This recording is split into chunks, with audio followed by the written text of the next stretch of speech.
I think, Ben, have you, is it, no, we good?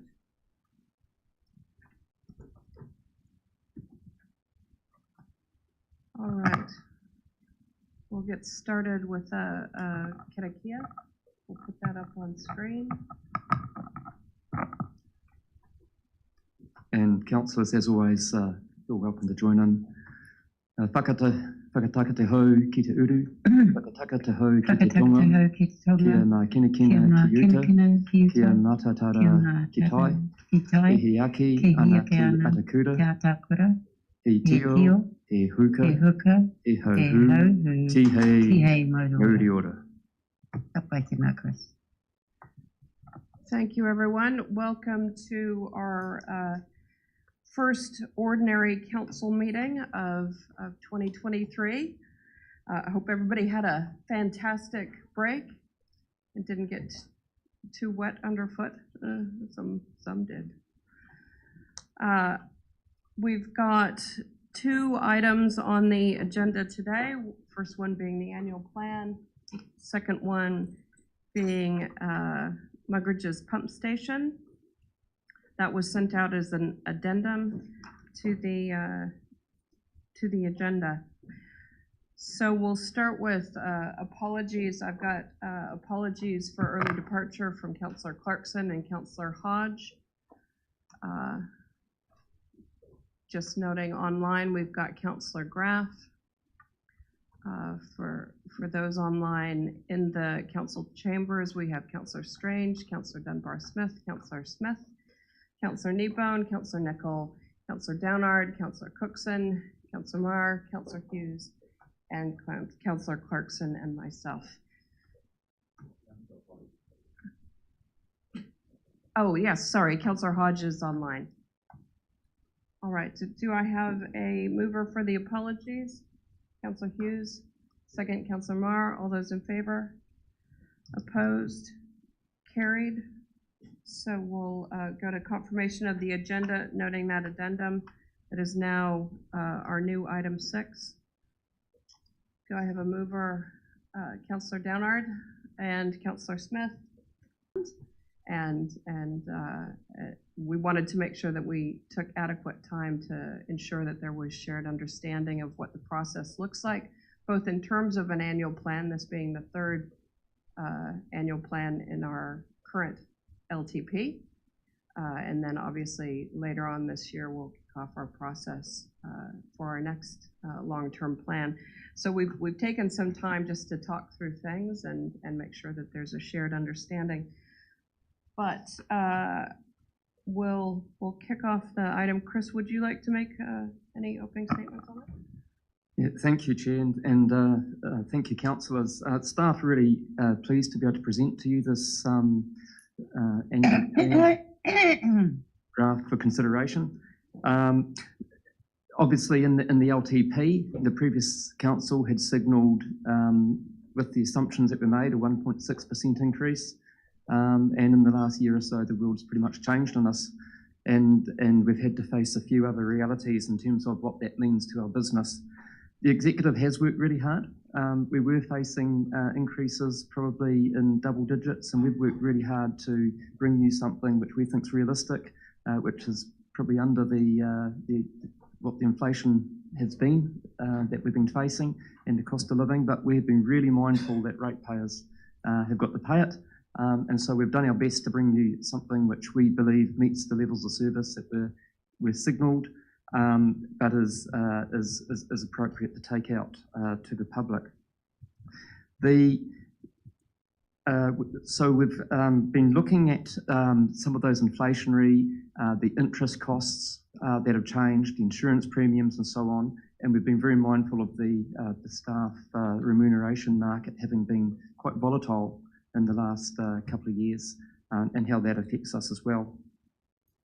The key thing that we do need to get from this, as we've discussed in the last couple of days, is a decision whether you want to make any significant changes that would require consultation. That's very keen to get. It might be decreased levels of service, or it could be new services that would trigger a consultation, because if that were to occur, we've got to get that prepared very quickly and get that out into the public arena.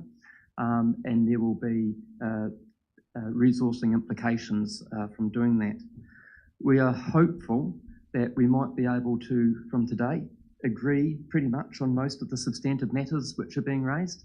And so that if we can't actually finalise things today, we'd be pretty close to being able to do so, and there might just be one or two things that you'd want us to look at. Otherwise, we'd have to look at our work programs to plan through this. With that, Chair, I'm happy to pass over to Janine Becker, who has been working tirelessly in the last couple of months to be able to get this report to us. Thanks. Thanks, Chris. Thank you, Madam Chair, and good morning again, councillors. Just I guess an acknowledgement and expression of appreciation for the conversations that we've actually been able to have over the last couple of days through workshops to help build understanding of the information that's in front of you today. I just thought I would go through a bit of the scene setting and the high-level budget assumptions, including the information in terms of rating impacts and where that liability falls based on the budget that is proposed, so the 6.1% increase, but also looking at those areas that have been identified throughout the report in terms of both reductions and additional areas of investment, and just try and quantify that impact for you as well. So Dave, next slide please. So I guess as Chris has indicated, in developing this annual plan, we haven't started from zero. It does reflect year 3 of the long-term plan. And the annual plan process is really, its purpose is to confirm those assumptions, work programs and funding for the upcoming year, noting where that varies from what was included in the LTP when that was prepared back in 2020, 2021.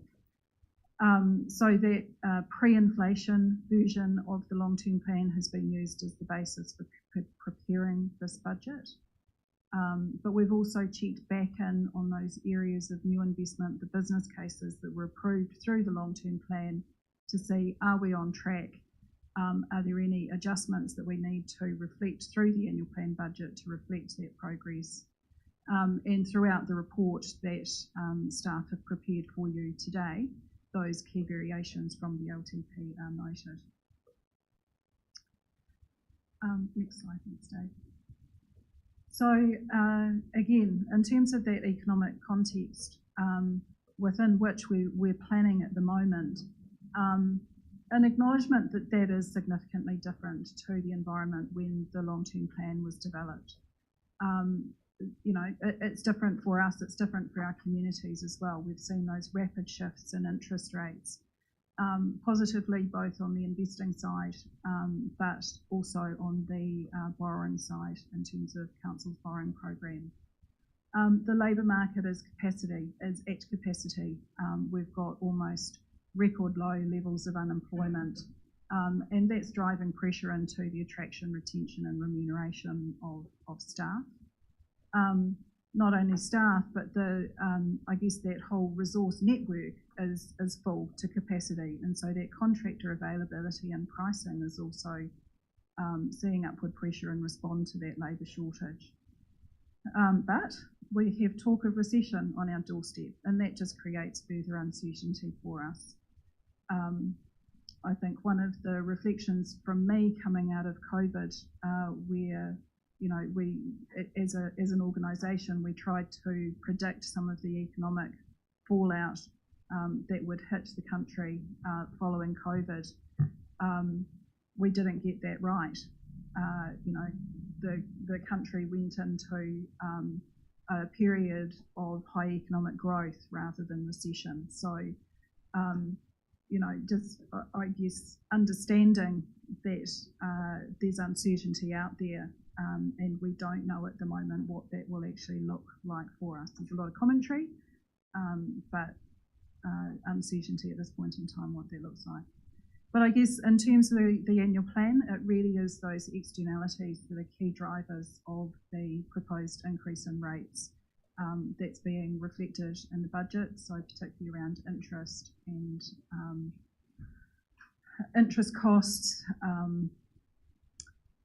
inflation, all of those things that are impacting households across the country. So as Chris has said, as an executive team, we have put effort into trying to mitigate or minimise those impacts wherever possible to land at the position that we have presented to you. And so, as noted, taking the slide, please. The proposed annual plan does present an increase in rates revenue from current ratepayers of 6.1%, but that's split between the increase in general rate and uniform charges, so those rates that all ratepayers in the region pay of 2.6%, as well as the increase in targeted rates revenue, which varies depending on the services, of 9.7%.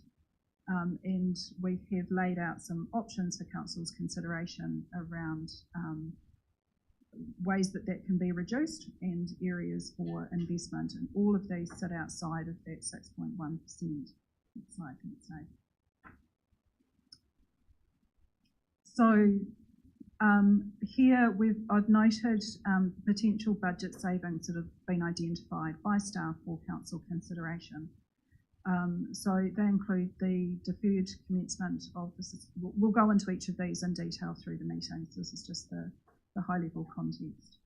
The deferral of the commencement of the Sustainable Homes scheme, given I guess changes in that economic environment within which we're operating, but also still the legislative impediment that we have to Council being able to effectively implement this.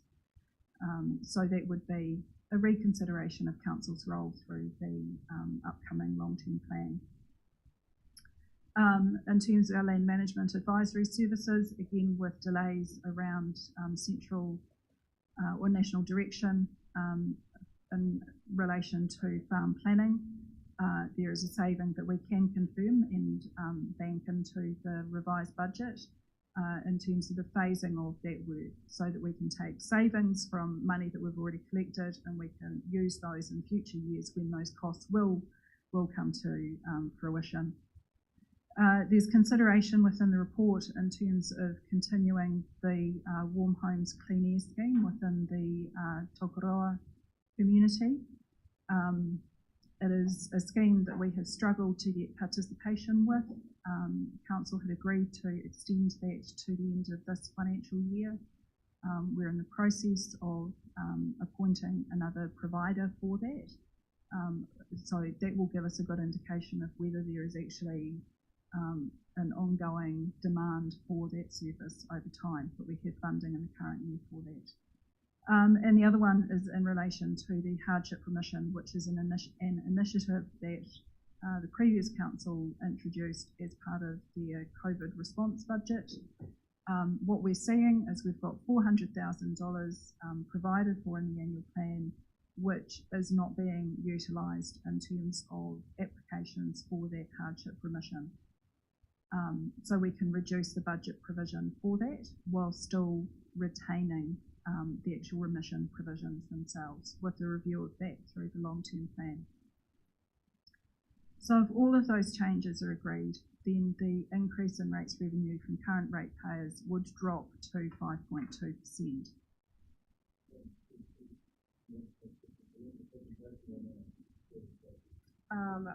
Let's let Janine get to the end of the. Are you? Yeah, maybe if slide? I've got the increases on the next slide, and then just the overall rating impact. So, okay. And my request is the explanation around what the 5.2% actually means, because that's a generalisation as opposed to how it will impact individuals across the region. And totally agree with that. That's a misleading figure in some respects. I totally agree. Thank you, Councillor Smith. So we'll just continue with the scene setting that you're taking us through. Yeah. And then we'll dive a little bit deeper into some of the Yeah, and so we can see areas. that through when we look at the distribution of rating impacts across the region. But just to quantify, I guess, what impact that 6.1% down to 5.2% has, while preparing the rating impact information, had a look in terms of what on the ground that means. This is predominantly all around general rate funded activities. So a drop from 6.1 to 5.2 results in an estimated savings to ratepayers of 40 cents per $100,000 of capital value. So for a property of $500,000, that's a $2 per annum saving. For $1 million property, that's a $4 per annum saving. For a $5 million property, it's a $20 per annum saving. So just, I think, to bear that impact in mind as we're working through. Next slide, thanks, Dave. So in addition to options to reduce the budget, there are also some proposals included within the report that again sit outside of that 6.1% in relation to business cases for additional investment, and those are set out there, and we will work through those in detail over the course of the day. Assuming all of the savings from the previous slide are banked and all of these areas of new investment were approved, you would see an increase in total rates revenue from current ratepayers of 5.8%. There's another item included in the report, which is around the provision for staff market and performance increases, so an additional 1% for that, equating to $566,000. If council approved that, in addition to all of the points above, that would see you with an increase in rates revenue from current ratepayers of 6.3%. Next slide, thanks, Dave. So I think, as Councillor Smith was sort of indicating, averaging across a region of over 200,000 ratepayers can be very deceptive. And so these graphs show the distribution of changes in rates revenue between the current year and what would be applicable in 23-24 based on the 6.1% increase in rates as shown. And so on the left-hand side, you can see the numbers in terms of the percentage increase, and on the right-hand side, the numbers in terms of the actual annual increase in rates revenue. David, we can go to the next slide, please. What this is in essence saying is that across the region, working on the 6.1% budget, the impact to all regional ratepayers, for 80% of our ratepayers, the annual increase would be an amount less than $50 per annum. For 95% of our ratepayers, that would be an increase of less than $100 per annum. But obviously the incidence of that will look quite different in different areas and dependent on particularly the targeted rates that are paid. But this is overall from a regional profile. So that's reflective of the 6.1 or reflective of the 5.8? This is the 6.1. So everything else is slightly south of here. So I'm happy to pause there just in terms of that scene setting. Otherwise, we get into the key budget assumptions. All right, I'll come back to you, Councillor Smith, if you wanted to expand on your... Thank you, Madam Chair. The reality is, I just wanted to highlight that the use of 6.1 or 5.1 or 5.8 is a misleading figure. Whilst it's an average, the impact across the region is in double digits down to single digits. So it's a difficult thing when dealing with a large region to try and give a figure. But I think I would like to see a breakdown towards the constituent TAs that will better affect people's anticipated extra costs in some way. So rather, I think we know what I'm talking about. And I guess that's why the language in communicating that 6.1 is an increase in total rates revenue from current ratepayers. So that's looking at council's total budget and current ratepayers. The incidence looks very, very different. And so that's the increase that council will receive, not what the individual ratepayer will pay. I think that's the difference. Because it's going to vary. It's going to vary depending on where you're at and whether you're subjected to a variety of targeted rates. That really goes with. Councillor Danark. Thank you, Madam Chair. Yeah, this is where I struggle with was just with Councillor Smith and what he's saying. In my region, because we've had the new QV, their rates have gone up 14% just on the QV. So, and then with these rate rises, if we're looking at 6.1, it's an extra 10%. So, you know, there's all that goes into it. So, you know, it might look like 6.1 or whatever rate we come to, but the reality is in different regions, it's a huge amount. You know, in 22-23, or especially 23 year, you know, we've looked at the doom and gloom around the country, and I know that staff have really trimmed and come back, but I believe that we really need to get down to the core services and maybe trim some even more. That's my feeling. Madam Chair, if it might be possible, I might ask Janine just to ensure everybody understands how the changes in revaluations across the region work, because the total amount of rate we need to get doesn't change. How it distributes around the region varies, and it's kind of a bit complicated how the rating model works. Janine, I know that one or two councillors were in workshops and might have heard it, but there would have been others who didn't. It might be worth an explanation. Yeah, thanks, Chris. I think part of the challenge that we have as a region is 11 territorial authorities that we traverse, and they revalue at different times over a 3-year period.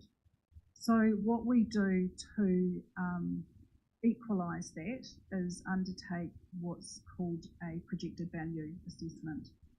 And so QV do that work for us. And effectively what they do is to say, for those councils that haven't revalued, if they had revalued at the same time as Codeful, what would the shift in their capital value have been? And so we use that projected value to go, what is the share of the regional capital value that each territorial authority accounts for, and it's that share of the general rate in particular, because that's the one, general rate and biosecurity rate, they're the ones that are cross-cutting on value. They pay that percentage of the general rate and the biosecurity rate. That then gets applied within that territorial authority area. So it does have the impact of some smoothing and to try and take out the wash that we would get across the region if we didn't do it, depending on who had revalued that year. What we can't do is impact the distribution of rates within that territorial authority area based on the outcome of the revaluation. So if a property has revalued, if property's value has moved by more than the average for that area, they will pay more rates. If it's revalued by less, they will pay less. And that's one of the charming features of our rating system. That's the bit that we can't determine, but we do work to try and smooth those humps and hollows that come as a result of changes in property values. One of the challenges that we've had for this year is we're actually still awaiting general revaluation outcomes for 2 councils that are revaluing. So in preparing these rating impacts that we've provided you with, we've estimated what that would be based on the forecast movement last year. Clearly, looking at the impacts for those two councils, the movement, I would say, will be more, which will change the distribution across the region. But the information's there indicatively based on the best information that we have at the moment. I hope that helps. It's my favourite word, complicated. All right, speaking order, I've got Councillor Nicol, then Councillor Hughes, then Councillor Graf online. Councillor Nicol. Thanks. Janine, just a heads up, as we step through the different items, if you could be quite specific about the sources of funding, general rate or target rate, that would really help me, because I like your breakdown, obviously, of the total percentage of how much of that's general, how much of that's targeted, since the targeted is a more specific user pays to the general, which is for everyone, just to keep an eye on. So thank you. Councillor Hughes. Thank you, Madam Chair. Janine, to you. You may be able to confirm the figure, but I think somewhere I saw in here that we're talking about a 1.5% increase in overall rates. If you take a starting base, we've increased ratepayers, and they're contributing an extra 1.5%.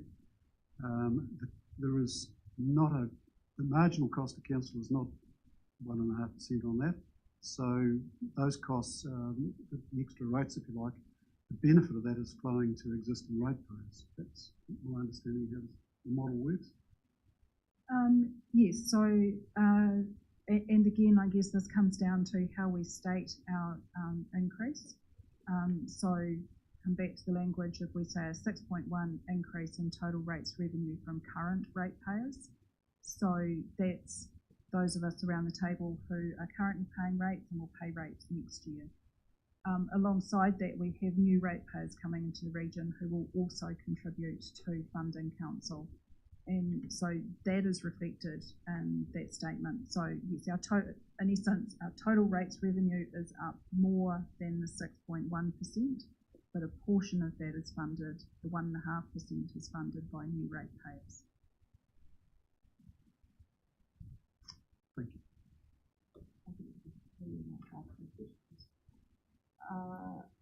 Councillor Graf online.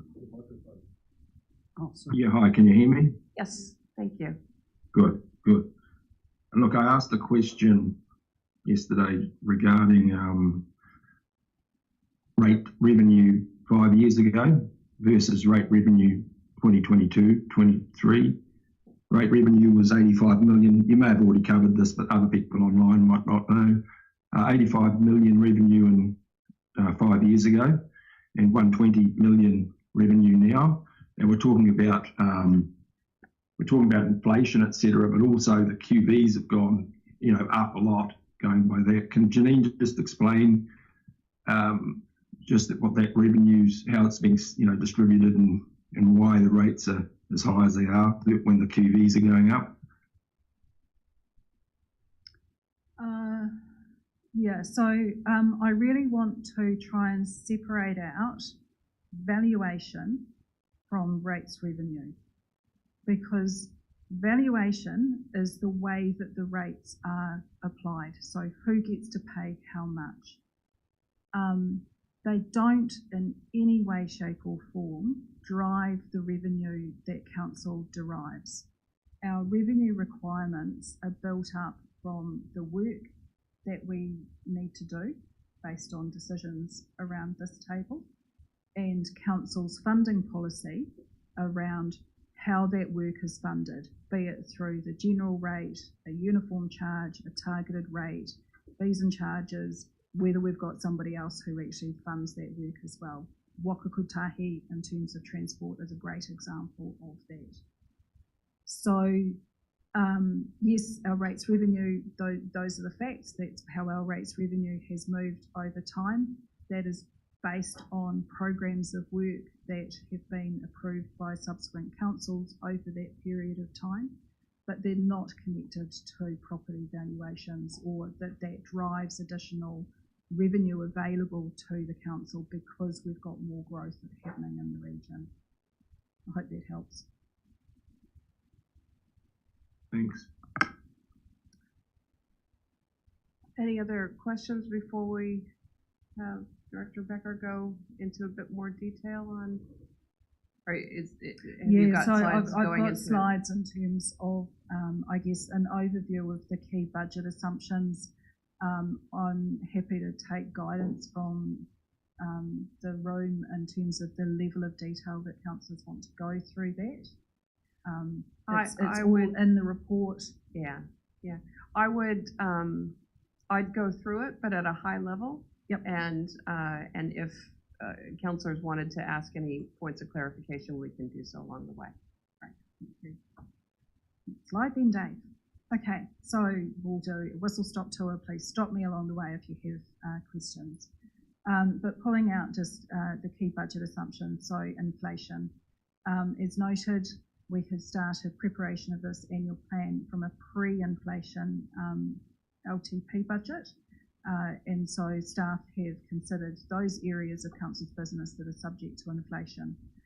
In terms of the local government sector, we are provided with advice from Business and Economic Research Limited, so BERL, in relation to those forward projections of what inflation might be. Other than public transport, it's a different case there always. Where inflation is contractually required, that's been incorporated. Where there are general inflation pressures coming, that we've used those BERL indices and they have been provided for you as well. That is a key driver of our budget. So we've got $1.7 million of costs, plus we've got the indexation on public transport contract costs running at 11%. We understand there's pressure around driver wages and decisions that have already come in front of the council that are being reflected into the budget in relation to these inflationary pressures. In relation to interest income, some good news on this front in terms of the increasing market interest rates are adding about $839,000 into our revenue. And so that's our rates revenue that we get in early in the year and we invest over the course of the year matched with when we spend it. The counter to that, of course, is the interest rate on our borrowing, which equally has gone up. In the LTP, the long-run projection of costs was 2.2%. Our estimated weighted average borrowing cost for 23-24 is up to 5.76%. These figures, both from an interest income and interest expense perspective, are informed by advice from PwC, who support us around our treasury function. The combination of higher borrowing costs as well as the higher interest rates results in an increased borrowing cost of $2.292 million. Chair, probably totally off the planet, but council has a fund which I think is around about 112 million at the moment. I'd just like to know what the level of council's borrowing is at the moment, and what thought had been given to using that fund as a bank, and we fund our own borrowing and interest from that fund. It's off the planet, but maybe not completely off the planet, but probably back to the future, I would say. So prior to 2018, council effectively undertook internal borrowing only, and so we used the capital of the fund as the source of borrowing. In 2018, where we could see the profile of our borrowing increasing, and plus the rate that we could achieve from an investment perspective versus the cost of borrowing at that point in time, we went for an external borrowing program. And that was really to gross up our balance sheet to be able to show assets and liabilities quite separately. So we have been there and we've undone that approach. I think that would be something that we would need to carefully reconsider as part of the long-term plan. I think what we see as a result of that is a concentration of investment risk, potentially. At the moment, we have a broadly diversified portfolio. There will be various views on the way that that's invested or the risk profile of it, but the funds are reasonably liquid, whereas if you convert it into a borrowing program, you get a loss of that liquidity and flexibility. But that's certainly something around our whole treasury function that would be an LTP conversation. I'm happy to wait till the long-term plan to do that, but the ultimate goal, I believe, is that fund is there to service the needs of the community, not to be put off for a rainy day that may never come. So, I'm looking at the current beneficiaries and the future beneficiaries of that fund. So I would certainly be looking to have that in the long-term plan. Thank you. So in terms of just clarifying that, there's about $2 million per annum CPI adjusted, CPI with an LTP CPI adjustment, should clarify, that provides a subsidy to the general rate back to ratepayers today through that rate subsidy. At 2 million inflation adjusted? Yes, on an LTP assumption of inflation. Yeah. Councillor Hughes. Yeah, just in commenting on Councillor's comments, there is a SIPO which directs what the staff are allowed to do and directs the investment fund, and it's also subject to independent management by the nurses at external organisations. So any changes to that would be required to be that SIPO to be addressed and brought back to council, I assume, for approval. I'd just add to that is on the agenda for discussion this year. Yeah. Great. Okey-dokey. Next slide. And then in relation to staff remuneration, so just to note that the LTP had included the provision for this at 2.5%. The 6.1% budget includes provision at 4% for increases. A couple of weeks ago, we had the latest labour cost index information released, which is showing all salary and wages increased 4.1% year to date to December, and that was slightly up from the September quarter. And as noted previously, that unemployment rate at 3.4% is still near those record lows in terms of the whole system being at capacity. Combined with that, we do note, that organisational turnover at 18%, with some areas facing significantly higher levels than that. But just to note, in terms of the way that we budget for staff remuneration, we don't assume that we have a full complement of staff at all times. So we do discount that salary by assuming a 10% turnover, and that we will have a 10-week recruitment lag between a person leaving and the new person starting. So, Madam Chair, sorry, I've got some questions today. On staff remuneration, I'm aware the government is fueling inflation big time in this area, and that government with all its work programs is taking staff, particularly planners in that environmental space, and paying up to $40,000 over the market rate. So my question really is 4% realistic within this organisation? Because our key people are critical to keep some of the, certainly in that planning space, moving, and therefore using an average of 4%, is that truly reflective of this business's employment situation? Yeah, thank you, Councillor Smith.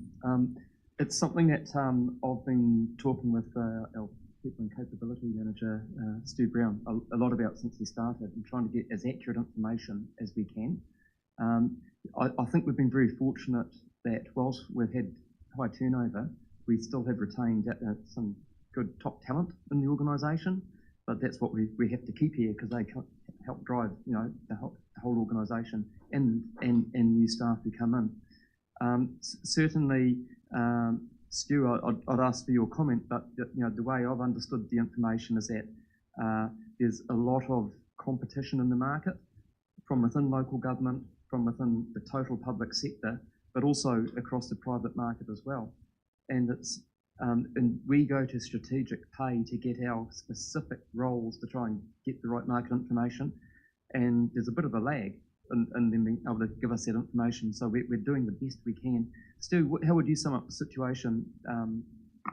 Yeah, what you've said is right, Chris. And I guess looking back at strategic pay, they have advised that the private sector actually paid on average 3% more than public last year.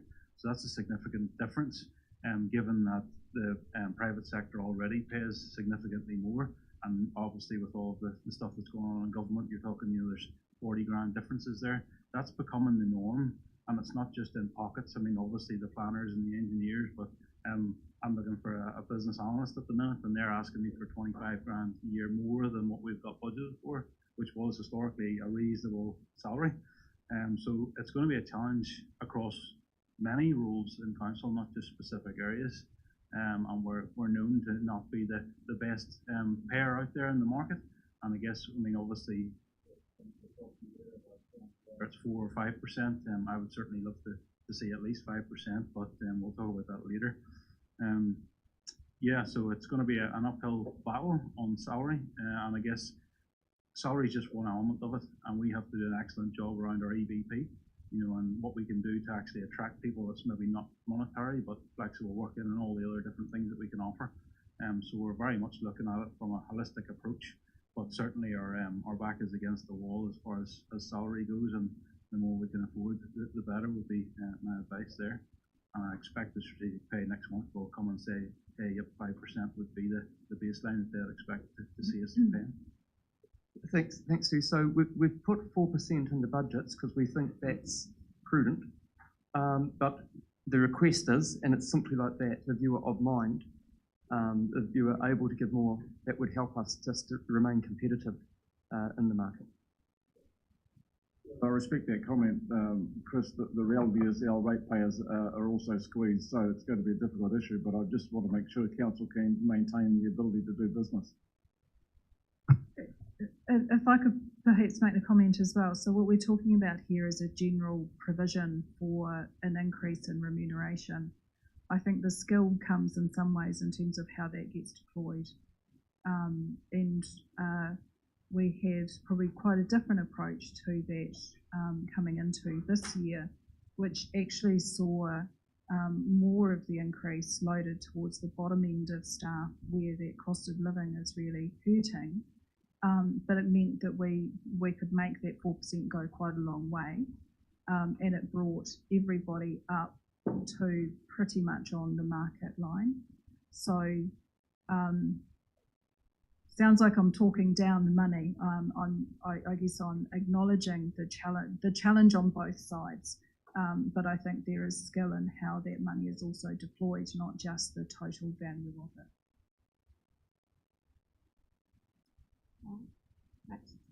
Okay. Hopefully the last slide from me. So one of the other key budget drivers that we've called out is just depreciation expense. So council's required to revalue its assets, and in this case we're really talking our core infrastructure assets on at least a 3-yearly basis, if not more often, if values have moved. We are at that point in terms of a revaluation due, and so the budget is assuming a movement on that based on desktop revals that were done to the 30th of June. So that adds an extra 1.1 million of depreciation funding in. That provision is slightly lower than was in the LTP, but is obviously an uplift from an annual plan perspective. Whether we've got that right or not, we will find out when the revaluation actually lands. There's always a little bit of a lag factor with that. And then finally, I guess on to those assumptions that we've already probably touched on, which influence how we communicate or state the impact to ratepayers. So from a regional growth perspective, we've assumed that there will be 1.5% growth in regional capital values and the number of properties in the region, which contribute, those new ratepayers contribute to the costs of council. And then the equalisation of capital values is the conversation that we've had in terms of that projected value, trying to smooth out the differences in the timing of revaluations across territorial authorities. And so those effectively are a couple of the key influences in terms of what that rate dollar actually looks like when it hits an individual ratepayer's bill. Madam Chair, I think that is. Oh no, there's more.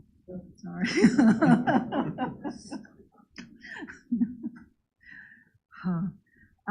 Okay, LTP business cases. So really just to reflect that we are starting from that baseline of the 2021 long-term plan, and that had included in it some commitments in terms of new investment by way of business cases.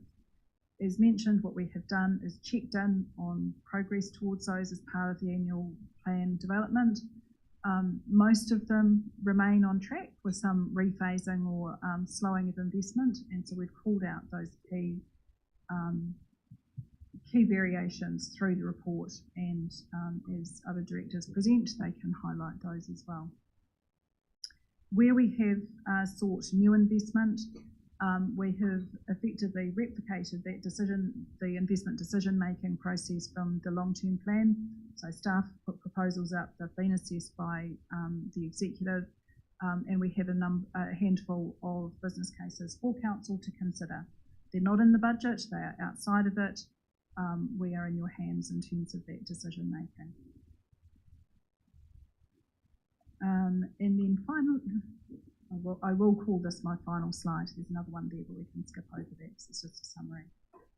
We've also noted in the report that council does hold a prior year surplus. So these are general rate funds that have been accumulated from the 21-22 financial year. They are available for council to consider through the annual plan process or through future business operations that give you a little bit of ballast if there's the unforeseen challenge that might come up, there's something that you need to respond to in quick order. There is money here. We've had some conversations about that to date, and but just to highlight that is available to you through your discussions. And then the final point is, and I know you've had a number of workshops already this year around the resource management system reform. Just to note that is coming. The assessment is that the 23-24 year will be a lot of that preparation, understanding, analysis, but no additional funding required in the annual plan. So there's no provision or change noted for that. That will undoubtedly look quite different as we start to enter into the 2024 LTP conversation. Madam Chair, I think that now is everything from me. I'll skip over that one, Dave. The next one. All right. So how are we going to go through the next bit? So are we going to have so the way join us? Or? Yeah, so the way we've got the presentation that will step through each of the groups of activities. Each director will present for their areas. It really just calls out from the report the key changes. I guess there's the opportunity then for council to discuss those. We can capture changes as we go through, if that's noted, that we can then recap at the end of the day.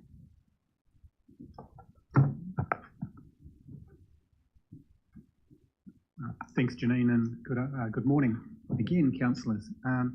Unfortunately, we ran out of time, as you will recall, yesterday to go through the business we're in presentation on the topics, but we did cover off one of the elements that we're going to be talking about shortly, which is the business case. So we did cover off the Tairanga Whenua area from which this business case comes, but we'll go back to the presentation and the next slide, please. Just a very brief overview, I guess, in terms of the funding period, which you're well and truly aware of. We're not proposing any significant changes in the governance area, which we did cover off yesterday in terms of the business we are in. As I've already mentioned, we will be talking shortly about the iwi Māori Partnerships Engagement business case. That's covered quite comprehensively within the pack you've been provided with. And in terms of the conversation on the Sustainable Home Scheme update, I believe that was covered off reasonably well yesterday. Unless there's any further questions, we can pass it over to the appropriate person at that point. So if you're comfortable, we'll move straight into the business case that's proposed in front of you today. So I guess, the key points about this business case is that it is a new approach to a statutory requirements and obligations that are very comprehensive for council. The business case is on page 71 of your report. It does outline in great detail the rationale and the background as to why we are seeking this additional investment, and the process by which we recommend we would apply the funding should it be provided by council. So as is identified in the business case, there's quite a significant resource gap between what we do within our organisation and what iwi are able to do within theirs. So the statutory drivers that require us to engage and consult with iwi on a vast range of matters that this council is responsible for. And it spans quite a number of areas, so policy planning, our delivery of services through integrated catchment management, and a range of other delivery activities associated with the resource use group. So they're variable in terms of that demand and that effort, but they do require iwi participation in multiple elements of those three domains. Some of the statutory drivers or legislative drivers include the Local Government Act, the RMA, Treaty of Waitangi legislation, which drives partnership agreements and arrangements that we have specific functions we are required to perform. Things such as national policy statement, and particular one that's quite relevant at the moment is the freshwater management NPS for 2020, all of which have requirements on council when developing or considering a policy or a planning arrangement to engage and get iwi participation. As I already mentioned, it's very one-sided. We're resourced for that, iwi aren't. And the downside of that is that we have the effectiveness of those engagements can be diluted by the ability of iwi to participate and engage. What does that do? It protracts our process, it burns more cash in undertaking it, and leads to ineffective outcomes in long time frames. And we've seen that. We've seen and experienced that on many occasions through a number of the processes that we're working through at the moment. And I know that you will have covered some of these off in some of your recent workshops and talking with Tracy and her team around some of the challenges that they experience in that engagement space, and is an expensive and costly exercise to undertake. You'll see on pages 22 and 23 of your the report, I'm hopeful I've given you the right page numbers there, that we've done a sort of a very much a wet finger in the air estimate of the costs currently associated with undertaking the activities as we do them. And that number I think is quite modest. It's about $408,000 is what, and that was the best assessment we could do based on the database of information that we use, that we could try and as clearly as possible align staff time spent on iwi engagement to try and bring the outcomes we're seeking with quite probably not the degree of efficacy that we would desire. So that gives you a brief breakdown in terms of that expenditure and where it's gone. But like I say, it's a pretty, I think, a light calculation of where the money's going to achieve the statutory obligation and requirement. So what are we seeking through this business case? We've put up a number of options, and we have consulted with our iwi partners to seek their views on what might be the best approach. So 3 options are identified in the mix. Those include service level agreements, formation of a central contractor hub from which iwi can access contractors to help support them in their engagement with us, or to fund internally existing project managers doing work on programs of work that are relevant to iwi, that require iwi engagement, to enable them to expand that function. Within the business case, it clearly outlines in quite a bit of detail, in my view, the pros and cons of the 3 varied approaches. It also shows in the table in the business case what iwi's preferences were. The majority do prefer service level agreement arrangements to be entered into. From our point of view, that also gives greater clarity and control over the type of outcomes we're seeking and the process that we would follow to achieve that, what each party is responsible for and how that would translate into action. However, what we're proposing is all 3 options are in the mix, and that they are treated on an as-needed basis, recognising that SLAs were in general the preferred option of all those that we consulted with. Now, there are constraints around each and every one of these, and we don't say that they are perfect solutions, but based on what we currently do and what we believe we need to do, or actually know we need to do, these were seen to be the best path forward. The amount that we're seeking is in the region of $200,000. There is an expectation that some money is carried forward, so that would reduce in the outer years to around $100,000 per annum. So what we're talking about here is the annual plan year next year. So we're seeking a $200,000 contribution from that in that regard.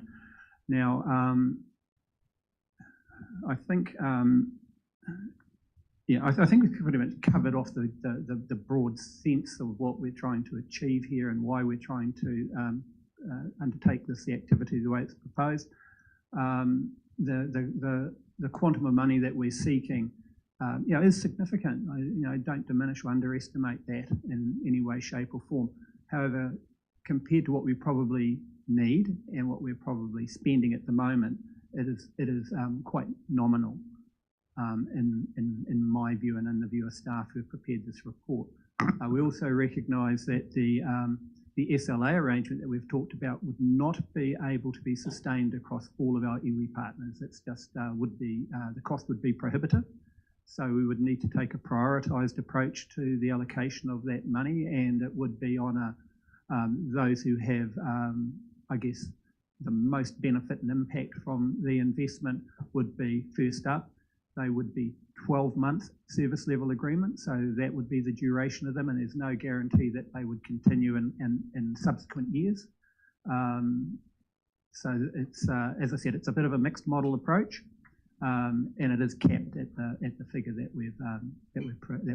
we're requesting, noting that costs are actually going to be probably beyond that. And it is an amount below what is currently, from what we can tell, being expended in the distributed approach that's currently being taken. So look, I'll stop there and happy to take questions. Just first off, in line with what Councillor Nicol was asking for at the start of the meeting, what rates are funding this? Proposed to fund? All would coming from the UAGC. All coming from the UAGC. All right. And since this is an ongoing project, why would this not be an LTP proposal as opposed to starting it out of that cycle? Right. So because the problem is present right now, and we wouldn't want to defer it for another 12 months. If we could resolve the problem or the issue we're dealing with this year. So yes, it is potentially deferrable out to an LTP and would have to be considered again potentially at that point. But staff are of the view that this is a real and pressing issue right now, and particularly given the vast tranche of government reform that we've been facing and still are. requirement to have these consultation processes activated immediately is a genuine problem right now.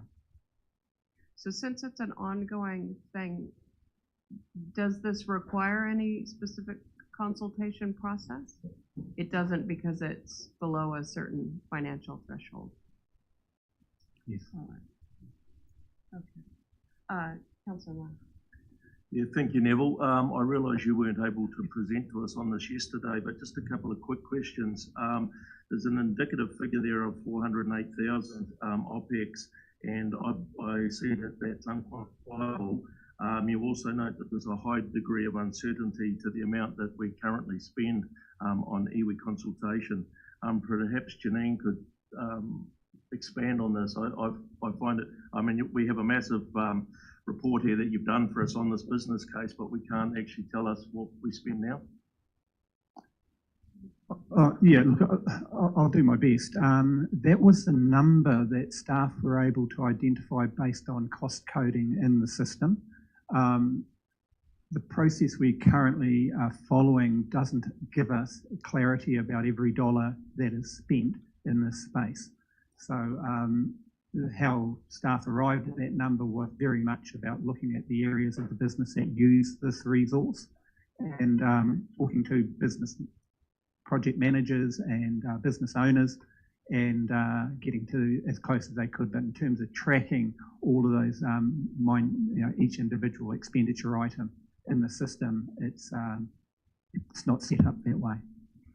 So just coming back to that, so that 408,000, we could assume that that's relatively close to what's been, what we pay per year, or what goes out per year in the iwi consultation. Yes, that's our best figure we could present and put our hand on our heart over, yes. Thank you.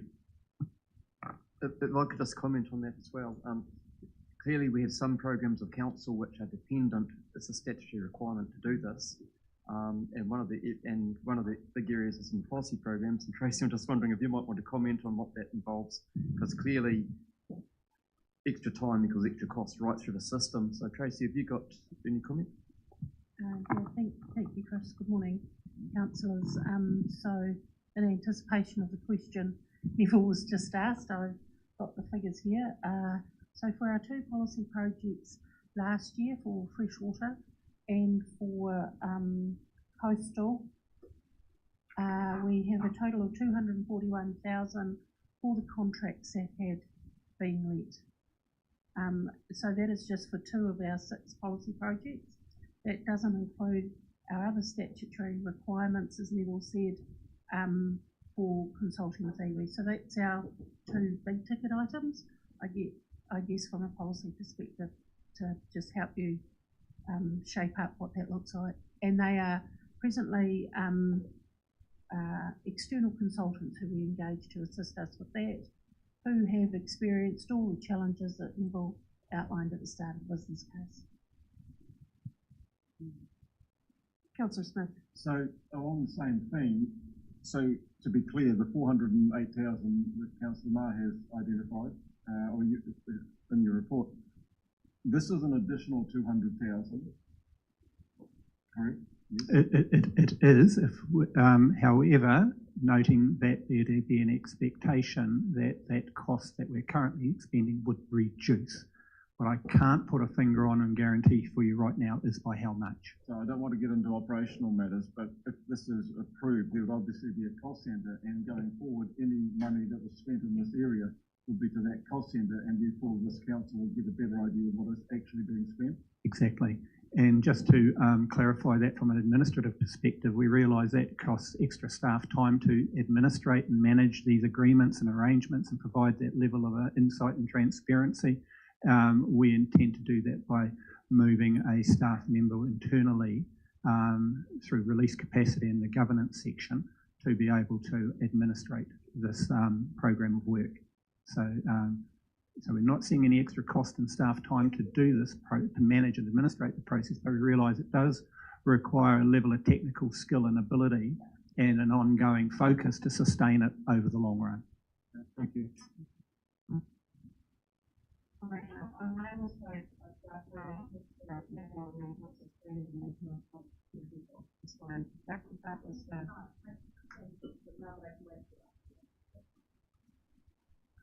That was all right.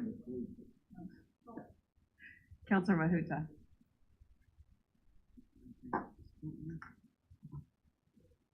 I'm on. Okay, couple. Thanks, Neville. Probably if it helps councillors with the context, if I just take us back to PC1,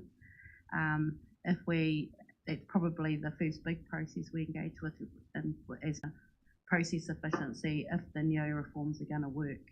Yes. In terms of the planning reforms. So that's the other one. And probably my last one is if, while it's highlighted as money out, co-investment, iwi-sponsored activity within the region isn't accounted for anywhere. So it seems like it's all council money out. The fact that the WRA and other sources of funding come from with iwi support is not counted against this. So I think you got to see the wholeness of it is what I'm encouraging council to do. Okay. Just in response to that first question around what have we learned, I believe we've learned an incredible amount over recent years, and PC1 was a great, in my experience at least, time I've been here, was a great starting point in awareness raising and an understanding of the requirements upon council for engagement, but also the complexity of undertaking that engagement process. I think we understand now the variability of capacity across the entire region for iwi to be able to engage. Some iwi are more set up for that and are able to respond to our requirements a little bit more efficiently. Others are way, way away from that standard. So, again, Neville, I'm talking about partnerships, so we can't require anything of a partner. No. We've got to work with them. We've got so to, yes. I'm asking, what have we learned about our partnership behaviour that elicits more of a confident response from iwi? Again, we were slow setting up a partnership committee and governance last term. That gave an indication to iwi that they weren't on our agenda. We've got some work to do this term, although they're showing up for their legislative responsibilities with us. So I just want to change the narrative, because iwi are not a problem, they're a partner. No. Iwi have capacity, it's all being told to Wellington as well. Yes. So again, just want to take the problem mode of iwi partnership, because I think it's a narrative outside of this room.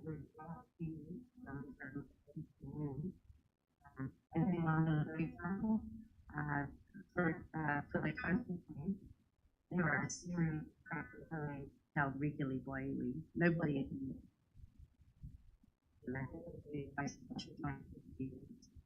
saying what we will do in terms of our requirement partner and the way we do partnership in terms of the behaviour. So again, look forward to our iwi partnership committee so we can talk about these things again for efficiency. I guess just in terms of that, many iwi want to have their own rangatiratanga and to be engaged directly in their own right. That iwi understand their connection to their place, and they see that as paramount, that they want to be have that dialogue and relationship to their space.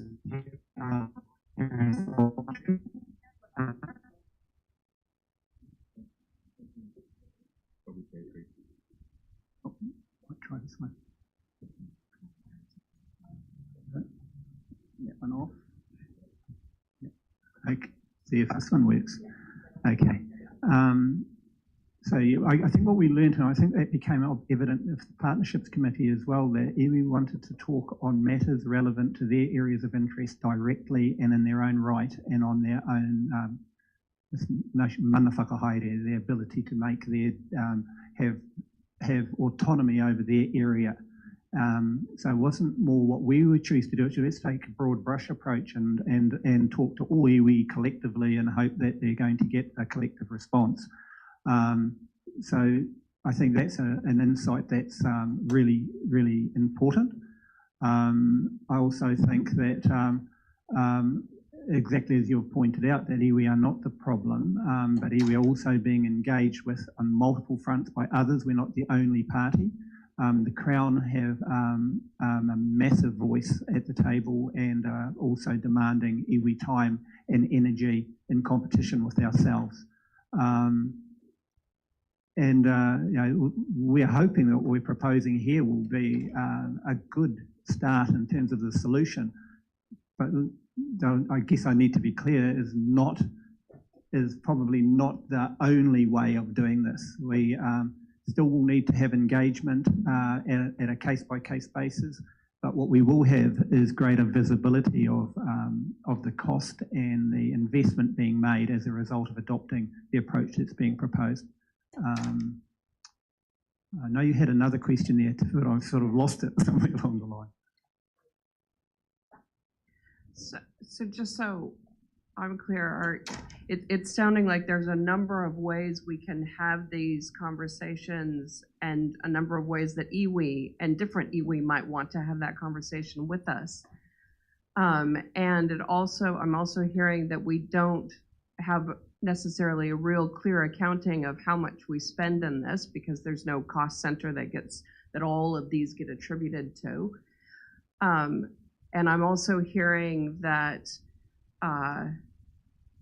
the options that are presented, it may be one of them or a combination of them. So I'm not hearing that we necessarily have a clear view of how we might progress with this. No, I'm clear of the options presented. I'm just making sure we've done the learning because we've got 10 years experience at this. Yeah. But it's no use doing the same thing badly for 10 years.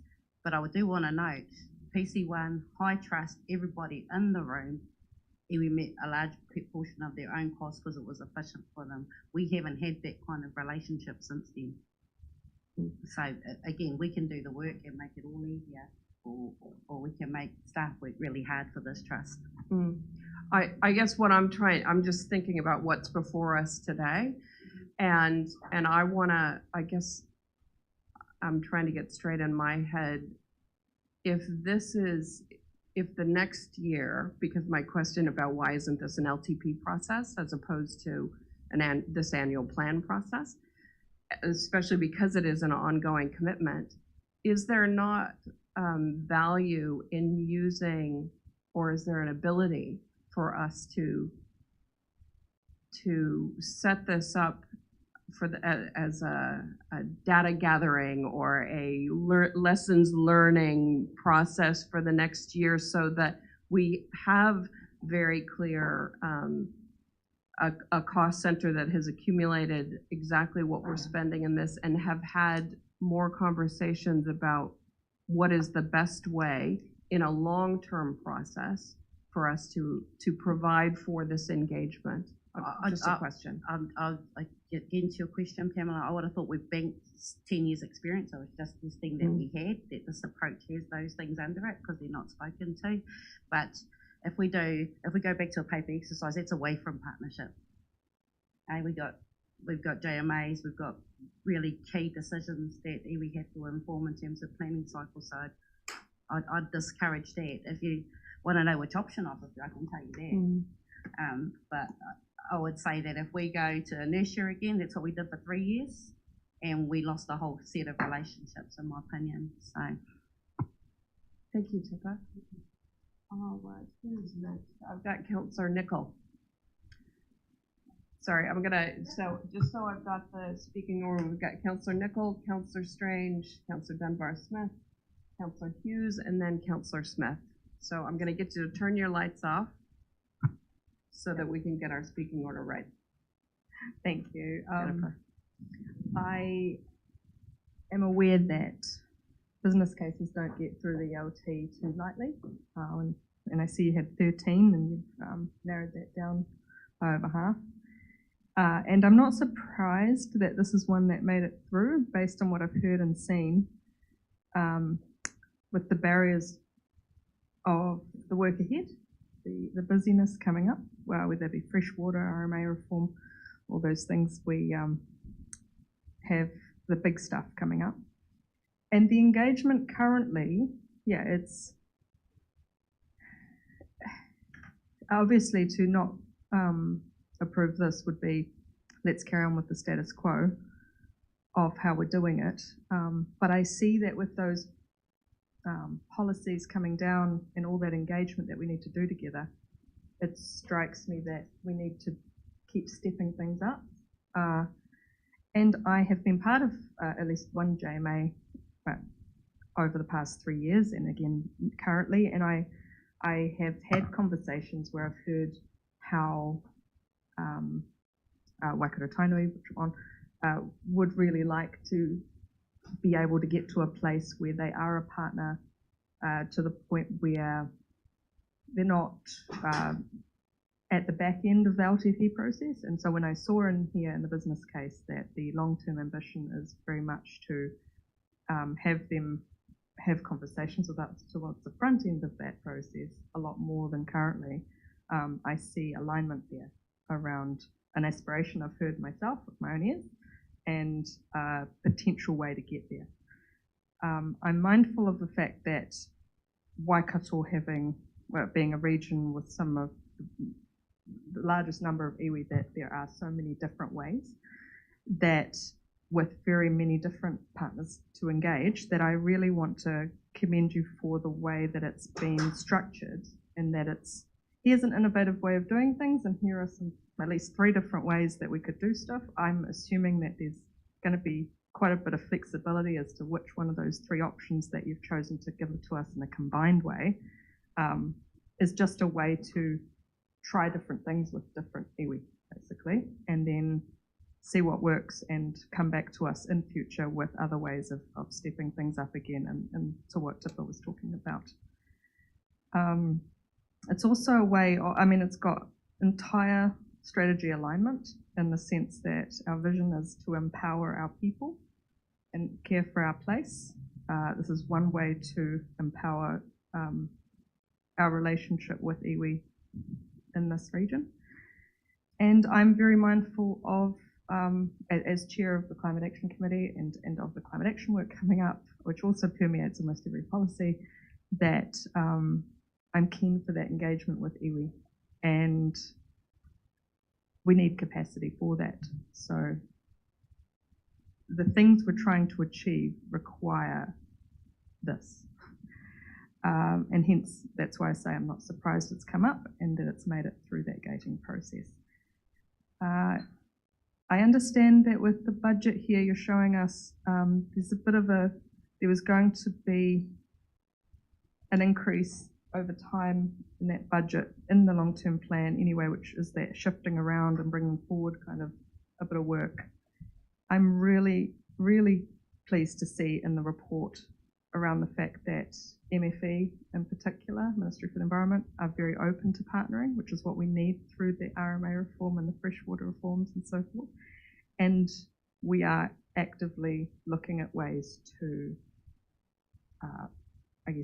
when, say, the money was approved, that we could capture some of that through central government funding again, because we're talking about getting to a place with Crown, iwi, local government partnership, right? So hearing Crown, central government, Ministry for the Environment giving good signals. Iwi, I've heard myself also, and local government needs to come to the party whenever it's well designed. I'm putting faith in that by trying something innovative and that this has been designed and gotten through that process, that I'd be comfortable to support this one at this point in time. They say, yeah, because you always couch things with that when you're going through an annual plan day. But yeah, thank you. If I may comment, you raised a very good point there about central government funding and advocacy for that money in a coordinated fashion. They're very real opportunities for us, and I think this model that we're proposing gives us a facility to focus and to get that government support where we may not necessarily have received it unless we put strong advocacy in place. And just to make some reference to some of our advocacy for treaty settlement funding, when I think of the Te Kotahitanga, the Te Whareto treaty settlement arrangement and the money that was provided for implementing the plan required through that settlement process, we got 400,000 contribution towards that planning process. That was only through direct advocacy from this council and the work we put into lobbying for that level of support. We also received, and I think the number is 375,000 for the Maniapoto settlement arrangement, which we're currently developing at the moment. again, an example of how coordinated and focused advocacy by this council can actually achieve and leverage financial support out of the Crown for activities that the Crown directs us to undertake. So I do believe that that does set a model in place that we can have some confidence in. Councillor Strange. Thank you, Chair. And thank you, Neville, for your report and your business case as well. Yeah, just to agree with what Jen said around, yeah, thank you for doing something different and quite innovative and looking at a different way to engage. Just to build on Tibba's points as well, that, you know, relationship with iwi is really important to our core business and what we do. And yeah, I really would hope that moving forward we value that a lot more than I've seen recently. In my experience last triennium, I found iwi contribution to be invaluable. You know, I sat on a number of region-wide committees, and the way that iwi take a long-term view with, you know, the environment as foundation was just, yeah, it was quite refreshing from all the short-termism that's out there as well. Yeah, and just their input on future-proof and Tahuia, to name a couple that I was involved with. Yeah, it was really invaluable. And I suppose I would love to see more iwi involvement, but I understand capability within iwi as well needs building. So, Tracy, you mentioned before the cost was 2 of 6 work streams. Did I hear that correctly? Yeah, so, thanks, Councillor. The costs that I quoted were only for the freshwater review and the coastal plan review, so they're not for the other NPS. I'll get on to the other policy programs, and I'm just, they are statutory, they are easy to capture in terms of the costs. We have just been through a fairly extensive iwi program consultation on the coastal plan, and I guess I just want to take the opportunity to address Councillor Mahuta's comments in terms of those coastal hui. We went to all of those that were invited to, and iwi just said for some of those coastal hui, we've got too much on our plate. Our people want to hear about these things. Can you use this other avenue? So we went to other avenues, but for me, it is some of the conversations that the organisation has with iwi that are not necessarily just to develop policy, and that's where the real challenge is. And if this business case was forwarded, we still need to do that policy work for fresh water, and that will take up a whole person 150% of the time, 9 days a week. So there is, the rest of the organisation has this need for this work. And yeah, as I said, that was 2 of 6 policy programs. The others haven't been factored in yet. We'll talk about the NPS highly productive land later. Thank you, Tracy. Just had a few more points.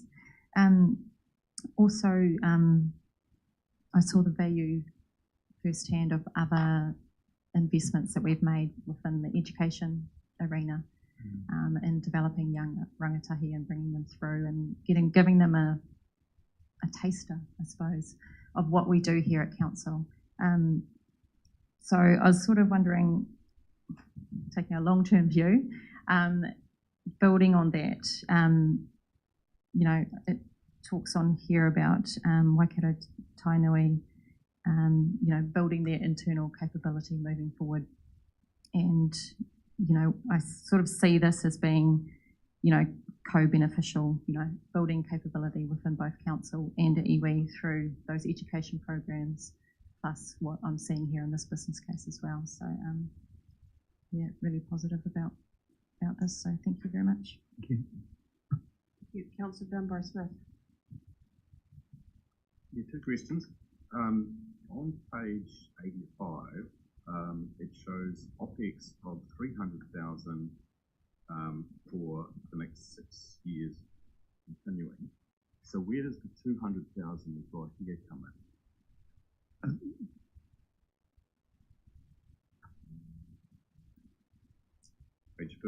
document? Yes, yes. So this is the full cost of the program, but there are other.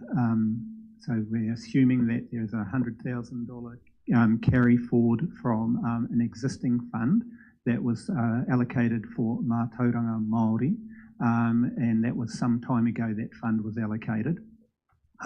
We've achieved the majority of what we set out to do when that fund was established.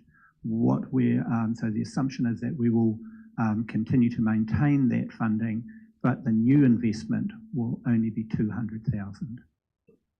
And in terms, this is showing for first year. Sorry, this yes. is for first year only. So yes, it might be. This is the annual plan year. Yes. And so, in terms of the annual plan process, are we choosing this figure for 1 year, or are we committing to the 300,000 over future years?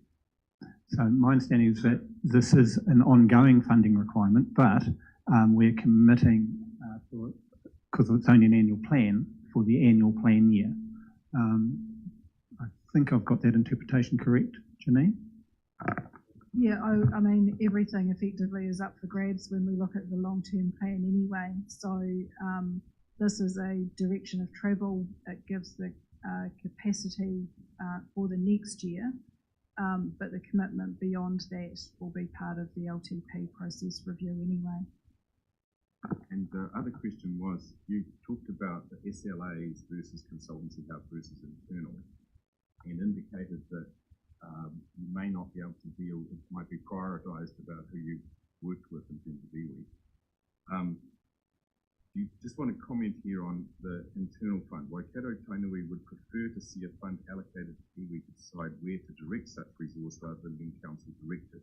This would allow better internal capability building with the suggestion of given tribal member FTE working with. So there's obviously some. How much are you going to have to be able to control the fund through the SLA model?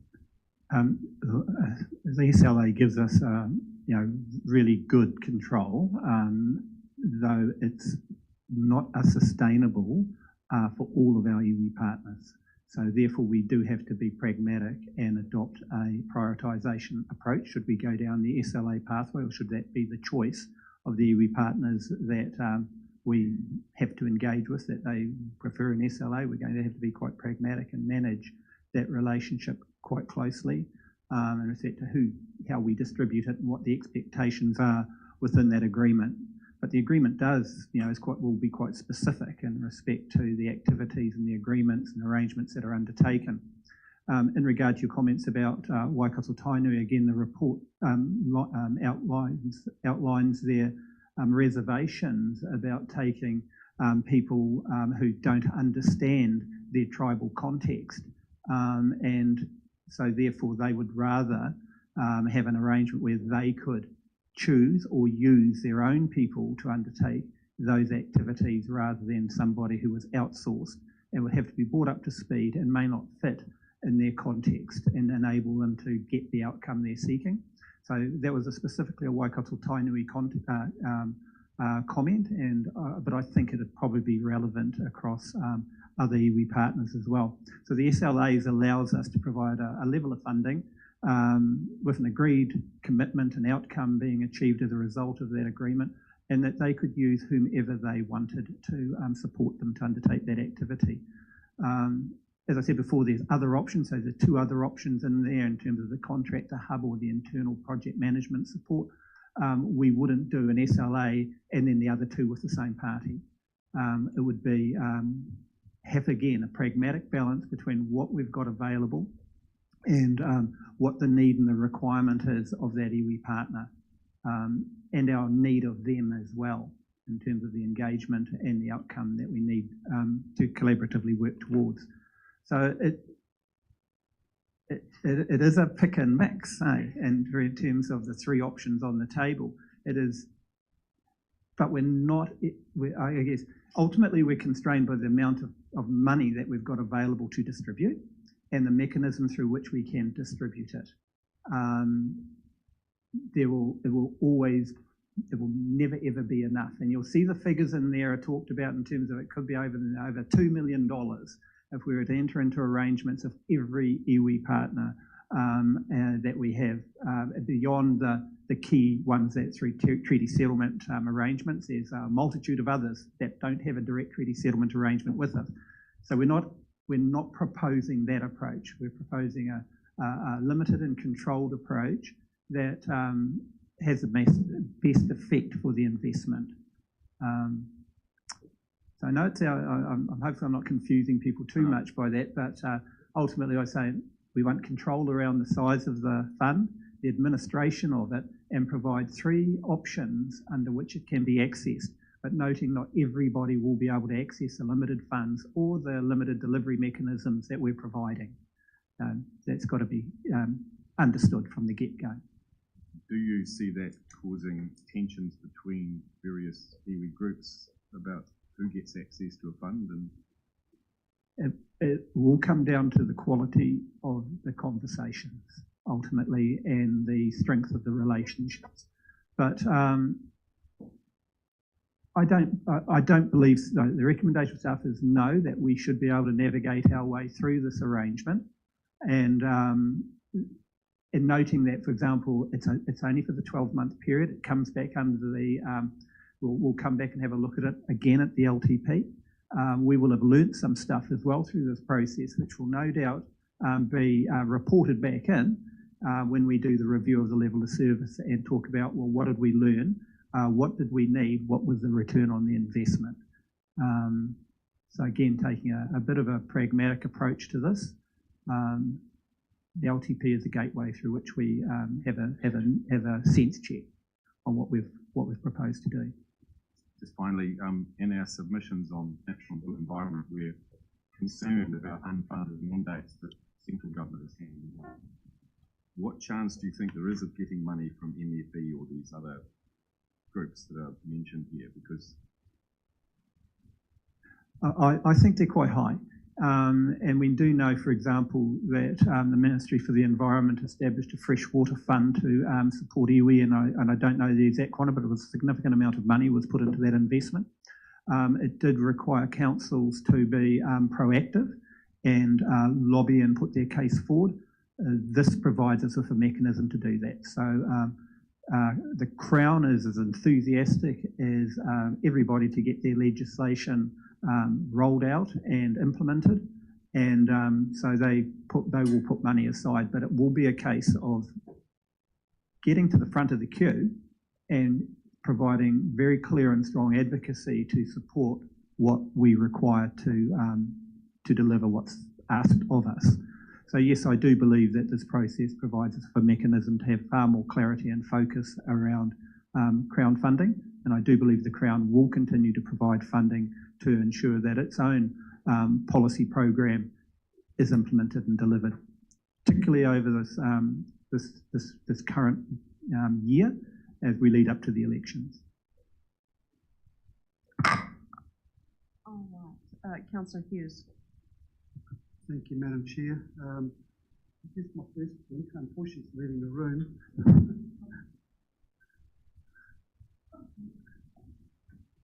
My first point is that I'm surprised that we haven't been capturing this data. As I understand it, there's detailed timesheets kept by all staff members, so I see no reason why the information couldn't be captured at source. I'm sure any consultants being paid easy enough to code their time. So can I ask that from now on that these costs be captured so we know exactly what dollars we're talking about? Is that practical or not? Yes, ultimately it is. I guess it's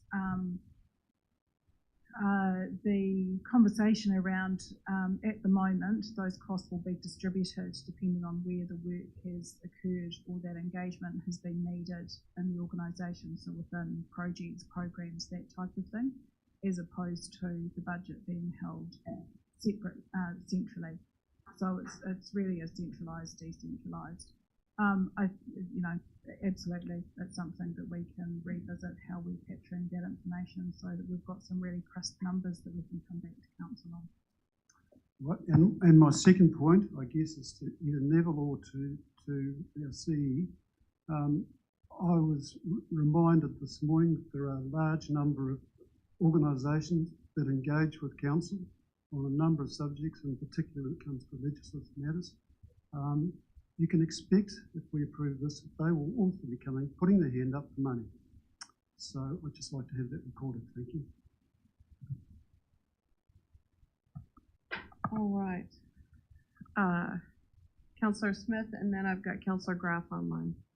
Thank you. In some ways, listening to the conversation since I put my hand on the button, it's been some time.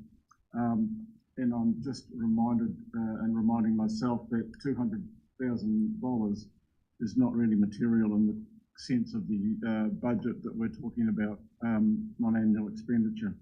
I suppose for me, council can rate to do what work it relates to, so long as it's our core business. Iwi don't necessarily have the same, and some rely on treaty settlements to give them the capacity to engage.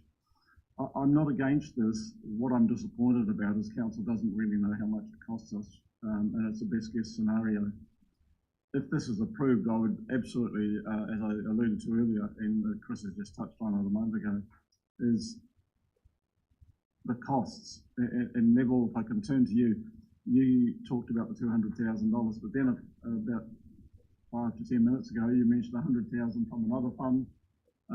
In my experience of having been in another council, staff certainly are aware of what funds are where, and in some cases jealously guard those funds, and occasionally councillors find out about them. So what I'm concerned about is, you know, where are we spending the money? And if that $100,000 fund, should it be cascaded into a new cost centre and the likes? And I say, I don't want to get into operational matters, but we need to be able to know what is costing us in our business. So $200,000, it's not a one-off, because if we approve this, it is an ongoing expectation, and it will be in perpetuity. And whilst council has every opportunity every 3 years to give and take, once we engage in something like this, I think it would be reprehensible to remove it. So we need to be clear that we want to do it. I'm also mindful of the amount of time it's taken to decide whether we are going to put 200,000 in or not, and look at whether we're going to be here till midnight. So I appreciate that. In my experiences, if it's millions and millions of dollars, it gets decided in a minute, and if it's $10, it takes 2 hours or more. So I think I'd ask you to think, you know, are we in this or not, and let's move on. Thank you. Councillor Graf. Oh yes, look, there's many cultures and organisations that would love to have direct engagement with the regional council, but they don't get it. And these cultures and organisations, they probably object to have to contribute extra money to it when they don't have access to it themselves. So I'm thinking the UAGC mechanism isn't good. I think this, to some people, is going to come across as a divisive issue, and I think it should be central government that funds it. That's what I wanted to say. Thanks. Just note no one else has a treaty right. All right. Are there any other questions with regard to this? It's the rating model, I think, that's going to be an issue. UAGC. Thanks. Thanks, Clyde. Janine, did you want to make a comment on that? Just to note that that funding policy is considered again through the long-term plan in terms of all of our iwi Māori costs. They are where they sit within this governance activity, are funded through the UAGC. In the absence of an external funding source, I guess our UAGC is around those people-related activities rather than property. So this sort of, I guess that's the rationale for that funding mechanism. If council's not happy with that, absolutely the opportunity to take another look at it through the next LTP. All right. So councilors, just for those of us who've been through these annual plan, long-term planning processes before, we all know that it's a cumulative thing. It's we hear all of the information, we hear from each other, we gather that all together, and at the end is where we sort of divvy things up, because there's always the surplus from last year that is just sitting there that we might be able to apply in certain circumstances if something is really important, but we want to consider outside of our traditional ways that necessarily of providing for those. And so I'm just flagging for everybody that what my intention is we will go through each of these business cases, the 4 of them, and then we'll collectively look at what is the overall package we're looking at. Okay, so just so you have a heads up on that. I don't want to crack into the next one because as you said, Noel, yeah, well, I was thinking about how long are we going to debate the next one at 324,000. Madam Chair, just aware that a number of members have to leave throughout the day, and we're actually going to get a very small number that will make this decision. So I'm very nervous about that. If we, I agree. So we'll eat quick. We'll eat very quickly, and then we'll get back and go on to our next one, which is the regional transport connections. All right. So we will adjourn the meeting. With that ambitious challenge, we shall eat and be back here in 20 minutes.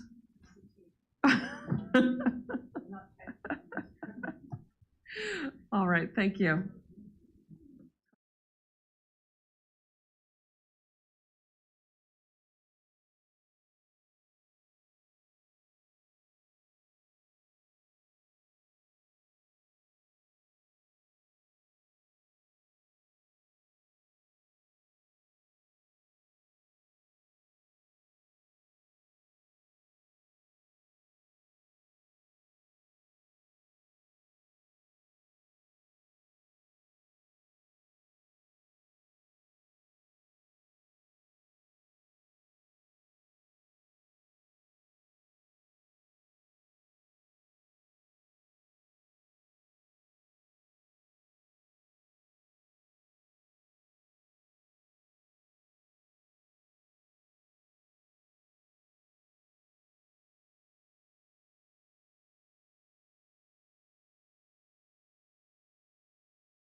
for coming back together.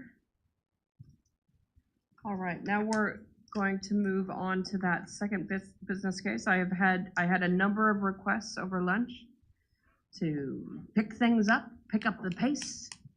So we'll be cognizant of the fact that a number of the details around these, well, particularly the next two business cases were covered through some of our workshops. And so we'll try and make reasonable pace through those. So the next one we've got up is the total mobility. I'm sorry, just looking at you, Janine, is that what we want to? So I guess just checking, and of course in your hands, obviously there's other groups of activities set out in the report prior to the business cases. If the focus is on those business cases in particular, and so we can deal with the bigger ticket items and come back maybe through conversations on the other matters. I think that the area of focus is, sorry, I missed some of that. I need you to get a little bit closer to that mic there. I think that there's a view to go through these business cases first and get a feel for the room as to where we're at on those, and then if there's further matters to go through after that. All right?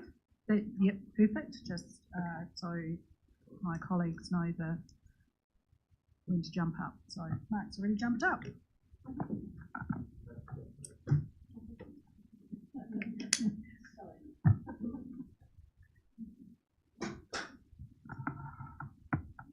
Welcome, Director Tamura.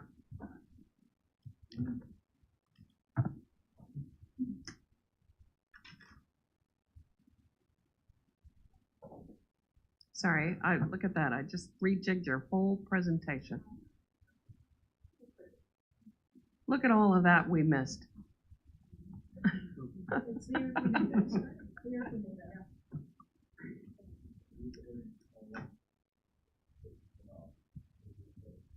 Thank you, Madam Chair, and thank you, Council.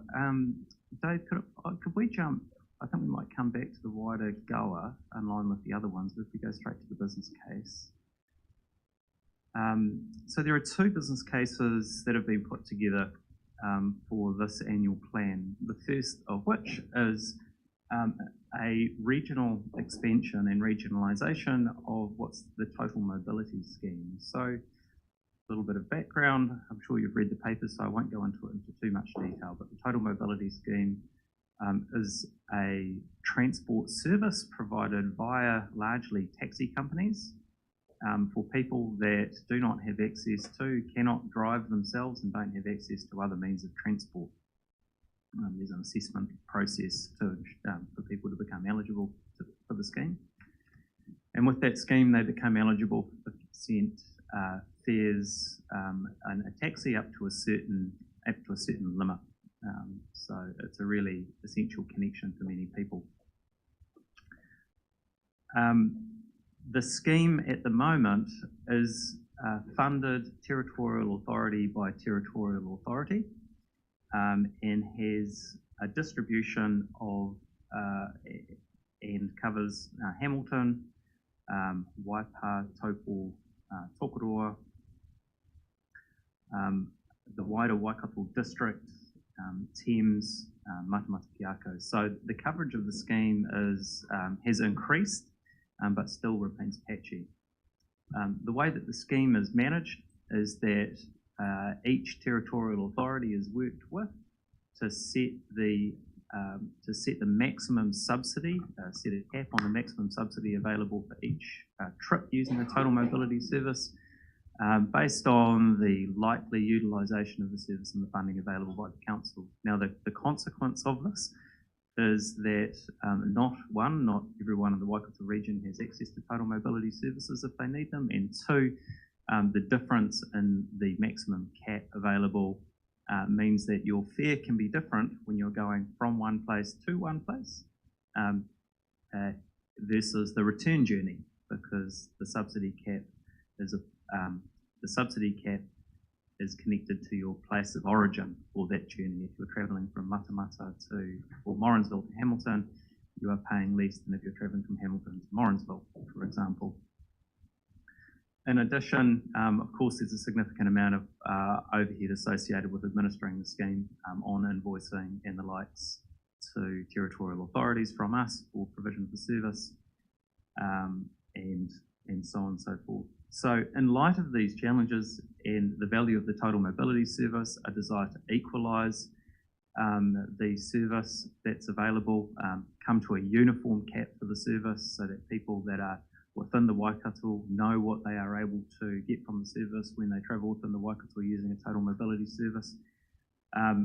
The Regional Connections Committee of the previous council asked for this matter to be reconsidered by council through this annual plan process, which is why this business case is in front of you today.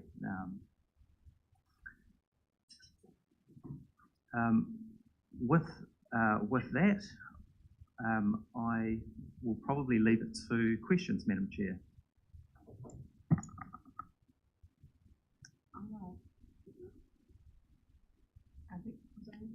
Yes. Yeah. Councillor Strange. Thank you, Chair. Thank you, Director Mark, for your work over the last few days as well, getting us all up to speed on this. Yeah, as part of the Regional Connections Committee last Tronium, it was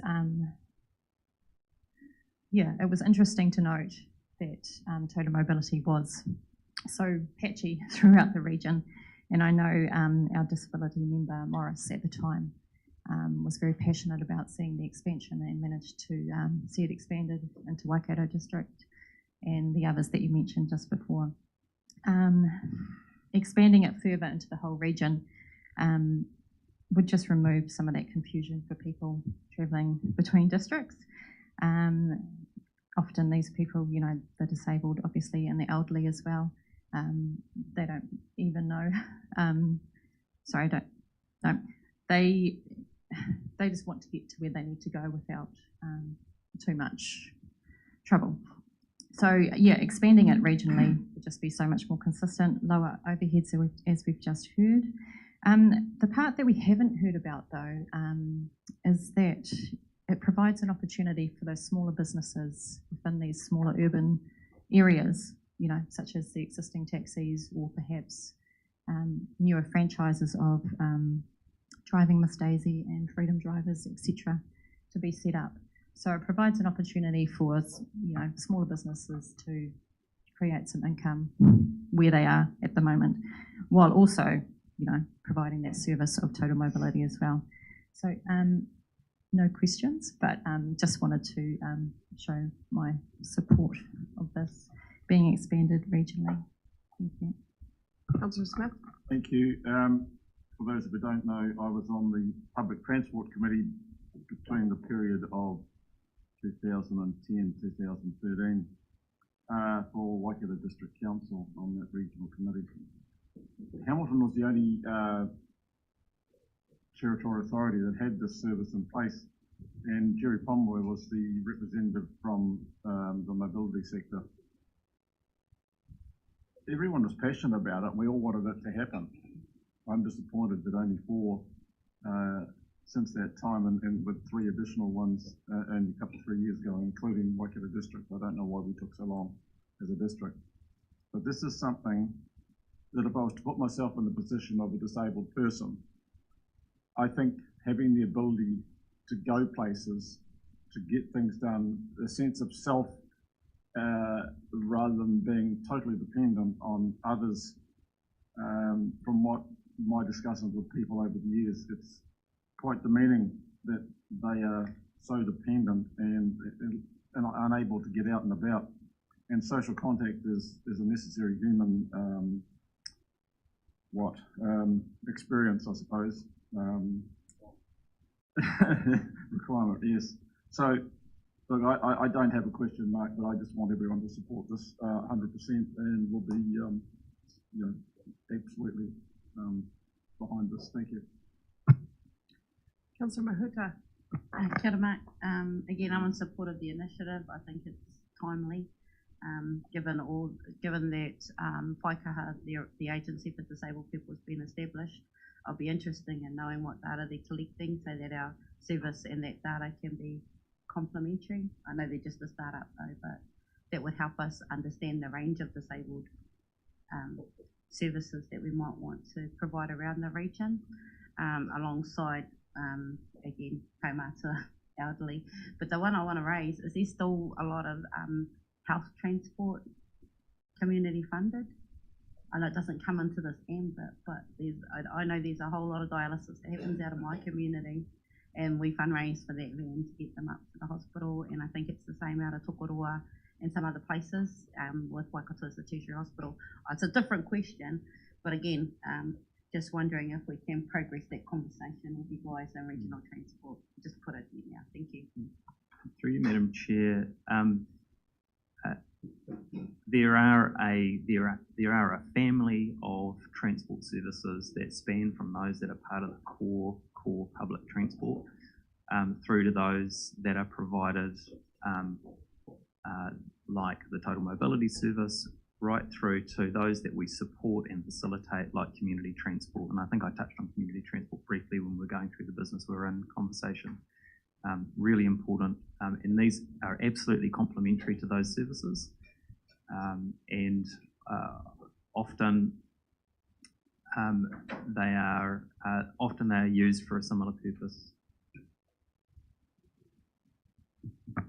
All right, so we've had some people speak in support of this business case. Are there any other views? I'm just canvassing.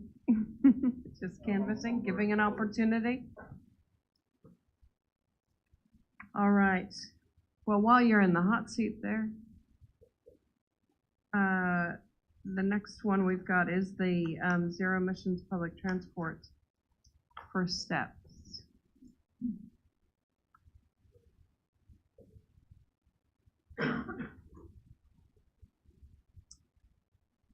Okay, so I think I covered the rationale for this for those that joined the workshop the other day.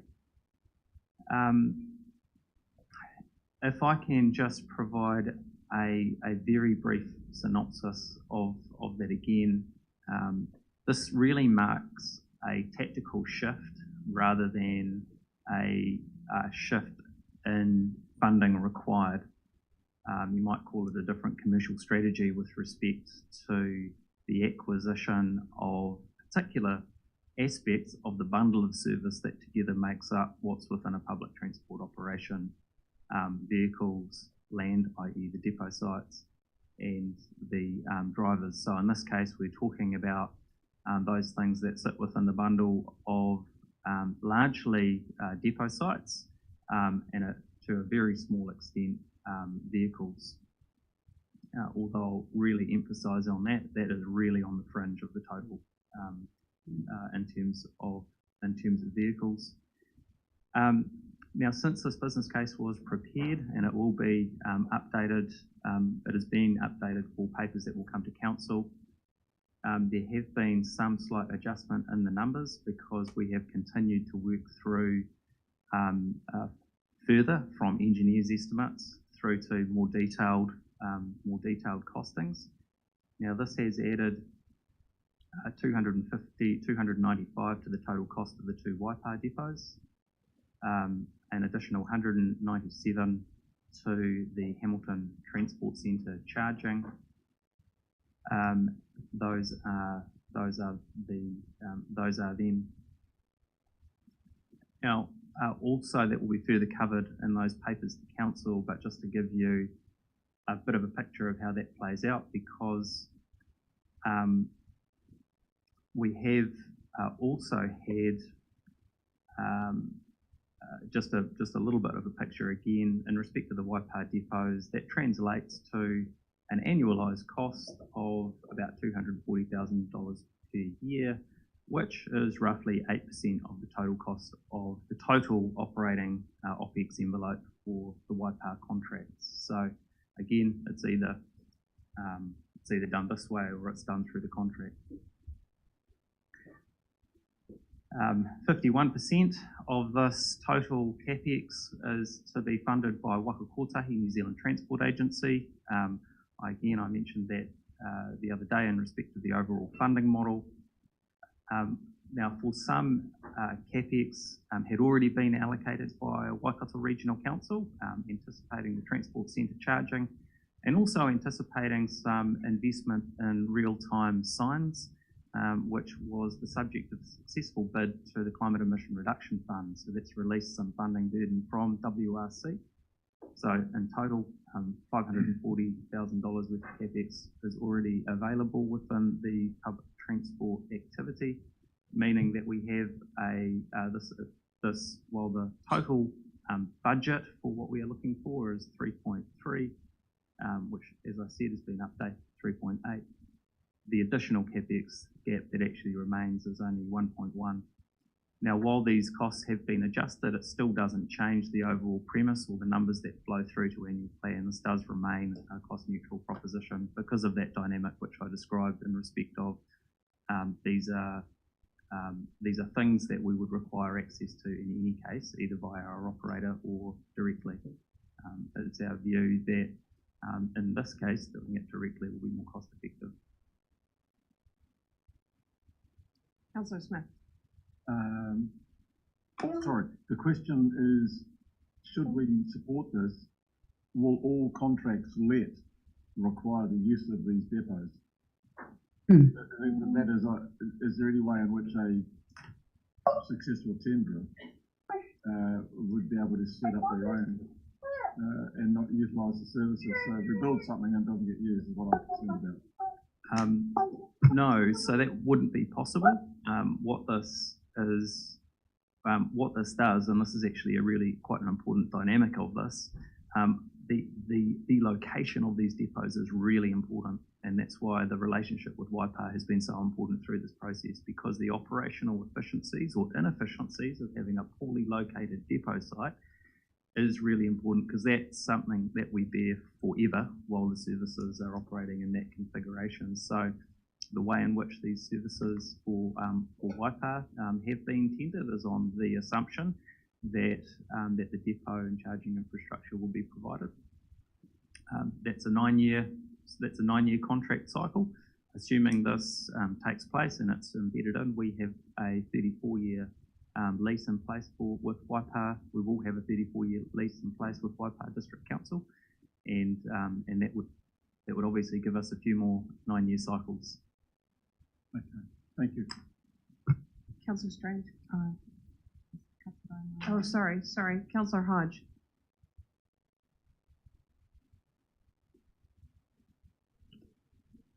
No, she's muted. Oh, sorry, you're just muted there, Katrina.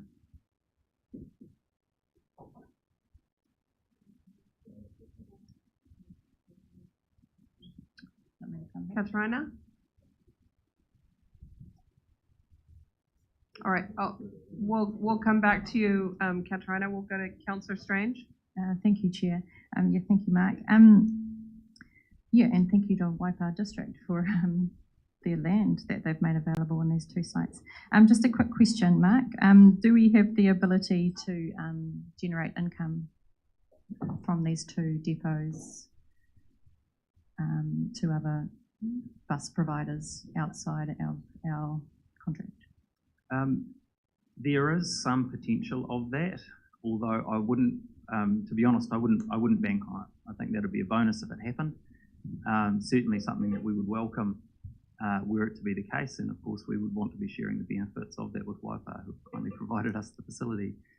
The way in which that would happen, and it's something that we have to be aware of, is that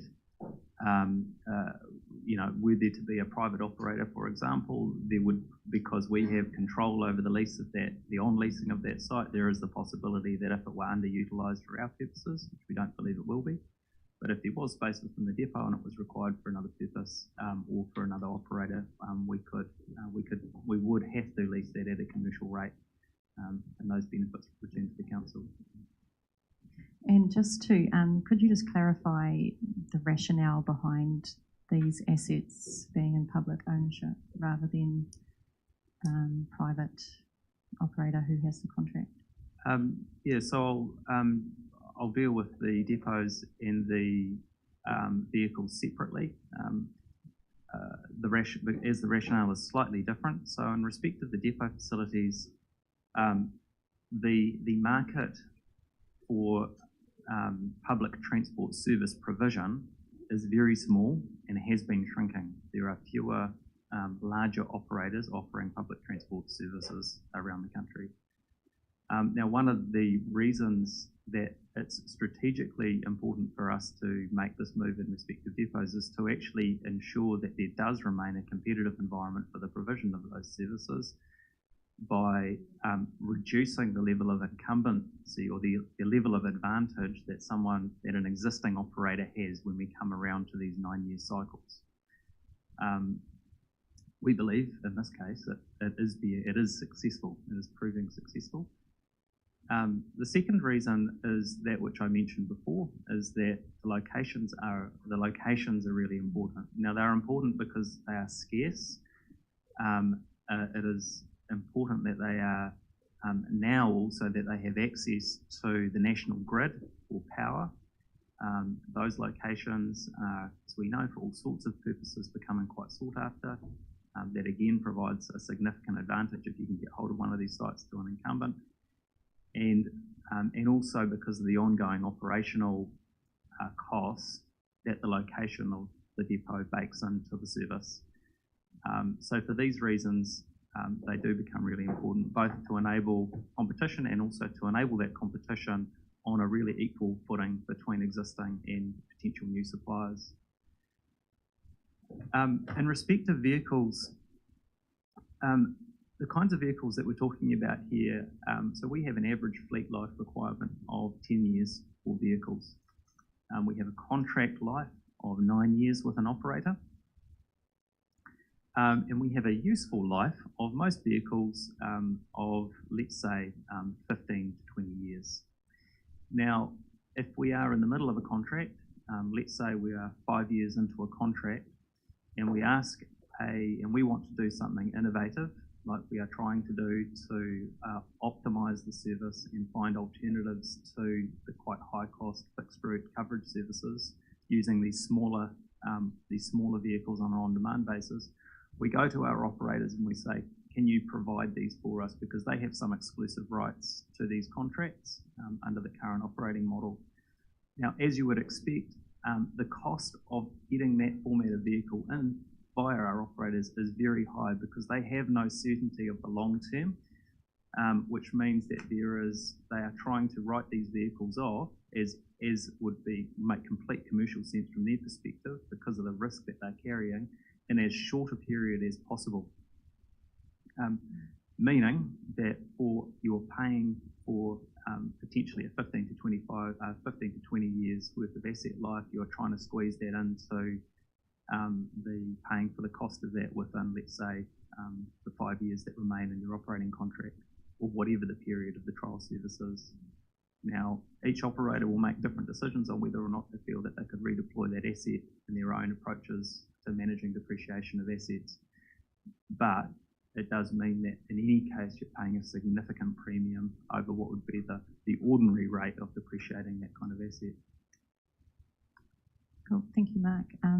Yeah, I would support this proposal as it has zero rates impact. Thank you. All right, Katrina, can I come back to you? We've just still got you on mute.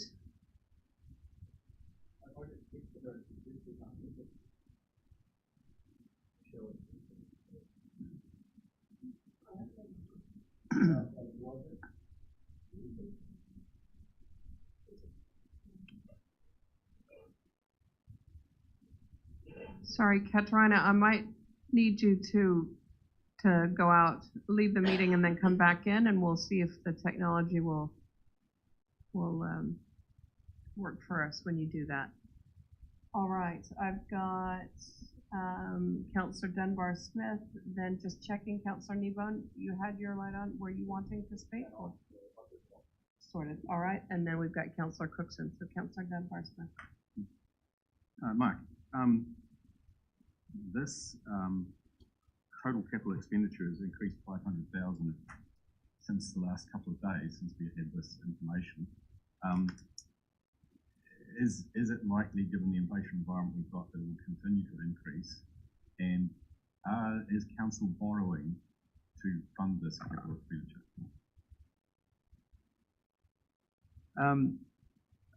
My own view is that we have some contingencies built into this number, but the increases that have come through relate to very specific items. They relate to things like, and again, feedback with operator because we're in the middle of a tender process, replacing an asphalt surface with a concrete surface because of the additional weight of the vehicles and the tight turning circles that they're having to deal with. So that's the kind of thing that we're dealing with rather than general inflationary impacts here. These aren't in the scale of what we do as an organisation, what we build as an organisation. They're not that large and they're much more amenable to kind of fixed pricing because they are relatively simple things in the scale of what we do. Depots are not particularly complex. So I'm reasonably, I will not promise, but I'm fairly confident that the numbers are what they are as I've updated, and they shouldn't be shifting. Are we borrowing to fund this capital? Yes. So the capital expenditure is borrowed, and so what we realise, and this is the 8% that I mentioned. So we for the cost of the interest and the repayment of that borrowing for the Waipa depots and the additional charging infrastructure to go with that amounts to about $240,000 per annum.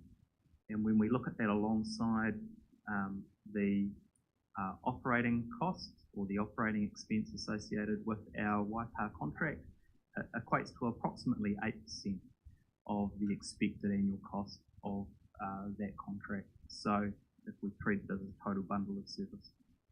Secondly, item number 3, the 2 small format 14-seater EVs. You mentioned that they weren't particularly useful in major routes. Could this work without those 2 EVs?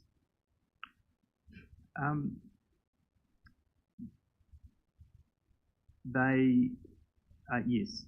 So they are effectively 2 slightly separate propositions that are linked by, in part, by the transport centre charging. So we have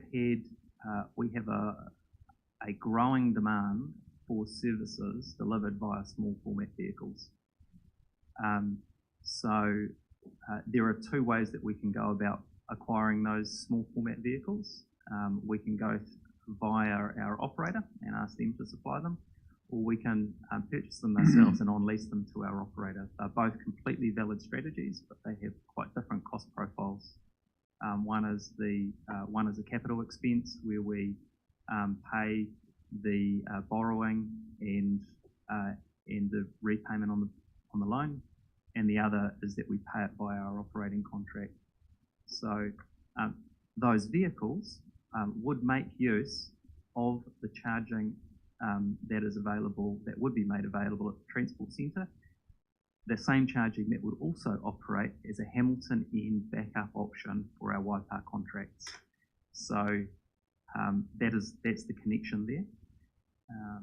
Just to clarify though, the charging and transport centre will be used larger EV buses rather than these smaller ones. They're going to be there already, and the same with the one from here to Waipa or here to Cambridge. They're not going to be using the small 14-seater ones there as the primary route drivers. No, so the main routes are large vehicles, and those vehicles are likely to have capacity to run their entire route based out of with charging only at the Waipa district end of the service. They do run into the city. Now, one of the things with these networks, just like with fueling, any kind of fueling, it's important to have a backup. Now, unfortunately, with these types of vehicles, especially the buses, it's not a simple matter of pulling up to a gas station or an opportunity charging like those that are available at supermarkets. So for resilience, it is useful to have charging at the transport centre. That charging facility would also be utilised for, on a more regular basis, were the small format vehicles to come into, be in operation. Okay, so it seems like the small format vehicles are for trial for pilot purposes rather than they're not the ones going to be transporting large numbers of people. Yeah, that's correct. So through you, Madam Chair, can I just clarify though as well? We say trials and yes, and they would be trials, but I think something that just a reminder of the strategy that's set out in the Regional Public Transport Plan. And there are some uncertainties about this because we are learning as we go, and the Transport Agency as well. The intention in the Regional Public Transport Plan, in respect of the urban networks in particular, is to focus those larger vehicles on greater frequency, on fewer, more direct routes, and for those coverage services to use alternatives, including these smaller format type vehicles, to provide on-demand type services. So yes, yes, they will be rolled out. You have to try first, see that it works, make it permanent. So to that extent, they are trials, but it is part of the strategy in respect of making better use and optimising the urban network.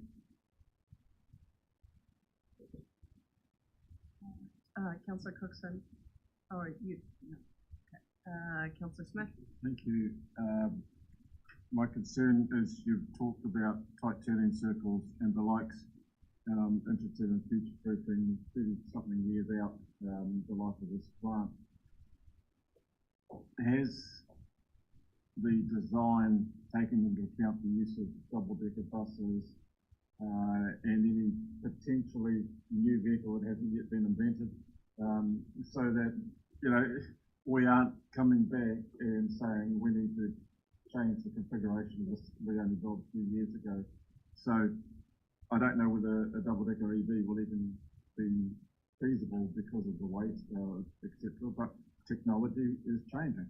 So the future-proofing aspect of this building, 30 years, 50 years, it never just gets knocked down after 30 years. Yeah, through you, Madam Chair, they will and they are. So the demand for that Cambridge route is likely to necessitate double-decker vehicles, and the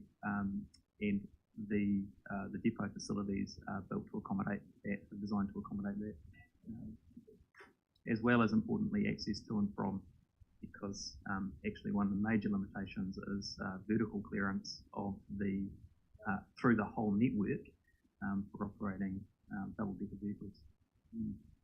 Councillor Marr. Did you want to check with Katarina?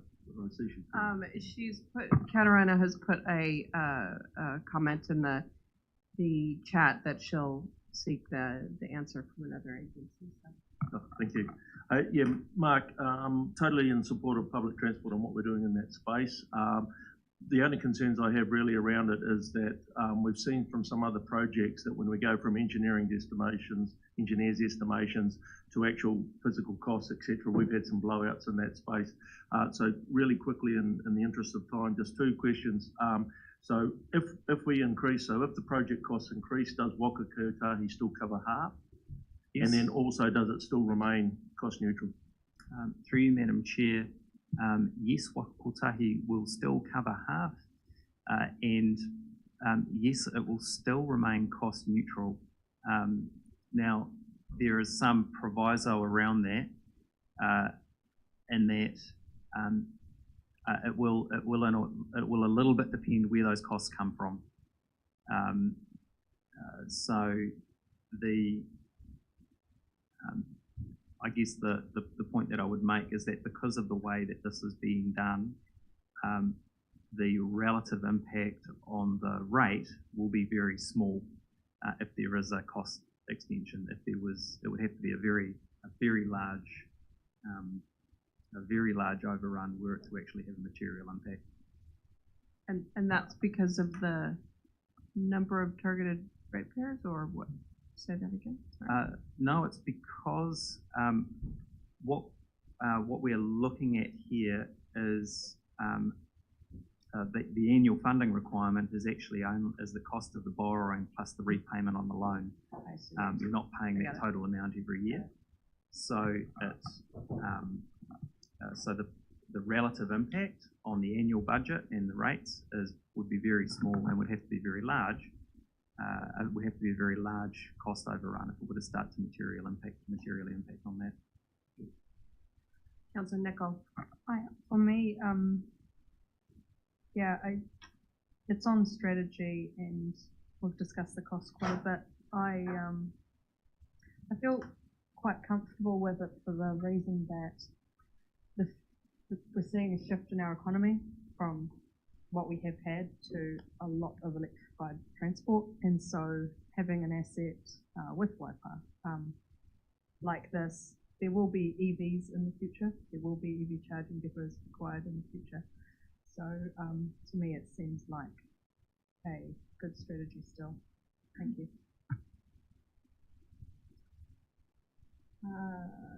Councillor Hughes. Thank you, Madam Chair.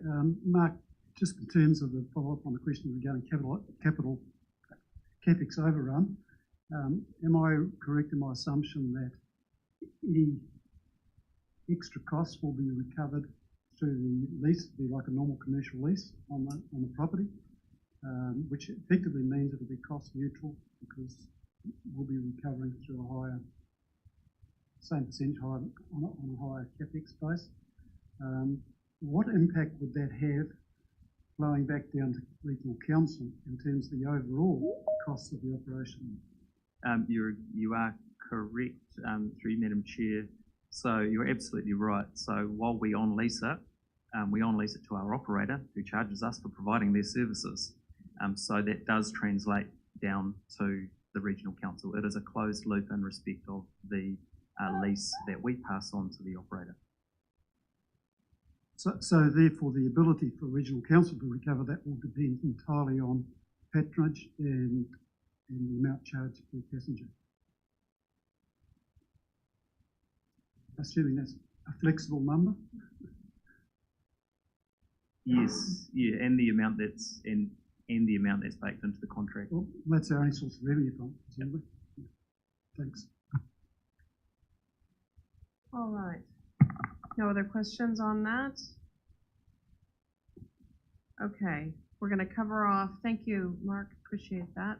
We're going to cover off the last business case. After that, we're going to go through the areas where there may be savings. So just giving you a heads up that that'll be next, Janine, and then we'll, yes.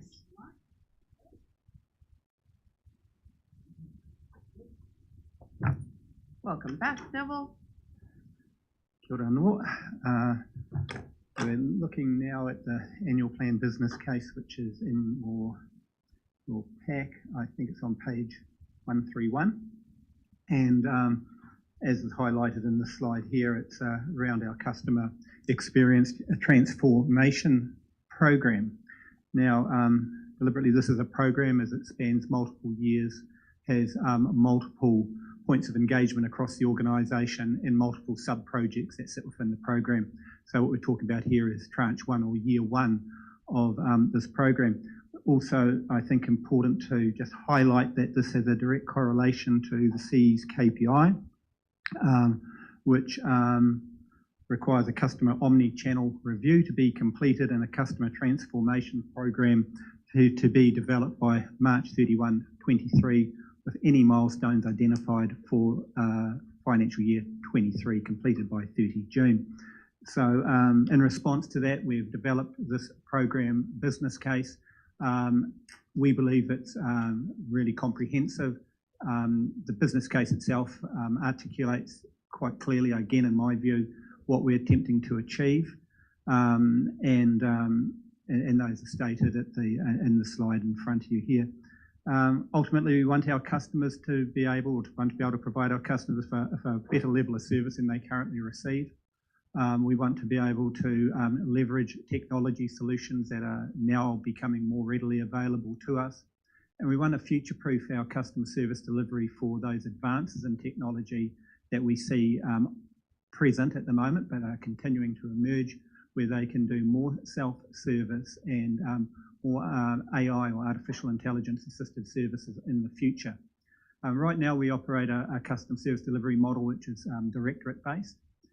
So what does that mean? You know, we have some staff sitting out the front out here, are part of our customer service team.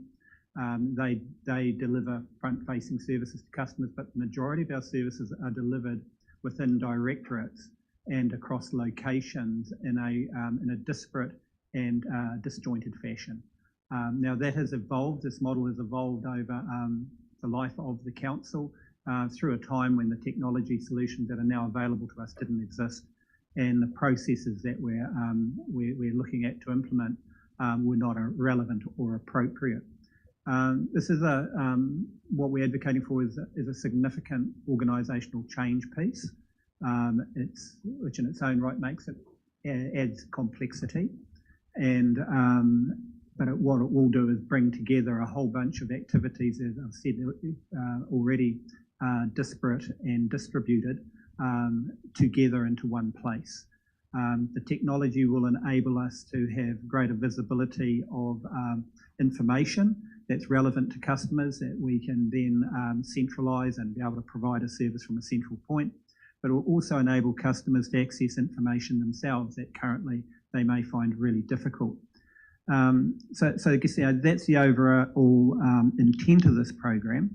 If we can go to the next slide, it's pretty much whoever's driving us, and hopefully you can see that on your devices or on the screen in front of you. This presents really a one-page view of what we are trying to achieve. Year one being the annual plan year, so starting from July 1 of this year, is where we set the foundations in place to enable self-service and what we call agent desktops, which is flash speak really for staff to be able to access information both about customers and about services from one location and respond directly to them, be it in person, over the phone or online, and potentially through social media as well. And on the right-hand side, we've got what we're trying to achieve in terms of the 6 key strategic shifts in our customer service practice.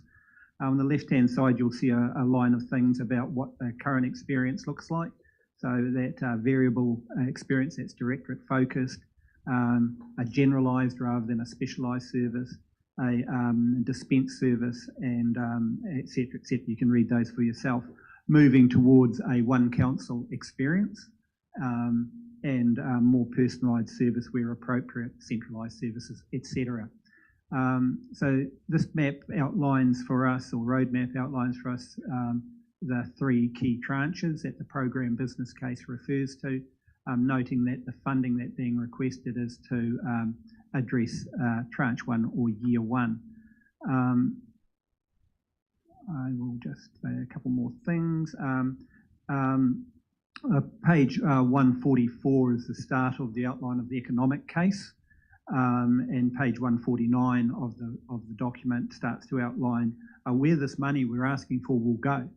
And through the business case itself, it outlines a whole bunch of options from status quo, do nothing, through to a significant investment or maximum investment approach, and we've tried to get the balance right. So for that first investment that we're seeking is for the implementation of omni-channel technology. And you know, it's a flash term. I wasn't familiar with it until I was exposed to this process.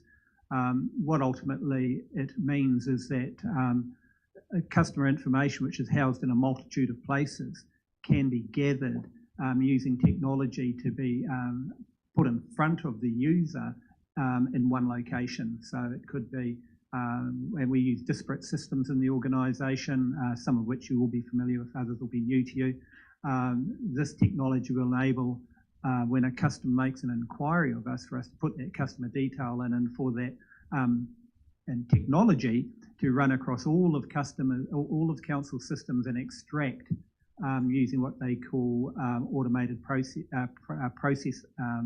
interface or integration devices or bots to pull that information out and present it in a nanosecond to the user. So we get a full customer picture and can answer and address their inquiries accordingly. So this is what this omni-channel process is that we're talking about. The requirements for that are around a project manager and a business analyst. We're thinking we've probably got about 2 months time we require for that work to be undertaken. And then a big cost around the technology solution itself, which is really around licensing and users and the cost per user. The other investment, again, is primarily around a project manager, business analyst for him to implement a knowledge base. And the knowledge base is pivotal to all of this. It is the way we do things across the various parts of the organisation, and bringing all of that information as much as possible into one location so that we've got almost the Wikipedia of how this organisation works. And then we can search quite quickly and find the answer to complex questions. The next opportunity, having a well-structured, well-thought-through, well-constructed knowledge base, is that it allows us to start to bring in more business analytics and more artificial intelligence driven type facilities that we currently don't have. What does that do? Well, if you think about your banking model and how you now do pretty much all your banking on an app on your phone, without ever, whereas 10 years ago you rocked up to the bank and stood in the queue and filled out a form. That's the type of transition we're potentially moving to.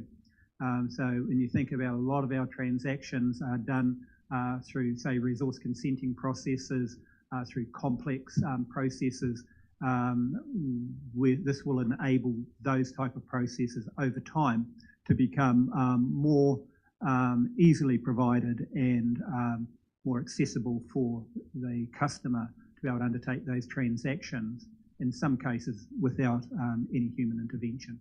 So that's why this is called a transformation program of work. It's not just a minor project making a cosmetic changes to the front of house. It's an organisation transformation program off the back of the CE's KPI and taking a structured and methodical and well thought through approach. Look, I think it's time for questions. Thank you.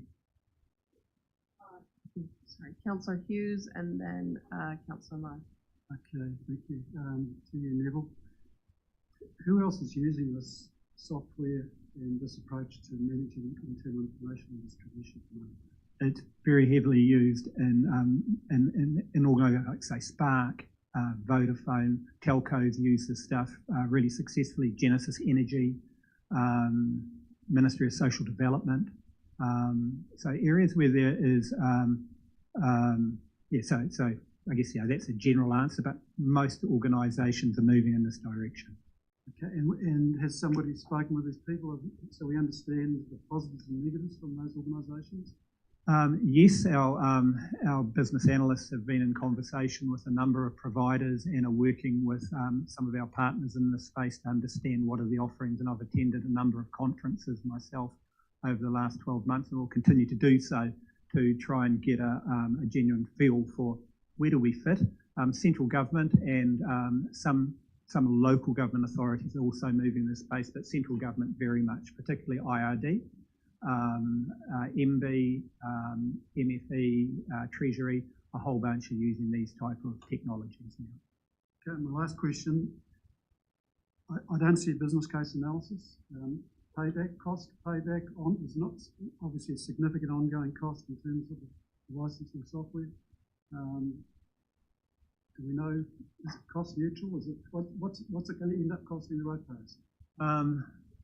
I can't give you a ratepayer cost right now. That would have to be something that Janine could. Is it going to save costs internally? That's what I'm asking. Otherwise, yes. It's going to be a ratepayer cost. Yeah, so it will release capacity in time and create greater efficiency with the time to serve, which all has cost associated with it. I guess that's what I want to see. Yeah, what is the payback time? What's the business case? Payback time, I couldn't give you a drop dead figure on it, but I would say that within 12 months we will start to see, we'll start to realise benefits.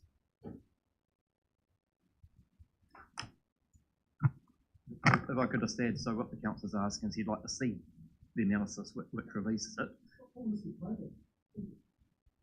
Yeah. So, Neville, there is a business case analysis that's been done for the project, and I just wonder if we, how we're able to get visibility of that. So the program is in the documents, as I said. I'm not sure whether that is sufficient for what we're looking for, because each one of these has a project component associated with it, subject to approval of us going forward. We then will develop a program or project specifically around omni-channel, project specifically around knowledge base. But to develop all of those projects without a sense of appetite going forward with the program itself is, hasn't been done. So just so I'm clear, so you want to see support from council that this is a direction before you invest the time to go through that detailed business case analysis and identify the paybacks that Councillor Hughes is asking for. Did I understand that? To some extent, yes. But on page 154 in Appendix A, we do have a benefits plan that starts to outline some of those benefits, so by tranche. And we're not breaking it down to a financial dollar benefit, because I think that is too challenging at the moment. There are some impediments to getting implementation. Primarily, it's the change process. So what we're talking about here is an organisational change process which takes cost. We have to do the analysis. We have to understand exactly where all of these processes are that are currently going on in a distributed ad hoc fashion across the entire organisation, and not just in this building, but across the entire WRC network. We have staff in multiple locations in Taupo, Paeroa, Whitianga, etc., who perform customer-related functions. So there's quite a bit of analysis that needs to be undertaken before we start the shift. And then there is the change part, which is around how does that affect people and the roles that they perform, and what is their amenability and appetite to accepting and adopting the change process. These are difficult things. They don't happen without a lot of planning and work, and there is a cost associated, but there's also a return on that cost over time. Yes, Councillor Hughes, the customer transformation program is something that I've been driving since I've become Chief Executive, and was supported fully from the previous council. I think what Director Williams is trying to say is that we're putting we want to realise benefits of being able to have less reliance on staff to provide some of that improved customer service, but we need to go a little way down the project space to be able to put an analysis of when and where those benefits can be realised.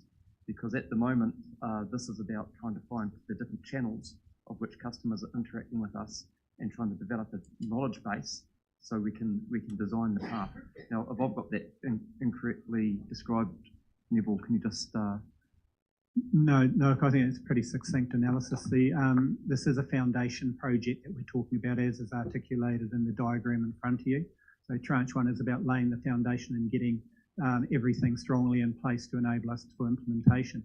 From a pragmatic perspective, we're trying to adopt a customer focus to this program as opposed to a financial benefits focus. So what is the outcome from a customer perspective that they can expect? What will our ratepayers see as a result of this? They'll see a better level of service, they'll see a more responsive one, a more consistent one, and one that they can trust.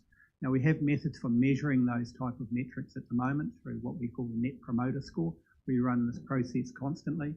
It's a real-time process which gives us insights into what customers think about the level of service that they're currently receiving.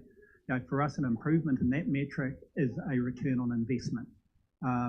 We assume, and I think it's a strong and evidence-based assumption, that not only having an increased customer satisfaction level will also achieve a cost efficiency and cash benefit over time because the service is being delivered better, faster, more accurately, more consistently. And then we quantify the saving, but we've definitely applied a customer-focused approach to this program.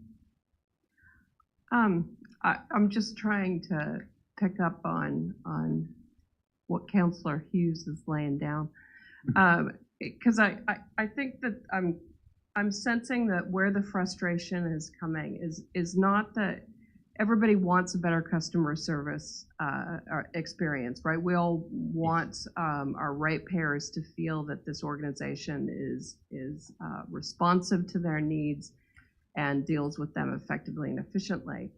But I'm sensing that the tension is that there's an assumption that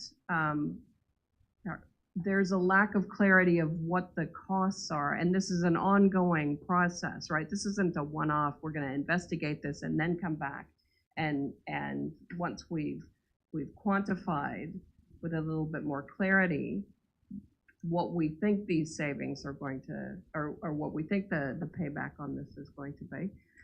I just get a sense that Councillor Hughes is feeling that we're putting the cart before the horse with good intention, but this is ratepayer money that we're asking to be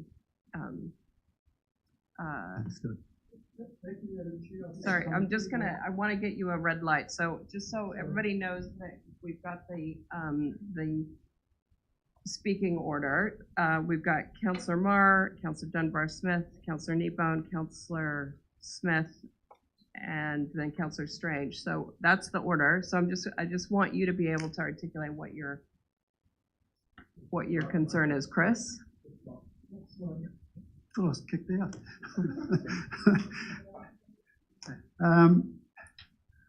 I always come back to ask myself the question: if this was my business and I was running it, and spending my own money, would I be prepared to spend this money based on the information in front of me? I'm sorry to say that in this case I wouldn't. So I'll just leave my case there and let the other. All right. Councillor Marr. Yeah, thank you. Yeah, just echoing Chris's views. I mean, we're looking at all these cases that are coming before us. One, there's a desirable beneficial outcome, but two, we're also looking at it through the lens of a ratepayer's impact.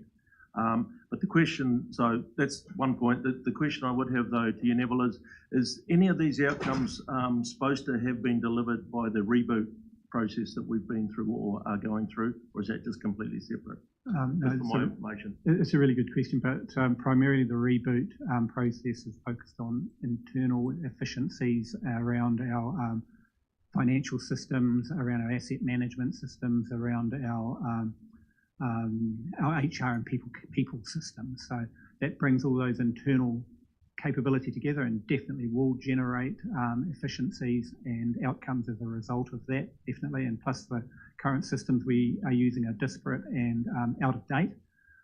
So there are benefits there. Where this integrates into a technical solution is when we talk about IRIS and its next generation and the movement towards this new platform into which we'll engage with our primary customers, our farming sector, and work with them to be able to manage things like regulatory compliance and nitrogen and so forth. So what we're proposing is that this comes with a system, it's built by an outfit called Datacom, and IRIS will be built on a platform called Datascape. Datascape will be one of the integration dependencies that we need for the next tranche. So as we do this omni-channel and these other pieces of efficiency and realignment, we then start to move into where it interfaces with the wider program of work, the IRIS piece, which will be with us in about 18 months or 2 years' time. So we're doing a whole lot of preparatory work to get our house in order, to get our systems aligned, and then we interface with the new technology system that's coming our way, which we're investing heavily in. I don't know if that helps to give you some clarity, but... yeah, I guess where I was heading is whether the reboot system could have add-ons and stuff that would take care of the majority of this. Janine, This probably sort of able to stuff. answer that one. If I can perhaps respond in terms of reboot, this customer experience has always been very deliberately out of scope for that project. And I think acknowledging that the origins of that project are reasonably long, but I think the ability to actually address this conundrum at the time that we were looking at reboot was we hadn't done a lot of this work that is part of this business case and part of actually looking at what's required for that customer experience to be able to incorporate it in there.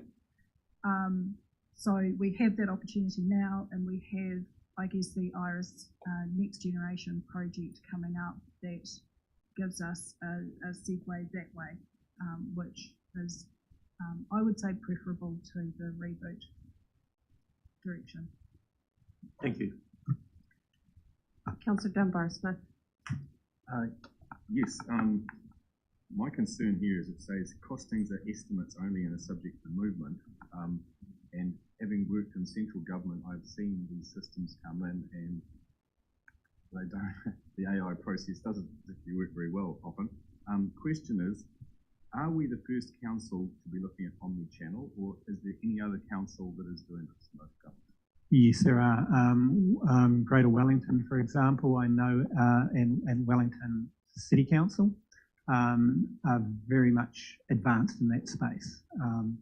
So omni-channel is a new concept to us. You know, I was familiar with the multi-channel sort of model.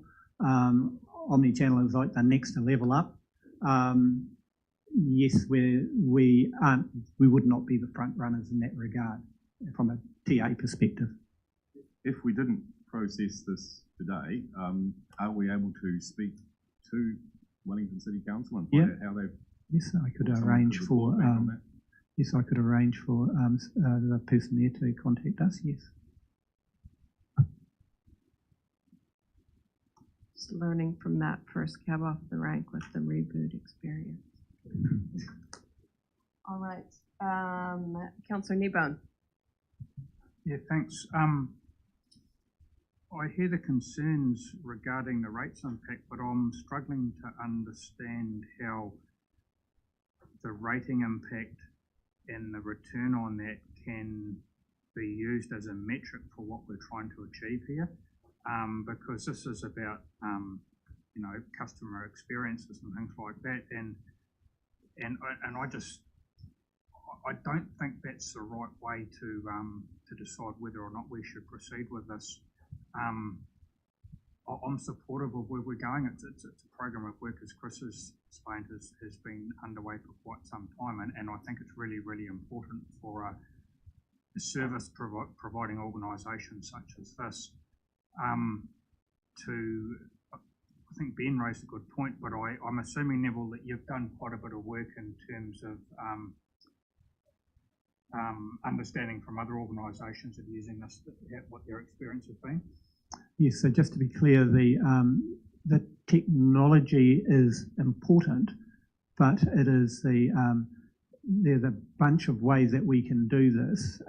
So we're not sort of like necessarily going out and buying a widget and sticking it into place.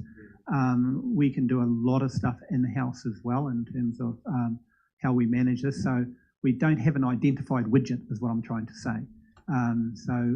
It's more the methodology and the logic that forms the foundation. So yeah, when I'm talking about these other entities that have done this, they've approached it from a methodology and a process perspective as opposed to going and buying an off-the-shelf application and plugging it in. In talking with our IT people this morning, you know, the thinking is we can do some stuff already ourselves, and our external support need for technology may not be as great as we currently think it might be. So things are moving all the time. It's more the logic and the method, and then the tools or the technology interface is secondary. So what we put in here is the figures as we probably at the extreme end, as we understand it, in terms of licensing and user numbers. But it's quite possible as things evolve that these numbers will go down. Okay, so I guess just to summarise, Madam Chair, I'm supportive.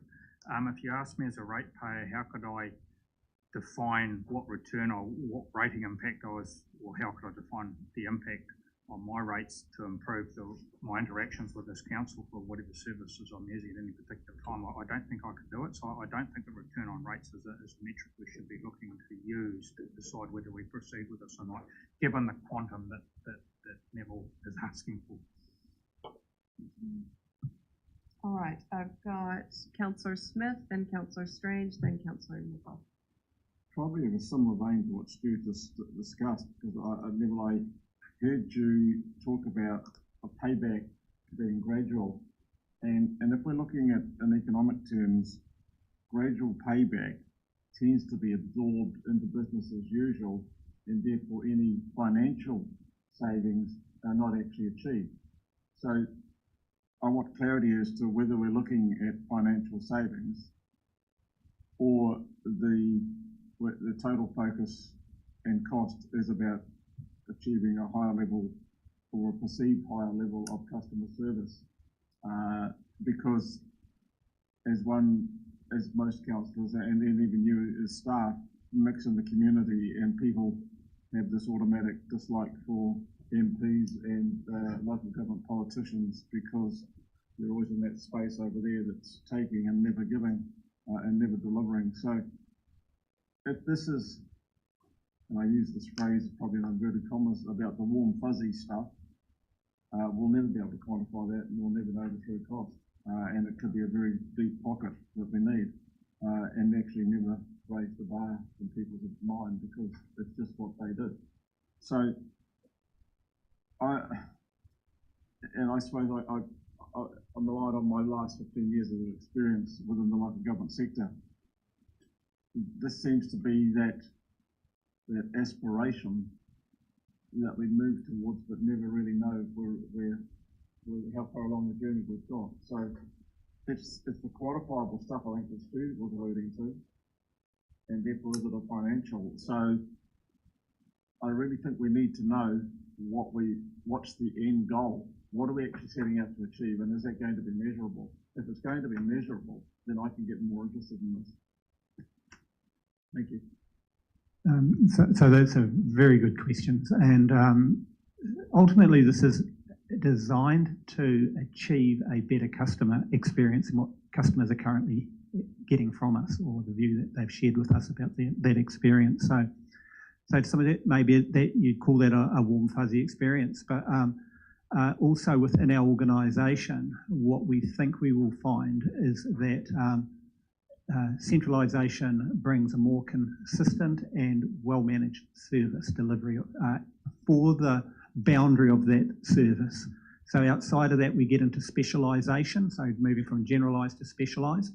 And currently that's a mixed model where some of our general work is being undertaken by specialists and vice versa, leading to a less effective delivery of that service to the customer. So by differentiating that service better, we get more capability and capacity from that general service delivery. It's delivered faster and more effectively and more accurately and consistently, and that results in a better outcome for customers. There's a cost saving associated with that, and that it reduces risk and exposure when we're dependent on individuals to deliver a service that's variable, but also if they're not here or the volume of demand increases, we don't have capacity to meet that demand. So I'm saying we get more capability for general service and better specialist service delivery as well. So Madam Chair, if I could just do a supplementary there. You talk again about cost benefits. Are they able to be quantified? And my concern is if we quantify something, is that going to be applied to a saving that we can offset against any perceived or actual rate increase going forward? Because if we tell ratepayers that we're going to have a saving, it's also important that we show where that saving is applied. If that is to offset a future rate increase or an actual reduction in that cost centre going forward, we need to be able to show people. I understand. So, yeah. I'm very probably cautious when we talk about cost savings, because unless it's identifiable and quantifiable, then is it a real or only perceived? Yeah, and I do absolutely understand that, and we've steered clear of that type of analysis in this program to date because, for example, if we were to mention numbers like, well, this could result in 4 or 5 less FTE and an overall cost saving of $400,000, say, as a figure, you know, that's presumptive and means that we are anticipating already that we're going to undertake organisational change with only one objective, to reduce headcount. Now, that's not a stated principle of the approach we're taking, and that's not our intention. However, you know, that is... That's right. Okay. And so that's when I said we go through an organisational change process at the beginning. It's complex and it can't be taken lightly, and we don't enter into a presumption that this is going to result in a diminished workforce and more robotics and less people. That's not how we're leading this out, and I wouldn't want to signal that as the intent of the program. That would be easy. What I'm saying is maybe we need to take an organisational change lens to this and see what the potential is, and then determine along the way what does that mean in terms of movement of activity and investment from a staffing perspective, from a whole bunch of areas. You know, the technology changes that are coming are phenomenal, and they will have a significant impact on workforces everywhere. We need to get prepared for that and to understand what our position is when that time arrives, and it will get here sooner, not later. So we haven't done that work, but that's part of organisational change and organisational design, and being deliberate in that approach, not just let's just take some money. It's an integrated mechanism that we have to think about in a very considered way. So I guess that's why we're not signalling big savings up front. We know we'll get better customer satisfaction, and that's been our key driver behind the program. All right, I've got Councillor Strange and Councillor Nicol. Just, we can pick up the pace a little bit. That'd be awesome. I'm done. Cool, thank you. Yeah, we all know how important customer service is. When we have a bad experience, it impacts on the reputation of that organisation. Just a quick question, Neville. Does this take into account all customers across our core business, i.e. PT customers? Not at this stage, but it's intended to. Yeah, so that's part of the discovery process. Is our largest customer base on a daily basis is our PT customers. Currently, they are outside the visibility of our customer service centralised experience. We want to understand how we address that. So yes, it's in scope. But is there a time frame on when that might come in? This will be part of the discovery. This will be part of the discovery sooner rather than later. And again, some organisational changes involved in this in regard to this. There's some technology interface that needs to be understood. But yes, currently we don't have visibility of satisfaction at the centre for our transport customers. I know we do surveys, but they're not necessarily informing us in the customer service space universally. Okay, and progress of this, which committee will that sort of filter into? This would feed back through the Finance and Services Committee. Cool, thank you. And last one, what are the potential risks of not progressing this? That we maintain the status quo and that we continue to incur cost and inefficient delivery on an ongoing basis. So yeah, status quo doesn't move us forward. Thank you. Councillor Nicol. Thank you, Neville. I recall attending a few finance and services meetings at the start of last training when this really started off, and so your answer actually doesn't surprise me a whole lot. I do remember us saying we want to take quite a different approach to this, and that'll be a long-term thing. But the case of one, because people do perceive councils to be clunky, and people have talked to perceive this council to be clunky. And so that was the intention of this to shift, and so we're just in one part of that larger project. What I'm understanding is if this were approved today or sometime through this annual plan, it allows it to carry on as per schedule. And if it wasn't, you would more than likely bring it back to long-term plan time, and it would be a slowed path. Is that correct? Yes, that's correct. It would incur a change in approach, but yeah.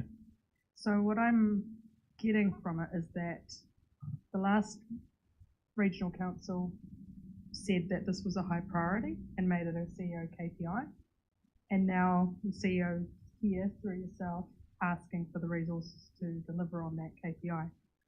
So if we say yes, we can hold them to account to that on budget, on time and so forth, and if we say no, it shows that we don't value this part as highly on improving the customer experience as per the previously agreed timeframe.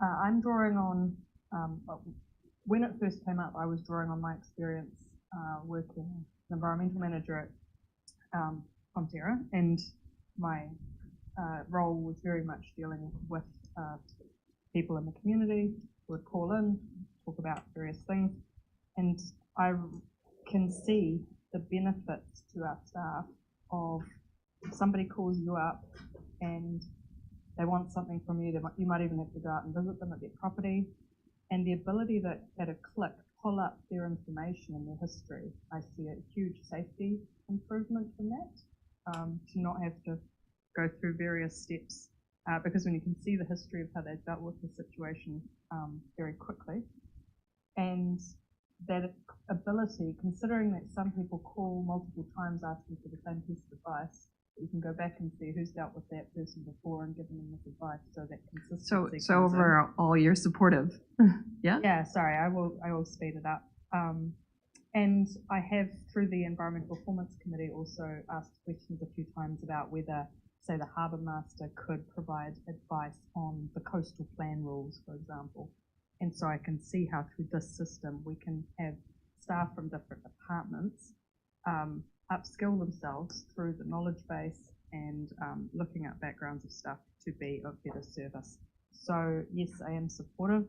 The last question I had though was, can you tell me anything about the TAs and whether any of them are going through anything similar at the moment? We're looking into it, and so future potential for this with CoLab and that shared service of looking at how we do things. I think it's a really good question. I'll try to keep it short. Yes, so CoLab, and I'm a member of this particular subgroup that's been set up of CoLab, which is looking at customer digital transformation. The TAs in our region that are members of this particular group are really keen on a digital solution, and to be able to share, well, they'll share our customers, which all their customers are our customers. They're now looking really closely at what our move is. So, for example, this Datascape platform that I talked about previously, if we can get them to adopt the same process as us or program as us, then we're all going to be able to interface our customer activities on one platform. That's a future aspiration that could bring some significant change in terms of how we deliver services across the region to all customers, be they at a territorial authority level, a district council, or at a regional council level. So that is a piece of work that's on the table, but they know what we're up to, and they're quite keen to see what our process and approach looks like. Thank you, because I'm aware we do get phone calls about things that are not always in our council's remit, and vice versa. So that would be quite helpful for people who can't get their heads around the different things that different councils do. Thank you. Thank you. All right, I do want to close this off, Chris. I've got a simple question. Better be simple. And I don't want to start another discussion. How many Spark customers are around the table? And have you ever tried to communicate with them through their customer-facing systems? Yes. I rest my case. I'll just say that my experience through their chat is an awesome service. Yeah, the AI chatbots, they've come a long, long way.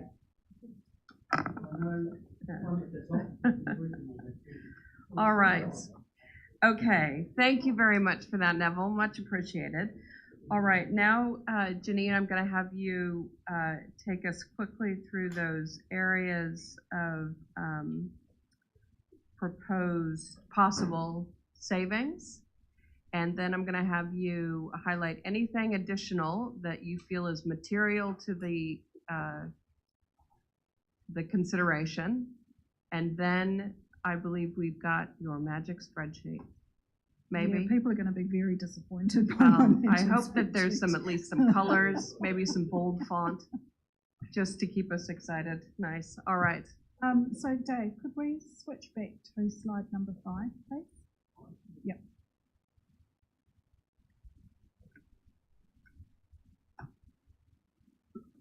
Okay, so back to where we sort of started some of the day in terms of those areas of potential saving for council consideration.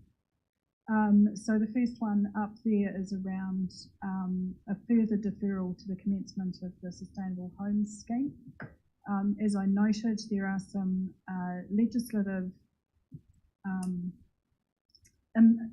impediments to us being able to progress this scheme around the my triple CFA, my C's and my F's, the Consumer Credit and Consumer Finance Act, and the application of that to the voluntary targeted rates that were proposed to fund this scheme. So there's that issue, but there is also the fundamentals around the scheme and how that shifted from economically where we were in developing the long-term plan of very low interest rates, a gap in the market in terms of providing the support to property owners. That interest rate environment has changed significantly, and the trading banks are really stepping in to fill that gap for us. The role of local government should be to act where the market doesn't. So I think if the market is starting to move in that space, then we should get right behind them. What this would mean is that through the LTP, this council would have the opportunity to reconsider the scheme in its entirety and whether it moves forward in any way or whether it actually is dropped. We need to do that through the LTP because it was one of the key consultation topics through the last long-term plan. In terms of the funding impact of this, it would take $255,000 out of rates, but that rate was only going to apply to scheme participants anyway. So while it drops our total rates revenue, we won't see that playing out in terms of the rate impact against those examples that we looked at earlier today. Land management advisory services. So as I've noted, this is a saving that we can just lock into the budget. This is a slowing down of our ability to gear up this program. The work will still happen, but we can take the funding that we have already collected and utilise that when the work is actually required. So the rates revenue that we have in the proposed annual plan at the moment can be reduced by that $731,000. We should just do that. The Warm Homes Clean Air Scheme. So this is one that we operate in partnership with South Waikato District Council. So we do the heating replacement, they do insulation. Part of the challenge with the scheme in its current form has been a real challenge in finding participants for the scheme. And so out of our $120,000, we've sort of been at the $25,000–$30,000 level of expenditure. The previous scheme provider withdrew from that at the end of last financial year. So we were in a situation of nobody to actually deliver the heating replacements. It was the direction from the last council to go back to market and try and find a provider, which we have been successful in doing. And I have a contract in front of me to approve effectively for the rest of this financial year, with the opportunity for an extension of another 12 months. But it is a question for this council around, given that difficulty with market engagement, is this something that we need to continue to do or fund at that level in particular? Or is it something that we could reduce funding for? Obviously, we've got 12 months of funding this year that we're unlikely to spend, so we could potentially carry some of that over into next year, with the conversations we've had alongside South Waikato in terms of what the future of this looks like. Now, there was a conversation that came up in our workshop yesterday around there's a request for another 18,000 in the regulatory space in terms of education around tōpō in particular. And these things sort of really do need to go together, I think, in terms of the conversation around changes to the National Environmental Standard for air quality and the shift from PM10 to PM2.5. And the last point is around our hardships remission policy. So as mentioned, that was part of our COVID response budget. We have $400,000 in the budget at the moment. We have been trying really hard to drive interest in this, or be able to offer this to people, but again, we are not seeing the uptake that was envisaged at that time. So we notionally, the recommendation there is to reduce the budget from 400 down to 200,000, with the review of some of those policy settings again to happen through the long-term plan. So, Madam Chair, that's probably that list in a nutshell. Great. I know we've been through those things a few different times through our previous discussions. Were there any other points of clarification that anybody needed? Nope. Awesome. Quick question. All right. Quick question. Oh, Sorry. yes.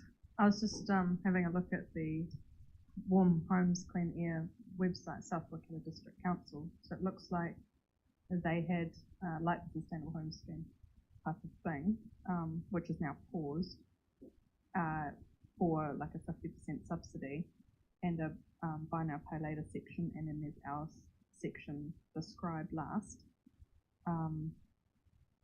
as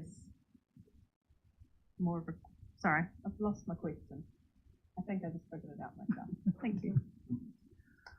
All right. Are there any other matters of material? Go ahead. Sorry, Councillor Mahuta.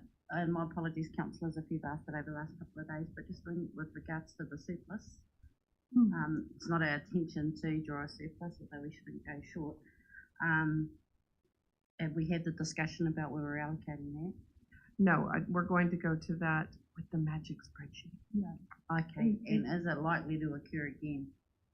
Because I don't think it's good business that we're always in surplus. I don't think that's a nice story for our ratepayers either. It means we collected and didn't use. We didn't deliver something.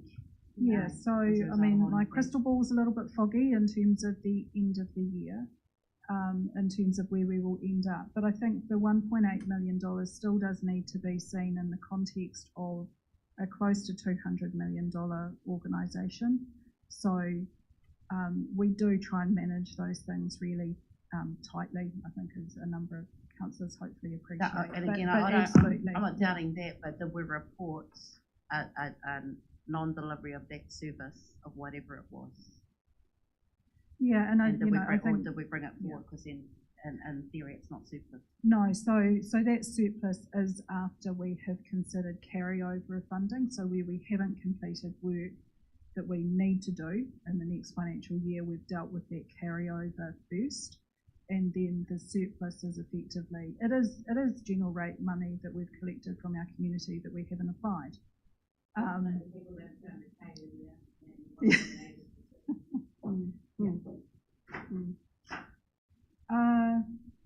So in terms of material matters. Oh, sorry. Do you want her to cover it? Look, I really want to thank you, Tipper, for raising that point, because I was going to bring it up as well, because I see that there's some of that funding is going to go potentially to the Mugridge's issue to sort that out, which will leave us with about 1.5, and I'm happy if some of that goes to staff and we're left with 1%, which could then come off our 5.2 or whatever, gets us down close to 4%, which I feel a lot more comfortable with. So I think it's a very good point.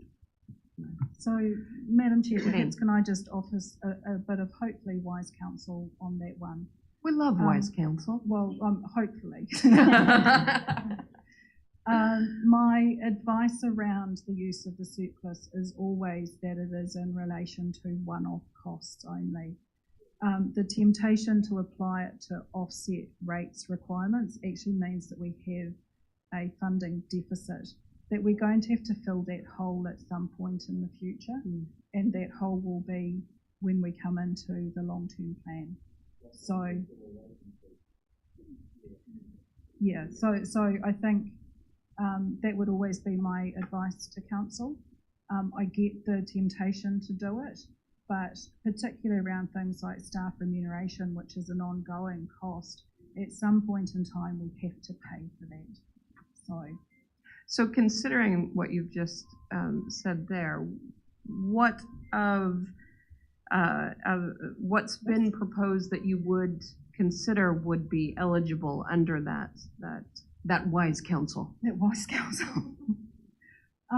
So look, one that is on that list that potentially a really good candidate for it is around the customer transformation program. That is a bit of an establishment piece of work that will, there's a couple of advantages to that. It means you don't need to make a decision on that today, that you can get more information from Neville or through the Finance and Services Committee if you so wish in terms of what that program entails and the benefits of it. But it also, it still facilitates that work going ahead. But with the substantive case in terms of the investment that's required to come through the long-term plan. So that would be one. I know there has been thinking in terms of the iwi Māori partnerships. The business case that's presented is that that's an ongoing commitment in terms of cost. So my recommendation would not be to do that. I think either you do it now or you wait and you have the conversation through the long-term plan rather than using the surplus there. So those would be the two considerations in there. Nice. All right. Anything else material that you wanted to raise? I know in the workshop yesterday, Tracy had just leapt to her feet, grabbed the microphone in terms of the policy program. So I'm not sure whether that is something that councillors just want to understand. I think, and it's covered off in the report, I think the increase that Tracy's signalling to you is compared to what was projected in the long-term plan rather than a year-on-year increase with an annual plan to annual plan. But yeah, I know that was one that wasn't canvassed yesterday through workshop and maybe something that councillors are interested in covering off today. Tracy, did you want to, was there anything that you would like to add to the narrative that's been shared, or either through the report or what Jenny has just covered off? No, Madam Chair, I just didn't want it to go unnoticed. Councillors, did anybody want to explore that policy space a little bit more before we get down to that? Nope, sweet. All right. Okay, so shall we go into some decisions in terms of the pluses and minuses? Yes. With my underwhelming spreadsheet. Dave, do you want to, I can share my screen. While you're getting that technology up, can I just canvass I know we've talked a little bit about this, but we did discuss earlier at the start of the day the consulting piece, you know, that was one of the things we needed to make a decision on today, if we could, and that was whether or not there was a desire to go out and consult if there was a decision that triggered that. The conversations I've had have indicated that nobody has or that people didn't have a real appetite for consulting, or for consultation on a major change, just wanting to test the room? Wording's not quite right.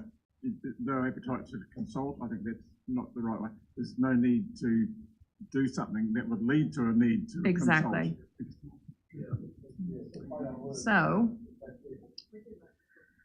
So I'm just gauging the room. There's however, Councillor Smith wanted to express that there's support for that. Perfect.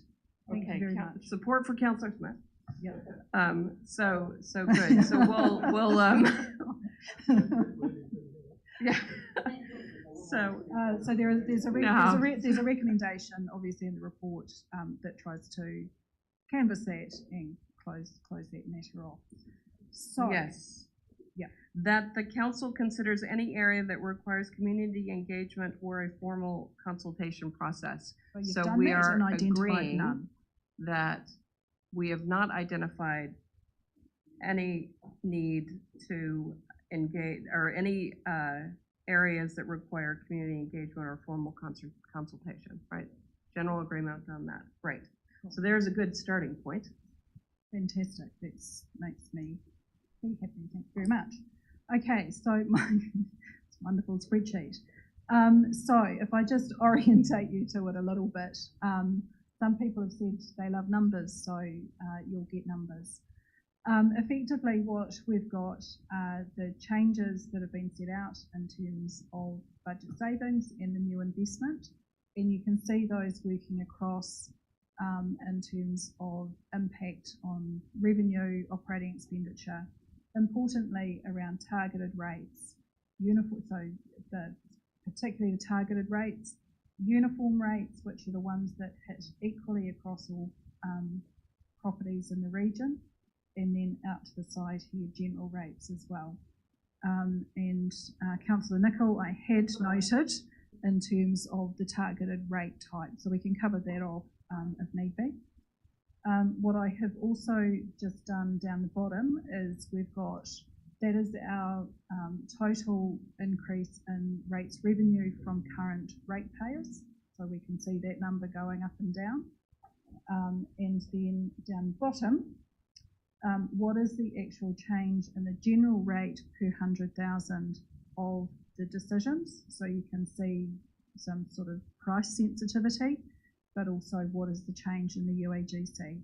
Now, I haven't done all the targeted rates because they are many and varied and look very different, but I just wanted to give you a sense of the impact that the changes have from a rating perspective in doing this. Madam Chair, there are increases or there are not increases in the targeted rate? There are, in terms of the decisions in front of you here, the targeted rates go down slightly. Outside of 170,000 slightly across all targeted rates.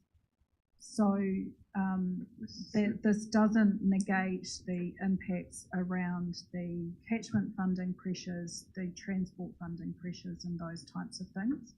But the impact of those had been shared, I guess, with the rating impacts by territorial authority that was provided to councillors last night and the distribution of rates overall in the region.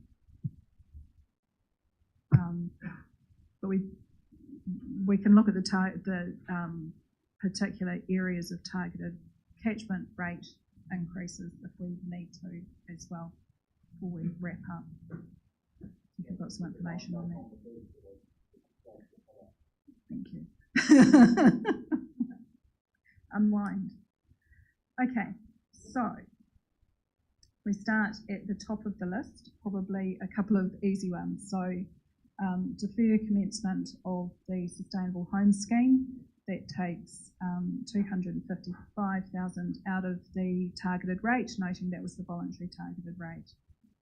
The 731,000, which is the LMAS funding, is a saving against the general rate. We can tick that one off. Direction needed from council, I guess, in terms of the position in relation to the sustainable homes, the warm homes clean air project. Sorry, Janine, just checking that this year, because the provider hadn't been there, so they haven't been able to do work, and given there's only 4 months so left in the year, is there any opportunity within that to perhaps carry over money and reduce that impact for next year? Yep, so that was, I guess, sorry Chris, I think you might have been out of the room, that would probably be my recommendation, is with fair winds, they'll probably spend half of the budget this year, given have a contract for 4 and a bit months, but we have 120,000 in the budget at the moment.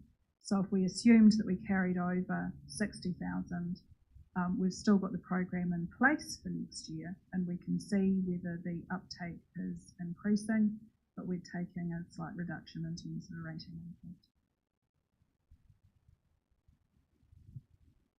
I would comment that I like your advice there, and I was mainly torn because I know that the ECA funding's there as well, right? So that's something available to everyone, and it's in the same kind of space. But saying that, going into tough financial times, a recession, going into winter, it would make it difficult to say, with such a small amount of money we're dealing with here, to just kick it now.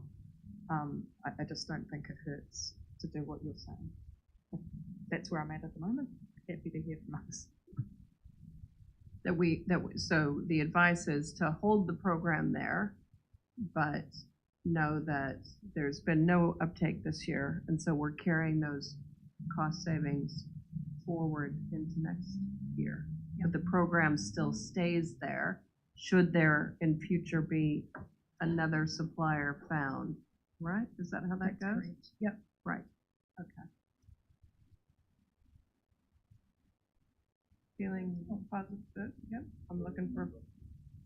Yeah, would that mean we'd then looked at through the long-term process, long-term plan? Given that feedback.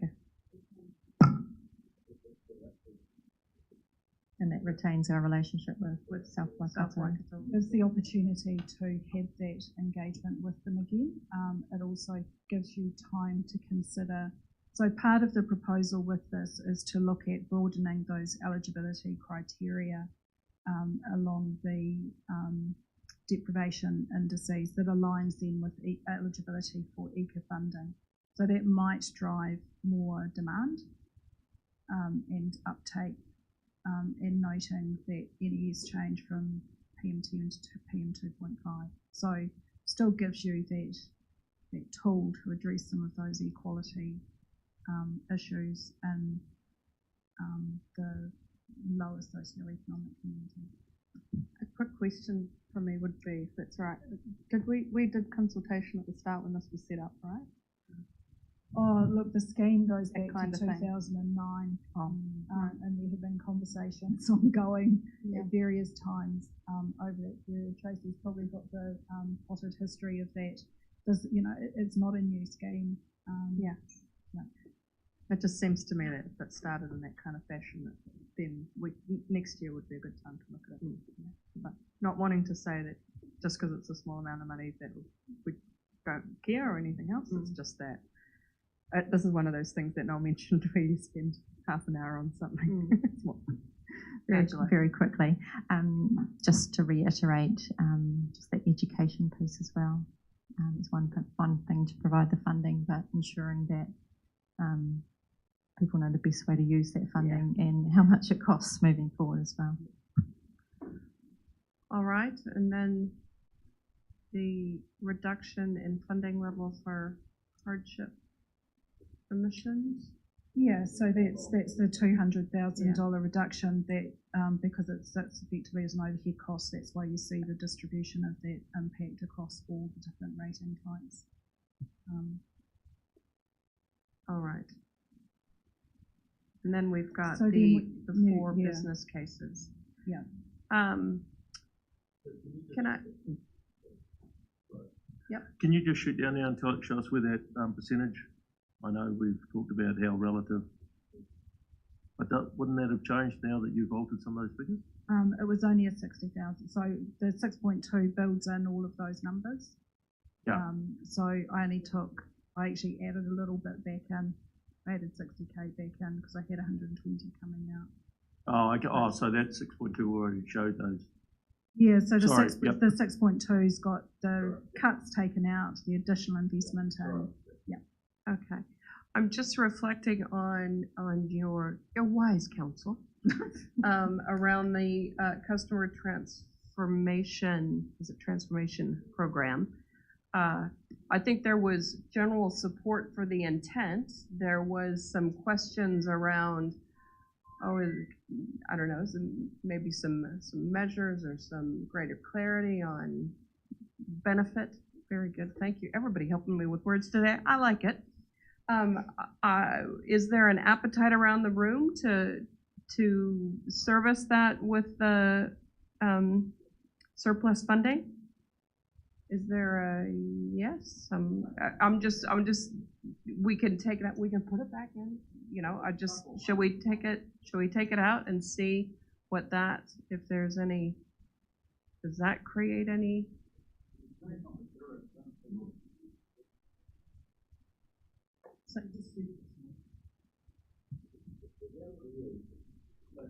Is that this money was taken from the ratepayers in a very recent period, last year, and those are the current ratepayers this year.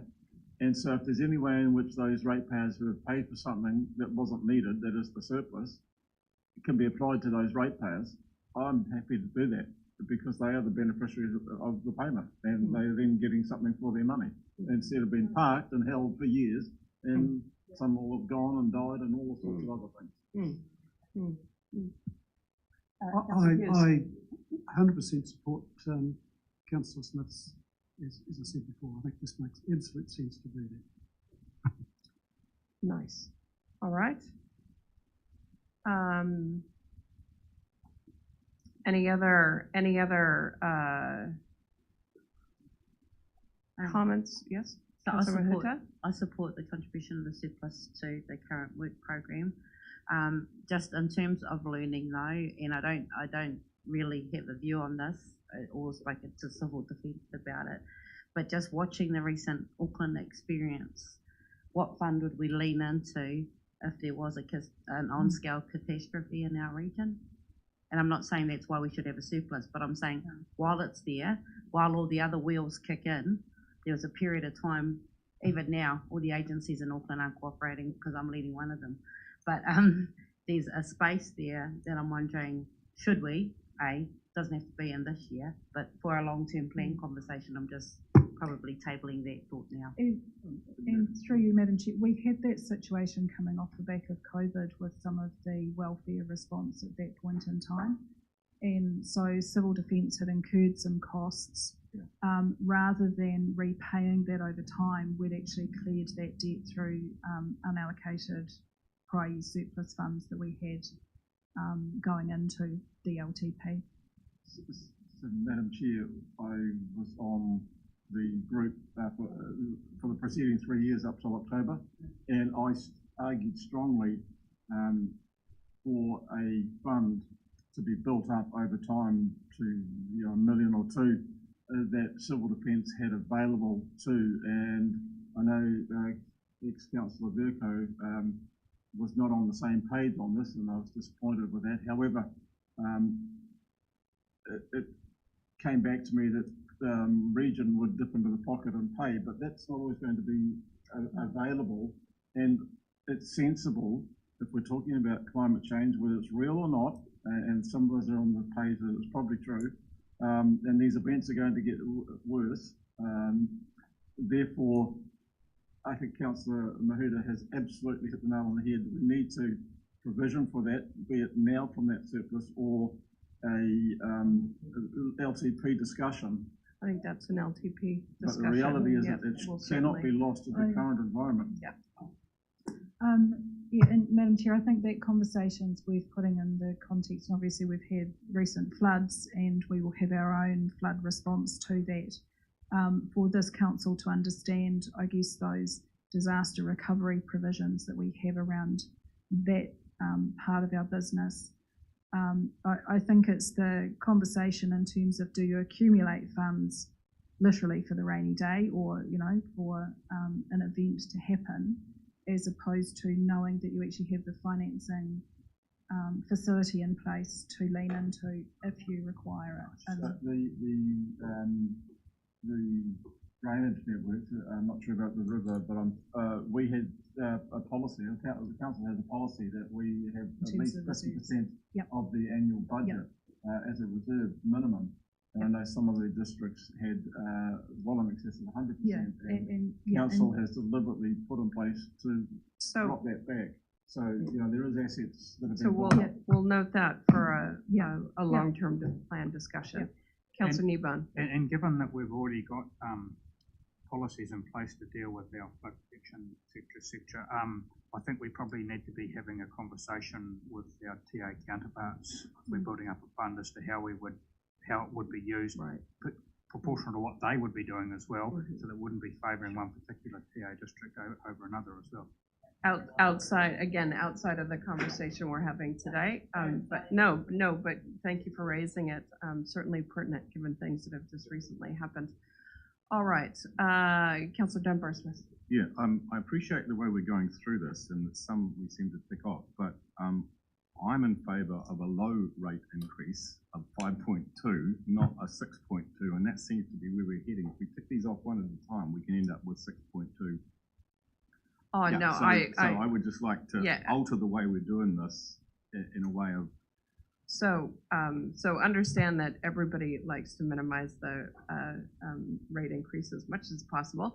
I was just suggesting the customer transformation program as something that has been signaled can be funded out of the surplus. We can put, I believe, a bit more.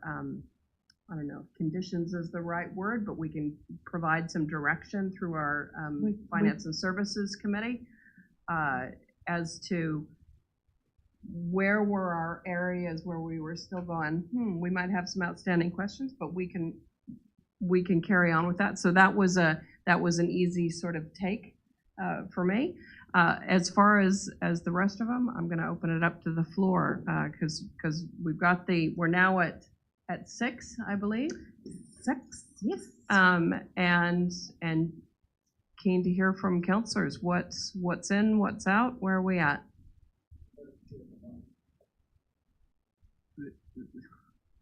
Ben's just raised an interesting point for me in that and I've heard the figure of 4% or something with a 4 in front of it is more desirable than a 6. And I'm just playing devil's advocate here, really, have we got this back to front? Insofar as we've got potentially 6 or down to 5 something here, are we not being challenging enough to staff to say, go away and come back with a figure within this range, and you find some savings, which means more work for them? Or should we carry on like this and we will end up closer to the 6, which most councillors don't really like in the context of a 1.6 in the LTP against the background of inflation and the ability to pay. So, you know, we can go through this exercise, but then we really have to say, is that really where we want to be? And are we going to send the staff away and say, we'll find another 2%? Well, and as was pointed out a number of times through the workshops and earlier today, we don't have to finalize this decision today. We can give that instruction. We can say, okay, here were our issues, and we've certainly canvassed them on the business cases that were put in front of us, as well as the overall where we're landing. I think that there's every opportunity, now that we've landed that position of not wanting to consult, we can give direction to staff. Yes, thank you. So, Madam Chair, I guess within that, just thinking about forward momentum for council as well, rather than needing to come back and relitigate the conversation that has been had today. So to the extent possible, I guess, acknowledging the different perspectives on the rating impact, clarity, ideally decisions around these matters would be fantastic. So we know we've got that, and then it's the gap to where council want to be. Might be a little bit provocative in my next comment.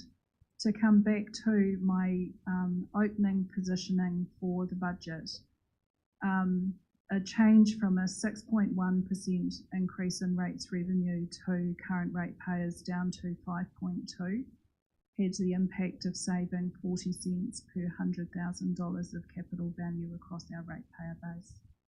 So I know every dollar counts, but it's, I guess, cost benefit through this process.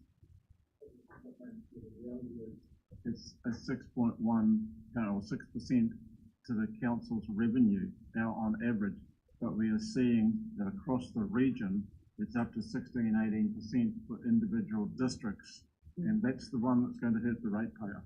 So it's not the how council gets hurt, it's the individual ratepayer who has to front up and pay this in the current climate. So I'm sorry. So if you, so if you wanted to give a target, what would you, if you want to, you know, just following through on what you were saying, that we challenge staff to go away and find savings to get to a particular rating level, is there?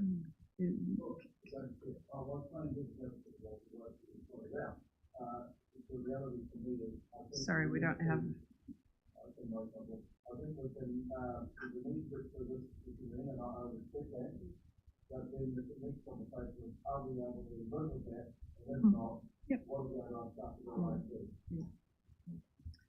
All right, what do we got? We got Councillor Hughes, Councillor Downard, Councillor Kneebone, Councillor Mahuta, Councillor Strange. I believe that was the order. I don't know. Councillor Hughes. Thank you, Madam Chair. Just to follow up on the point that Councillor Smith made, we have to remember that there's 1.5% actually new ratepayers, or rates coming in as well. So, which actually puts it up to 7.6%. If you want to put things into perspective. And my bottom line is anything close to 4 or under would be agreeable, because we have to look at this in the context of the long-term plan, which said 1.6%. So I think we all have a responsibility to keep focusing on that's what the expectation was when that plan was put in place. Councillor Downard. Councillor Hughes has taken a lot of the words out of my mouth, but we've relitigated a lot today over the 2 workshops, and you know, we talked about how well the CE and his staff have kind of double figures come down to 6.1. I'm not even happy with 5.2. I'd be into the 4s as well. But I would settle at 5.2, so the Waka can carry on rowing until the long-term plan, where a lot of the stuff where you can read the term, can really get into it and you know, do the 10-year plan.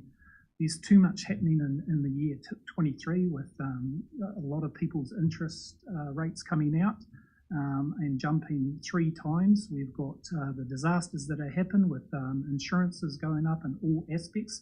All this comes back on the homeowners, but not only the homeowners, that cost is passed on to people that pay rent, and these are the people that are on the minimum benefit, the minimum wage. Even at $1.70 going up, it's a struggle. We've got a responsibility to only this year here now to tighten our belts and show our ratepayers that you know, we're in here to try and do the best for them. And I know that means sacrificing some of these, and these cases are good. All 4 of them are good. You know, I support them, but we've got to tighten our belts. Councillor Kneebone. Yeah, I just want to speak against this suggestion that we send staff away to find more cuts, because it's been explained very, very clearly to us that Chris and Janine and the ELT and their various teams have put a huge amount of effort into providing us with this proposed work program and the associated costs that go with it. So, you know, and look, for the record, I don't want to go below. I definitely don't want to go below the 5 point whatever it is. To is it? And I'm probably comfortable with the 6.1. And yesterday I noticed that Wellington City Council is heading out with a 12 point something or other. We need to be mindful that, the impact on ratepayers is important, but we also need to remember that we're a service delivery organisation as well, and the services we provide are also very, very important to people. And so the cost of that service needs to be taken in context with the cost of a whole bunch of other services that households and businesses are facing as well. And for us to reduce our level of service to try and achieve a rates increase that is than less what other comparable councils are doing and what the costs that other businesses and households are facing, I think's got a big question mark over it. So if we're going to cut even more, then that's our job to tell staff what we want cut. It's not I think it's irresponsible for us to send staff away to make further cuts given the effort they've put into date to provide this proposed work program. I don't know, Janine, if you're able to remind us. I know that the LTP said 1.6. We know that there were the environmental conditions. Do you have a figure on that rate increase that would have occurred prior to you guys taking your magnifying glass to everything to get to the, just to give context? Yeah, so I had a look at it last night actually, and I think the bottom line was 9.9, but I think the general rate, so general rate in UAGC was something like 13%. Okay. So where we thought we were going to be in the LTP, the 1.6, we actually were ending up at that 9.9 or the 13% for the UAGC. And look, some of that has been having to really, as I said yesterday, I think probably stress testing some of those inflation assumptions. You know, how are we going with progress with the budgets that we actually have in terms of, rather than just doing a plus inflation, are we spending what we've currently got before asking for more? All of those things. Okay, I just wanted to give everybody that context because, like you're saying, Councillor Kneebone, we are a service organization, and it's not just about bare bones. And I'm just acknowledging what staff have already done in terms of taking a paring knife to what's in front of us or what's being presented to us. Do you want to make a comment? If I could just make a couple of comments. One will probably be provocative and the other won't be. One is that if you do end up being of the will where you'd like staff to get, to meet a target, I mean, the natural place for me to go is in the targeted rates where there's higher. Now, if we go to targeted rates, it's going to be affecting level of service. It will be affecting the people in Hamilton who use bus services and elsewhere in the region, and it will be affecting services that we provide to landowners in catchment areas. Unless you send a clear direction, you only want us to go to the general rate, in which case we then have to unpack that. So I'd probably want a little bit of direction, unless you're quite happy for us as staff to make those calls, but you'll still need to front it. But either of those cases, whether it's in, either of those targeted rate cases, that would trigger a consultation process, because that's a renegotiation of an agreed level of service in both cases, both in regards to PT and in regards to flood, catchment, drainage. Yeah, I would say that to make significant inroads into those costs, you are looking at levels of service. That's the only way, those are the only areas that you can really go to if you're concerned about the really high percentage increases in pockets of the region. And I totally get that, respect it. So can I have clarity before you speak first? The 6% or whatever it is that overall targeted UAGC and It's total. its total impact as opposed to the bottom line impact on general rate? Yes, it is. And most of the reductions that we're playing with are probably out of the general rate pool at the moment. Heavily in the general rate arena. The other thought for consideration is around the context, and I'm not putting any other opinion, but it's just an observation on it, is that there's a little bit, because other councils are up in double digits, that, you know, we should dilute what we do. That's kind of what I was hearing, and I'm just sort of saying that, okay, that's not, in which case that's fine, because it would be affecting our services to subsidise another if we were to look at that without looking at their books. Thank you. I'll take that back. All right, I've got Councillor Mahuta, Councillor Strange, Councillor Dunbar-Smith. And no doubt you've probably already applied them.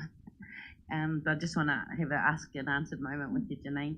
So have we exhausted all the other financial instruments we have to pay some of the capital investment in here? Okay, including loan and borrowings internally, awesome. And there's no way to, so I just want assurance that these are all, and no doubt because it's been through the ELT, able to be delivered in this year, not subject to a whole heap of recruitment and aharane, you know, that we actually servicing our priorities. You know what I mean, eh? There's been years where we just couldn't get that work done, you know, the things outside of, so if all of those contingencies have been sorted, you're going to say yes, okay. And then is there anything we can smooth over in the LTP that doesn't require, again, a new financial instrument in this annual plan? In terms of smoothing over? Well, we did it, I think we had that conversation in the LTP where we spread it because it was more in line with how the project was going to be delivered. Yeah. So really the impact would be next year for something that we're only, as Neville said, doing the exploratory work. Yeah, so we can attribute the cost in its right year rather than... Yeah, and so I think the example of that is really with the land management advisory services, that the work's been deferred, but with that deferral, looked at sort of the longer run funding requirement and tried to smooth that out through the application of money that we've already collected so that we don't create these funding shocks over time. Yeah. All right. Madam Chair, so in terms of that list, sorry, I think there's 3 levers up there to pull in terms of the matters that are still on the table. So you've got the request for funding around iwi Māori partnerships and whether that starts now or is considered as part of the long-term plan, as well as the total mobility expansion. And then there's obviously the staff remuneration provision that's noted down there. So those ones just haven't been, I've skipped over the Waipā depot development because it's rates neutral. All right. Sorry, I do still have Councillor Strange, Councillor Dunbar-Smith, and then Councillor Nicol. Sure, Ben. I just wanted to agree with Michael before that anyone who's been to the supermarket lately realises it's a very tough time out there, and so I would be at 5%, and we were offered 5.2. I could live with that, but nothing more. It's certainly not 6.2. All right, Councillor Nicol. Oh, sorry, Councillor Strange. Okay. Janine, what's it currently? Is it 6, is it? I think it's squeeze. 6. Okay. Just referring back to my question yesterday about percentages and real dollar value, and looking over those slides that you sent through. So those sort of medium increase figures still stand? They are based on the 6.1%. Ever so slightly under. Yeah, and so the numbers at the bottom were intended to try and sort of show that movement. So in terms of what we have there sitting at 6%, That's a reduction in the general rate of 22 cents per 100,000. So for a $500,000 property, that's $1 a year. And the change in the UAGC here is an increase in $2.27, and that's really been driven by that the total mobility expansion. Right. So the total rates impact in a real dollar amount per district varies from, say, the medium of $20 up to $50. Yeah, and I think the median across the region, and it's, you know, the law of averages, and that doesn't take into account the extremes, I think was $25 as a median increase across the whole region. Per annum. Per annum. Including all of the targeted. Including all of the targeted rates. Mm-hmm. So, yeah, when we banter around percentages, it doesn't really give us a true indication of what we're ever looking at. Yeah, and we talk about the impact. I mean, to fill up your car, you're talking upwards almost $200 at times. So for me to look at the Hamilton median increase across the whole year at $21.73, to me, to get those things through that we're looking at, to me, I'm comfortable at 6%.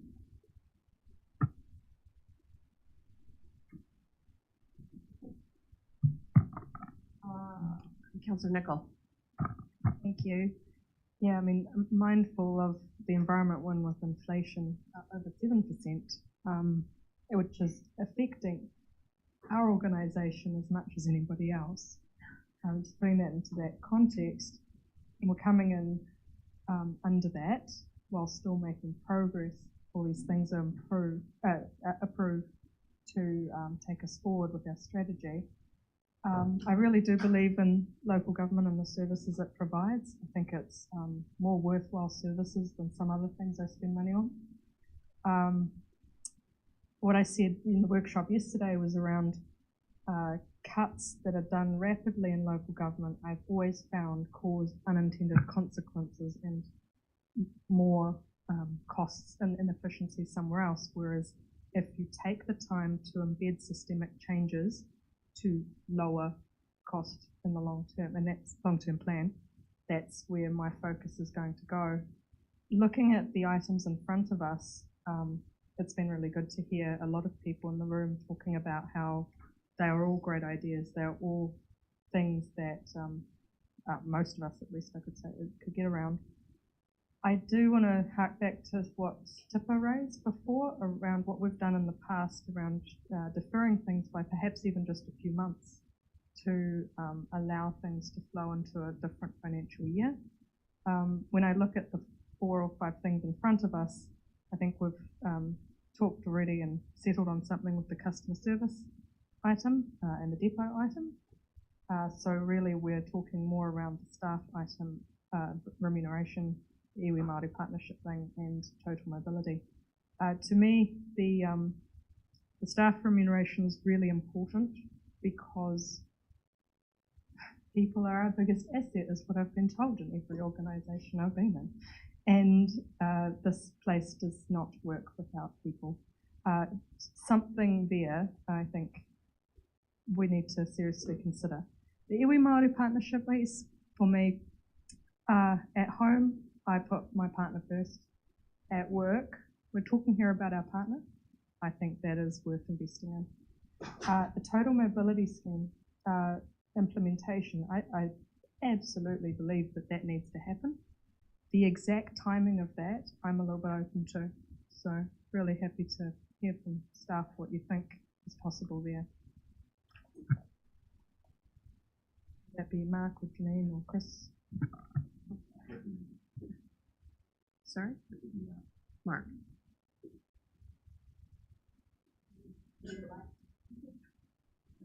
Oh, sorry.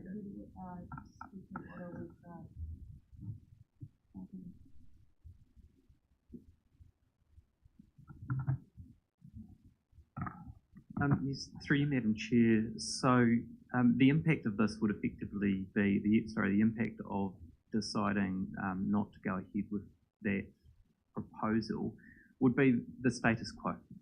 So that would mean that we would continue efforts to organically grow the service. As a TA, we're working with those TAs. Where we identify a need in the community to reach out to them and see if they are keen to fund the service. We would work with them to set a service level, set a fare cap, just as we have been in the past. It would remain a bit piecemeal. You'd still have that issue of different levels of subsidy applying in different authorities, but the scheme would continue. And we could revisit it as part of Long-Term Plan 2024, at which point it would probably make more sense to roll into the wider conversation about rating for transport services in general, and sweep it into that. So that would be the impact.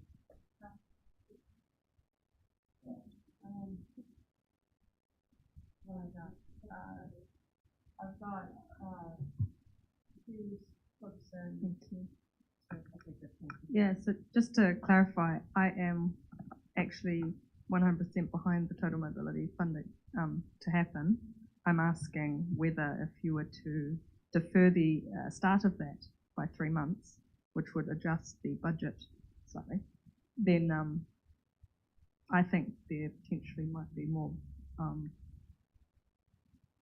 others who can also get behind that. Yeah, through you, Madam Chair, it'd be something that I, until now, hadn't turned my mind to, but I can anticipate it having some flow-on challenges for our territorial authorities. Thank you. Just because, just like us, they work to a financial year. At the moment, they will be budgeting for this. And two, I'd probably have to take advice from Janine what that would mean for us to fund something for a part year from our rate and rely on a TA for a part year. But to me, it starts to get pretty. Okay, so for me, it sounds a bit too complicated. It was easier once in the previous example. Yeah, in that case, I remain to be in favour of all of them. Okay, we've been sitting now for 2 hours and 15 minutes. I think that there might be benefit from having a few conversations over a cup of tea, see how we can make some progress on this. So I am going to adjourn the meeting now for 15 minutes, 3:15. We will come back and hopefully we can make some progress on where we collectively are. Into the ballroom or something. Yeah. Just saying. Next door. Well, I'd like to move that we get on with it, and I'll put the motion. That's a recommendation, Madam Chair. And test it.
together. So Councillor Clarkson was keen to be on board for that annual plan decision. And I believe he's scheduled to do that at 3:30. A component of this discussion is reference to our next agenda item, which is the Muggeridge's, what's the official title of this? Muggeridge's pump station debt repayment. I'm going to suggest that we cover off that item. I believe that there's been some new information that's come through since our briefings on this item. So Dave, Democracy Dave, is there anything formally that we need to do in order to move to this conversation and then come back? We can just leave this item to lay on the table. If the council so desires, we can formally do that by way of resolution, but otherwise there's no harm in just moving on to the other item and coming back, and I will note that we've done that in the minutes. Are we comfortable with that less formal process? I'm okay with the less formal, as long as the three councillors not here have the opportunity to participate at 3:30. Could someone send them a note? Thank you. Yes. All right. Director Ryan. Kia ora tātou. Good afternoon, councillors. So here to present the paper around the Muggeridge's pump station project and the debt repayment. So the paper has been provided, so I won't go into it in a huge amount of detail, other than just to reference that this is a project that was underway previously with council. The previous council decided or made the decision to close the project following a funding shortfall that could not be overcome through funding from other areas, and the community was unwilling to provide any further funding in that regard. What this has meant is that the progress that was made on that particular project, particularly around community engagement, resource consenting, design, and also partial construction, which involved some earthworks for canal, expenditure has been incurred, totaling $1.8 million. And so that amount is now sitting in the Piako operational reserve. And today's decision is looking at the options to repay that debt over a period of 10 years. I would note that there was an additional $500,000 in expenditure in regards to pumps, but those have been excluded from this conversation because we are able to repurpose those pumps for other projects.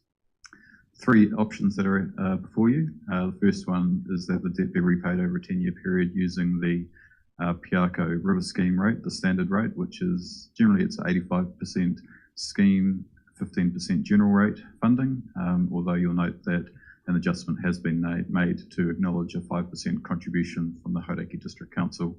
I would acknowledge that that contribution, as is covered in the report, is still going through and subject to a council process from Hauraki District Council, and that staff would recommend that should that contribution not be available, that that 5% be placed on that same Piako River Scheme rate. The other two options, one is the bespoke Muggeridge's funding policy that has been developed through a consultation process when the project came about. And this is a bespoke funding policy that has a direct beneficiary contribution, scheme contribution, and also contribution from the wider Waiho Piako zone to acknowledge the benefit across the wider community. And the third option is a slightly reduced or variation to that, which is a lower contribution from the direct beneficiaries with a higher contribution from the others. So, Madam Chair, as I said, so this funding is sitting there. It is in the annual planning information that has been presented today. The question for council, the decision for council, is around how that particular element of our budget is dealt with across our different funding areas and rating schemes. All right, just in relation to that funding, Janine, did you want to make any comment regarding some of the options that were discussed earlier today? Thank you, Madam Chair. So I guess one of the first options that has been put forward by staff is to consider, in relation to the general rate component of the debt, that is actually addressed by the application of prior year surplus funds. So that would mean that we don't need to continue to rate for that over the 10-year period. It would also have the benefit of a small reduction in the overall cost of that debt, which would benefit the targeted ratepayers. I think, Greg, whether you want to talk through the other options, but I guess understanding, separating out matters and considerations around the canal from other aspects of the capital works, noting that there's still a future conversation that's required with Hauraki District around what the drainage scheme works need to look like and whether there is actually any residual value from that asset. So being able to deconstruct is probably not a good word in this context, but understand the different component parts of the cost that we're facing. What are the bits that it makes sense for council to be addressing now, and what are the parts that there is a subsequent conversation that is needed with other project partners? Councillor Smith. Thank you, Madam Chair. Before we come to how we deal with the finances, there's two issues that I brought up in the workshops, and one revolves around how we got to this position. And I understand from information given at the workshops that council staff were led to believe from the appropriate government department that some funding that was being handed out through COVID was likely to be available, and further costs were incurred. So this comes back to me as to what the processes are, what assurances, and I'm directing this at the Chief Executive at the moment as our only employee, but whether it's he or the Director that responds. So what has been learnt from this, and I cite the Tauhei scheme again that incurred millions without any oversight and funding processes in place, and this Michael just bumped that.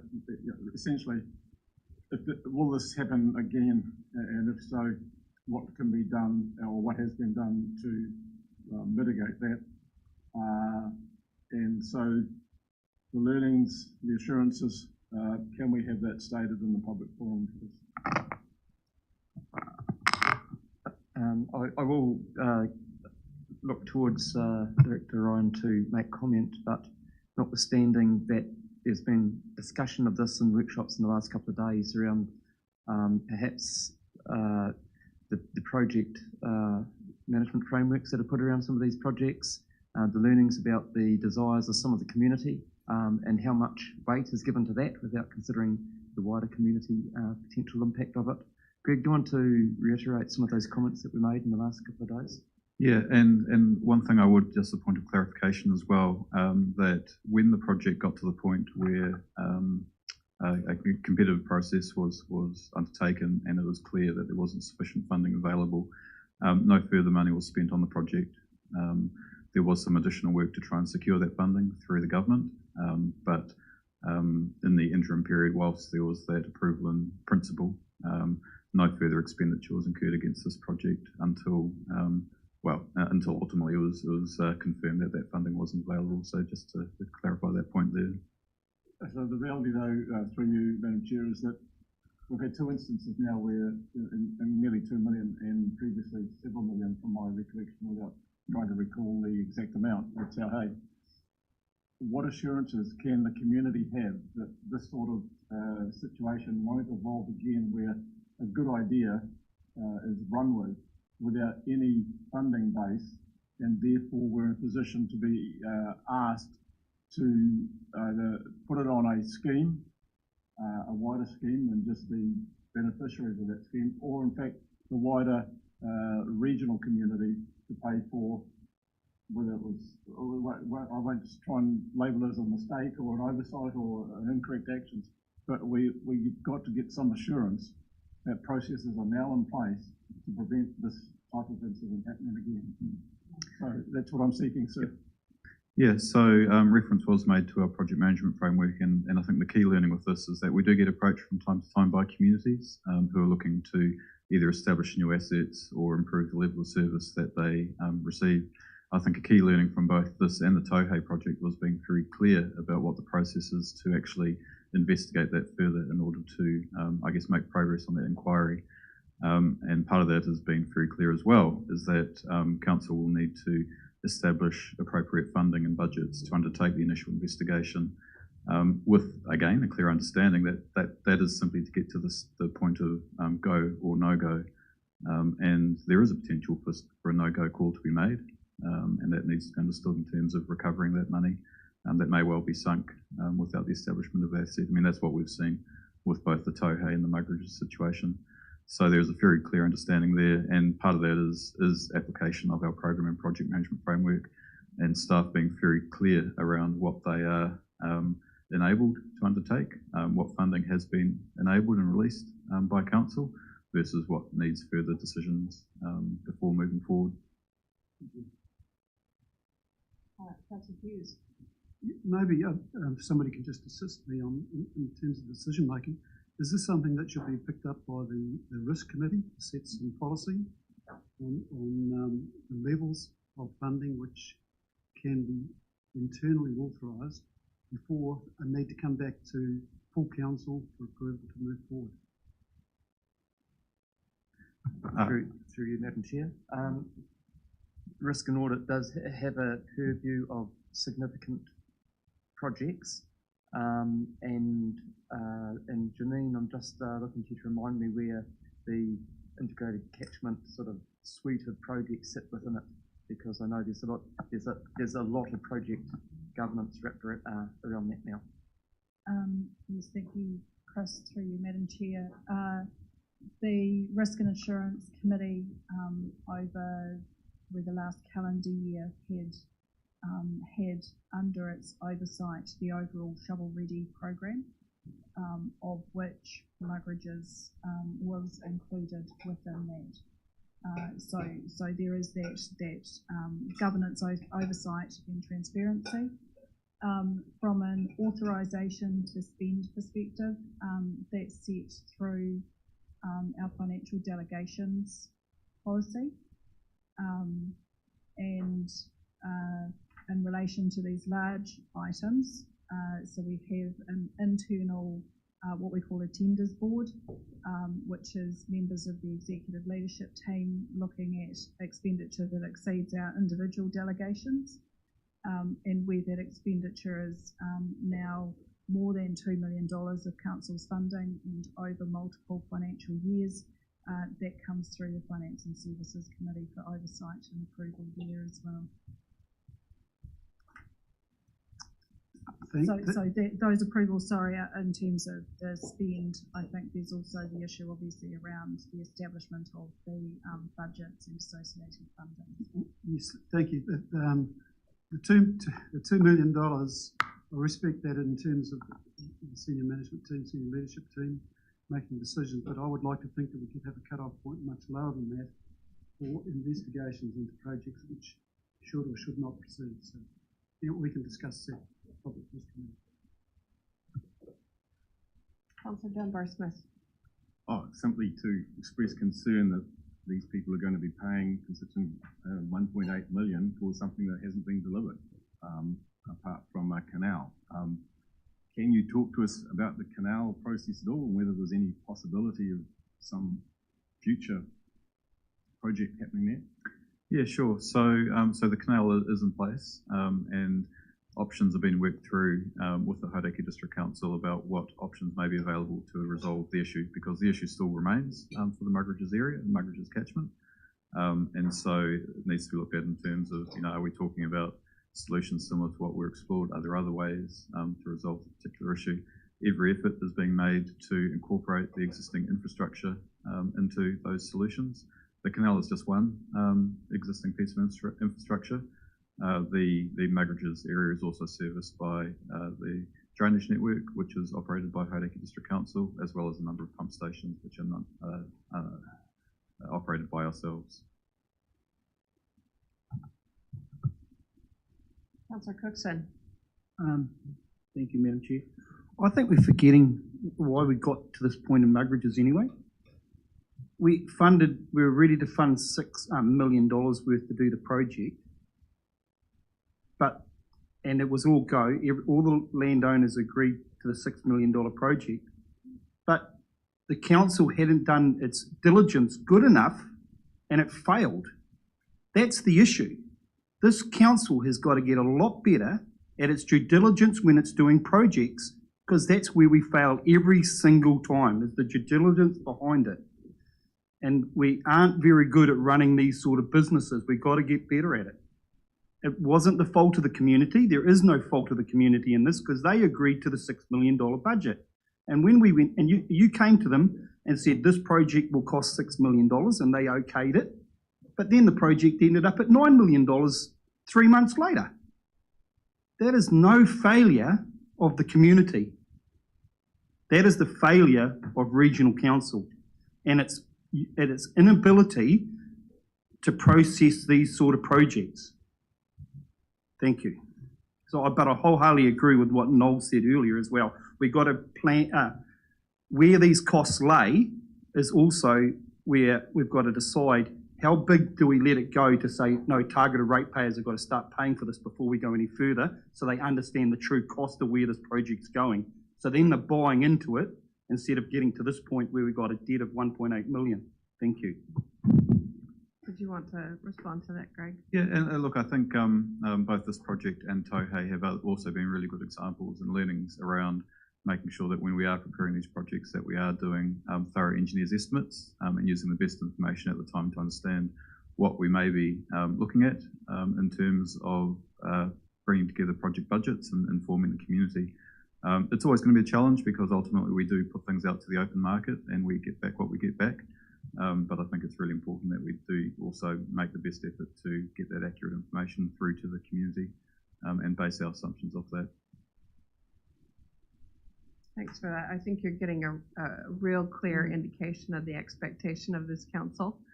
I think we all are. I think all staff are, that we want greater oversight of these matters. We want better processes in place, and higher levels of accountability before we get our communities into a place where we're having to mop up a bit of a mess.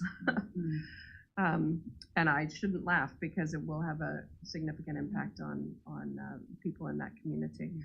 Councillor Mahuta. I do too, on my Muggeridges.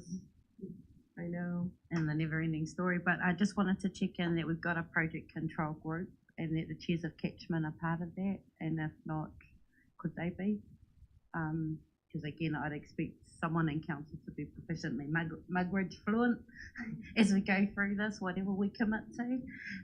We used to do them as subcommittees of the audit and risk back in the day, but I think it would just give us ease. That it's, I've no doubt you're all in from it, but we need to assure ourselves too, because at the end of the day, that's an angry constituent, unserviced, and we're going to front the conversation. So just asking for a friend, that ain't me. So, Kilda. Councillor Smith. Thank you. Just on that point that was raised, I'd just like to say thanks to Robbie, because there's a number of issues that have come up in the ICM space, which he has been in contact with me and kept me abreast of it, and we've had good discussions. So thanks very much, and long may it continue. For me, what I'm concerned about, and Robbie just touched on it, and sorry to pick on Mark,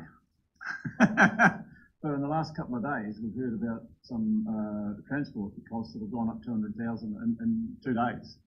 You know, so the accuracy of the information that is coming before this council and changing over that short space of time.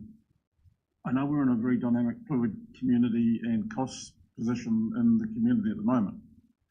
However, to have that degree of change in 2 days, and then 3 months or 3 million, and that probably wasn't at a time of the high inflation maybe. So I think Pamela even encapsulated the message that staff hopefully have taken on board, so that's great. and as I said this morning in the workshop, the money's been spent here. It's now where it's apportioned.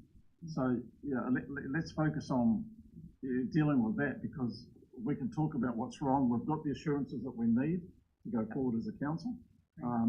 So where is this money? And I look back at the original recommendations, etc.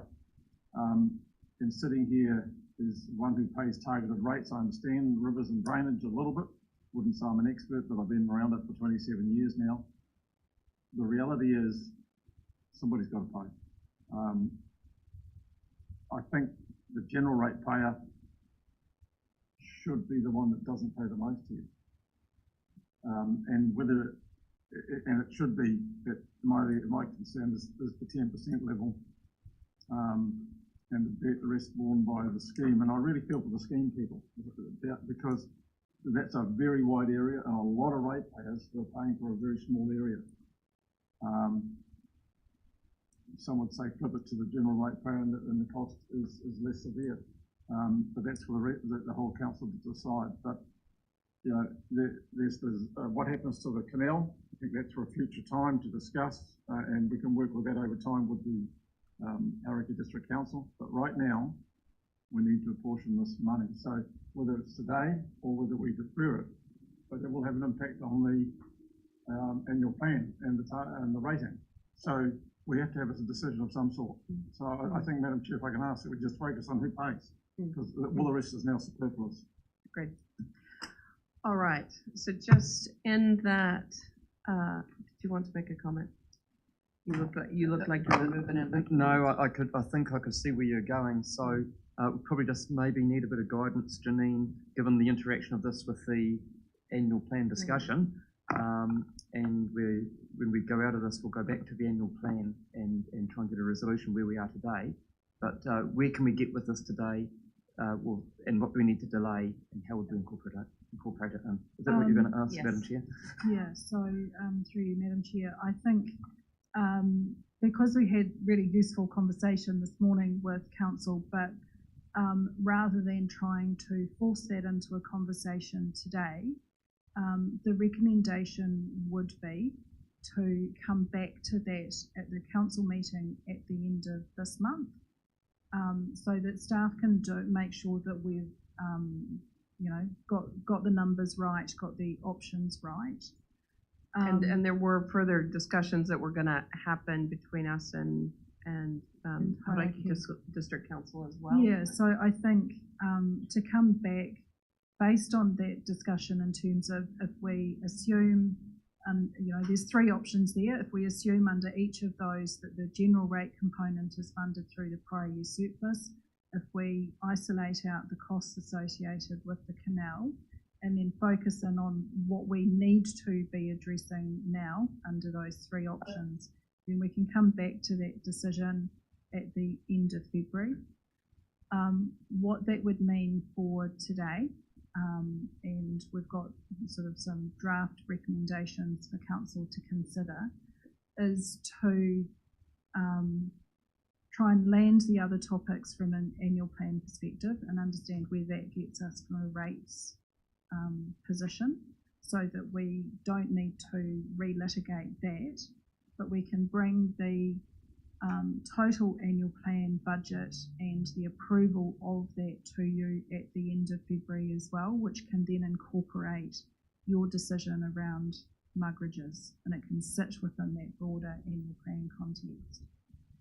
That would complete the approval of your annual plan budget process, which then enables you the time that we talked about to have a conversation with some ratepayers in terms of what's proposed, or what you've approved in essence, before at the end of June we actually adopt the annual plan proper and set the rates. So a bit of a short-term, long-term pathway. Great. So just looking around the room, are we happy with that approach? Nice. I'm seeing good nods. Fantastic. So in terms of this, of a motion, what are we recording? So effectively no decision in relation to muggerages today. There is another recommendation that when we get there, Dave can bring up, which is for staff to report back at the 23rd of February council meeting on that.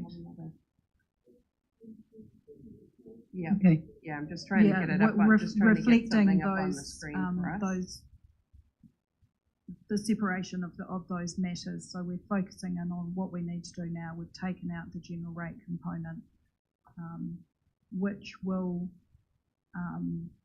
from the 6.1% in the annual plan, have a slightly favourable impact to be confirmed. But So- rather than trying to rush that information through today. Okay. So we've got a recommendation that the report be received and that staff report back to council on options for the funding of the Muggerages program for inclusion in the final annual plan budget, which we anticipate coming before council at our February 23rd meeting. Excuse me, Madam Chair, Yeah. are we including now in removing that general rate portion and approving the payment of that as part of this motion? So that would come back to you at the end of the month. So not putting you into a corner where you need to make a decision today. All right. Do I have a mover of that? Councillor Smith, a second. Councillor Cookson? All those in favor? Anyone opposed? No. Carried. Perfect. And we do have Councillor Clarkson online now. Oh, Bruce, did you have your hand up? Were you voting? That looked like, is that a vote in favor hand? That was a yes vote. Nice. Awesome. All right, just to bring you up to speed, Bruce, we moved on to the muggerage conversation. We didn't finalize that annual plan because we knew that you wanted to be a part of that. So we moved on to just have that discussion around muggerages because it does impact on the annual plan. And so we will now move back to our previous discussion. Am I okay on a democracy? Yeah. Okay, good. Good. All right. I'm now going to turn over to Chris to preface where we're at. Thank you, Madam Chair. When we finished speaking about the annual plan item a little bit earlier, it was left that we're around about the 6% space. We've had a bit more discussion. We've had some thoughts about the total mobility business case and whether that could either be phased or whether it could just be better delayed into an LTP discussion. The papers, the business case is put forward as a result of the Regional Connections Committee recommending it to council from the previous council, and that would be one option, Madam Chair. And if we were to do that, there would be some saving. The other one, which is what I'm suggesting, is, and I really, really appreciate that the councils have been supportive of the staff and the staff remuneration. I'm conscious that there's a number of councillors who would like the rates to be below 6% in particular, and I think that I'm suggesting, Janine, if we have that staff suggestion of increase, that would also have a saving in there, which might make the rate more favourable to some councillors. Just in regards to the total mobility consideration, Director Tamura, would you like to make any comments about impact of that decision for you? Madam Chair, we haven't made the decision. I would be speaking strongly against the suggestion of deferring it. Well, I'm just wanting to hear from the director what his thoughts are on the impact of that. Through Madam Chair, I think I kind of covered it when I spoke to that question previously in relation to this, the option of splitting it. Like I said, scheme would continue to exist. We would continue to work with territorial authorities to try and organically expand the service with their funding support as it becomes available. We would, I guess we would then revisit it through the long-term plan as part of the wider transition to a regional rating approach, which was, as part of a regional transport, a regional public transport rate that will be swept into that. So, yeah, that's the overview. All right. Councillor Dunbar-Smith. Just wanted to clarify that there is currently 4% staff remuneration already built in. This would take it to 5 when you're suggesting 4.5 this week. Councillor Smith. Thank you. Yeah, I appreciate the Chief Executive suggesting the total mobility be deferred. The reality for me is, having been involved in 2010 through 12, this has taken a long time, and I know some TAs are probably not as prepared as others.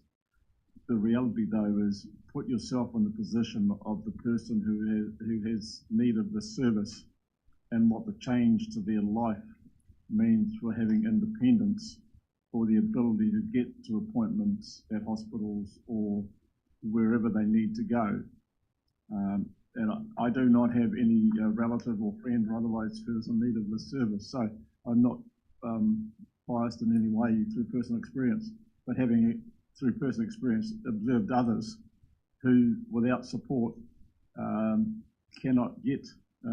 As a JP, I was called to a house, or asked to go to a house because the person could not move, and without disclosing any more detail, I'd never seen such a large person in my life, but that person could not move, and just had they needed to be able to go from one place to another, total mobility would be the only way they could do it. So, yeah, there are people out there who need and who have yet to receive. So, putting yourself in their positions or their financial support, having that assistance is probably necessary. So, if this can be as extended as widely as possible, I would be 100% in support. Thank you. And doing it now. Okay, I've lost my mic. So, I've got it back. All right. I've got Councillor Strange, Councillor Nebo, Councillor Nicol, and then Councillor Hughes.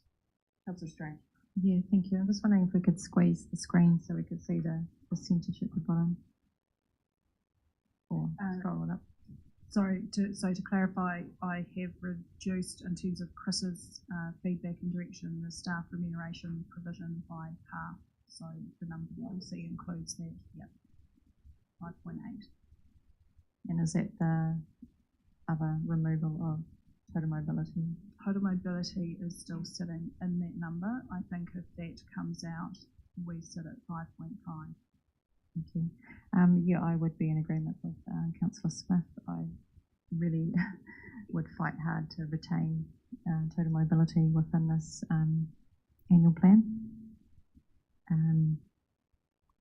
Yeah, regional consistency is really important for all the reasons that Councillor Smith articulated, and I have previously also articulated, for staff, for efficiency, for so many other reasons that we're aiming for regional consistency in the transport, is for our ratepayers, is for their confusion, to try and lessen that confusion across TAs. The three areas, Hauraki, Waitomo and Aotearoa, who aren't in the scheme yet, you know, there's real, you know, areas of high needs within those communities. And yeah, I would, yeah, I'm against removing it and deferring it. Thank you. Councillor Newbun. Yeah, I want to speak in support of the previous two. I'm against removing it. This obsession with a 5 instead of a 6, and we're talking about, I don't know, $10 of a $200 worth of fuel that the average family spending on a weekly basis, versus providing a service that allows disabled people to have some sort of normal life that will never ever be the same as those that are all of us that are having a really good life, you know, so really against doing that, Madam Chair. All right, so we've had 3 people speak in favor of keeping total mobility in there. Is there anybody who would like to speak to the contrary? Madam Chair, yes, I would. I read in the latest Local Government New Zealand magazine where the Waikato Regional Council has been complimented on being a leader in terms of what they've delivered in the community, and we're trying to communicate with other regional councils that they should be bringing themselves up to the current level that the Waikato Regional Council has achieved. So having read that, I thought, well, what are we doing? You know, why are we trying to expand a scheme which is we're being complimented on? And admittedly, it's not throughout our entire region at the moment. I do understand that. I guess I'm just trying to make the point that, as far as I can see, we're being mentioned in dispatches for all the good reasons. And in this day and age, and in terms of cost control, I would be voting against it. In terms of the Maori partnership, I also would like to see that removed and move forward to the long-term plan. I believe that, based on the information I had this morning, to put that in, there are other groups that are going to be coming along and asking for similar assistance to guide them with the submissions. So I think we'd be opening the Pandora's box when we proceed with that at this stage. Thank you. Councillor Jarmo. Yeah, I'd like to speak against it. As I said before, I support all these business cases. I mean, who wouldn't if it improves our community well-being? But the simple fact, as I said before, is that, you know, some of the councillors are talking like $10 and $5. That might not mean much to you, but it means a lot to the demographic of my region. And I'd like to talk also to the Thames Valley region as well, which we have a large population of retired people that their set income is their set income. And then we also have a large population, 28% of Merredin, who are generally on the minimum wage, that also struggle with $5 or $10 increase. Now, we're only talking about Waikato Regional Council rates. There's also district rates, there's also taxes, there's also inflation. There's many factors that are happening this year. We as councillors have to show due diligence that we're tightening the belt. Now, the staff have come back to us in conjunction with the CE on 3 proposals. It's 6.1 or 6.8 with these 4 business cases, or there's 5.2 if we add all those budget cuttings into it.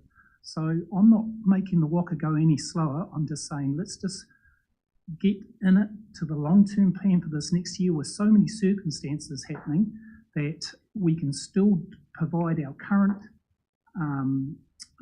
business and then look at a later stage or what we can do. But I'm at 5.2 where the council have come back with those budgets, and unfortunately I know that means that some of the staff can't do what they'd like to do for the well-being of our community, but that's a hard decision that I have to come to. Thank you, Madam Chair. Councillor Mahuta. Kia ora.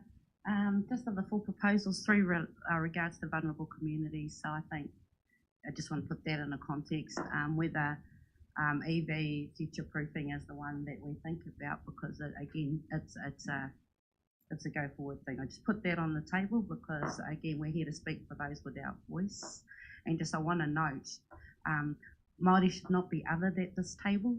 We are treaty partners, and I don't want to have to keep repeating that, irrespective of you, Councillor Hughes, and those other members around the table, but I don't have to listen to it. It's microaggression, and it's unacceptable for the rest of this term. Thank you. Councillor Nicol. Yeah, I just wanted to clarify my view that based on everything I've heard, and you know, I had to explore what other things might be possible, and hence Mark's answer was it made my decision then very easy around the fact that I'm in full support of total mobility scheme, and I've made my views clear on the other ones as well. I thank Chris for coming back with a suggestion that might work for some of us. I believe going into the work that we're doing, that we really do need the best people. We need to retain and value the people we've got. So I'm still leaning towards the original intention, but I understand and appreciate the suggestion, and we'll see where that goes. Councillor Smith. Madam Chair, I'd like to look at this item in isolation and move that the line item 16, total mobility, remain as budgeted. So moved. I'll second that. All right, we have a mover and a seconder for ensuring that the total mobility business case is included in the annual plan. All those in, are you going to call for a division? Do you want each name read out, or can we? All right.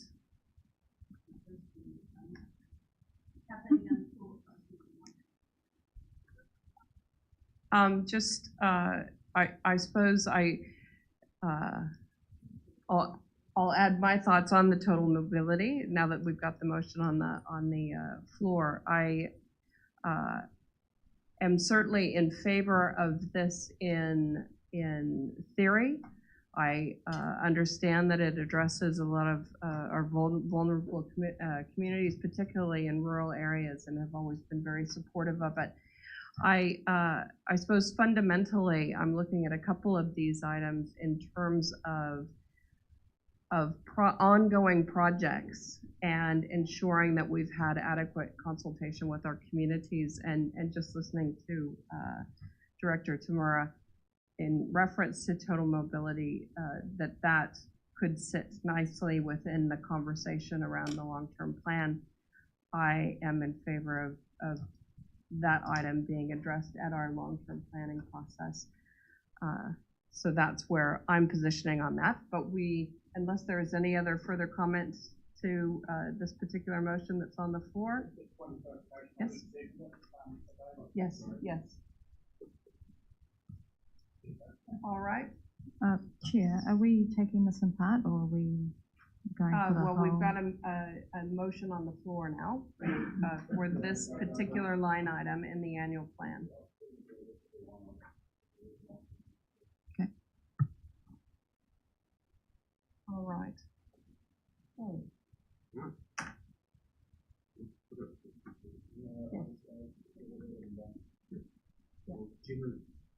Generally, we'd put the motion first and then call the division afterwards, but we can poll the members present from the start if you'd prefer. Okay. We can do that. Okie dokie, so. Sorry, what was that?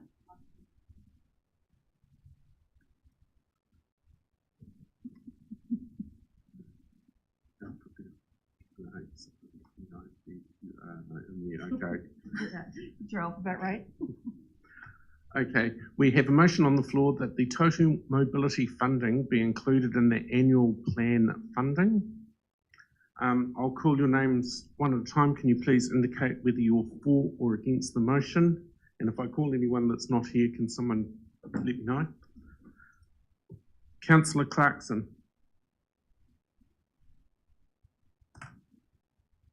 Support. Councillor Clarkson has indicated his support via message in the Teams chat. Councillor Cookson. Councillor Downard. Councillor Dunbar-Smith. Councillor Hodge. Support. Councillor Hughes. Councillor Kneebone. Support. Councillor Marr. Against. Councillor Mahuta. Councillor Nicol. Support. Councillor Smith. Councillor Strange. Support. And Chair Story. Against.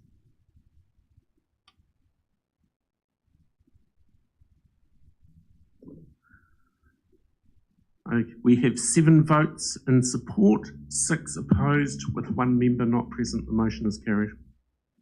Thank you. All right.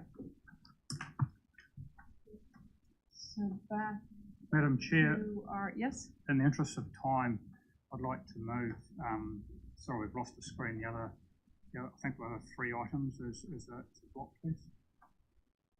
Support? Sorry, just without the screen. What's the previous screen you had up? Dave? Do you want my, the my spreadsheet? budget? Yeah. Madam Chair, we did have a resolution that sort of had the things that were in and out. We know where this one is now. I'm just wondering if that might be a way of dealing with it, and the whole thing could be dealt with at once. Okay. That's making some assumptions of what was in the spreadsheet just after that motion was put. What I'm concerned about is there may be some issue that someone wants to vote against but support the rest, and if we take it in block, there's a chance that that person will be feeling that they need to go against for the one rather than all 4, so or the 3, whatever. So my concern is that if the motion is put, it needs potentially to be isolated. So I think we'd need to separate out the budget savings, which I think there's probably agreement on, maybe. Yeah, so take the savings, take the other ones. I don't mind doing it individually as long as we can crack on. We will then just need to come in, so Dave, I think the bulleted recommendations will then need to be individual, and we'll have to move the rating impact as a final, just to note.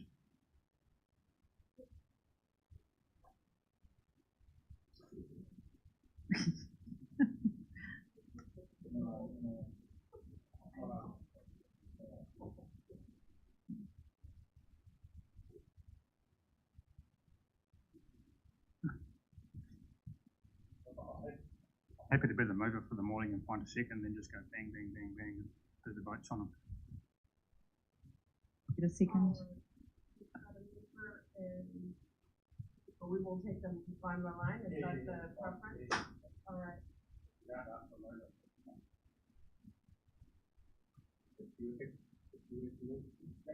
Yeah, I'm happy to second them all.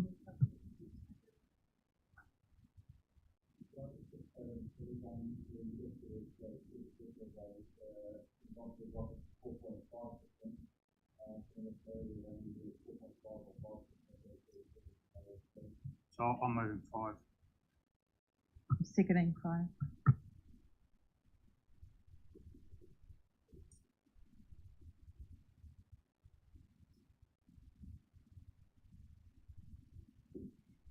Can we just clarify what percentage rate increase that would be then if it's at 5%? 6%.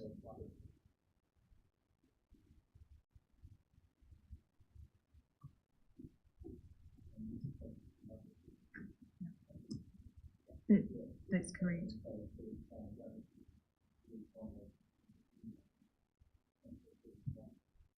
So, can we get the spreadsheet back up and just make sure everybody's clear what this motion is saying? I'll get the spreadsheet up.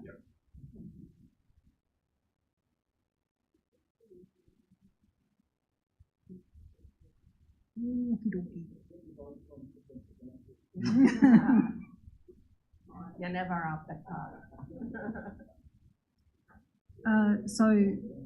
All right, so this has the... So this has all of the budget savings in there. It has the all of the business cases, the new investment in there. The change in that space is the customer transformation proposed to be funded from prior year surplus, so that's the 228,000 there. It has the staff remuneration included at an additional %. So that's at 5%. So that's taking that up to 5%. There is another budget change that's noted there, which is a recommendation from me around the permitted activity monitoring rate, which we can reduce slightly. That sees the total budget position at an increase in total rates revenue from current ratepayers of 6%. resulting in a decrease of 22 cents, a decrease in the general rate of 22 cents per 100,000 of capital value, but an increase in the uniform rates of $2.27 per rating unit. But the capital value, they'll cancel each other out, possibly.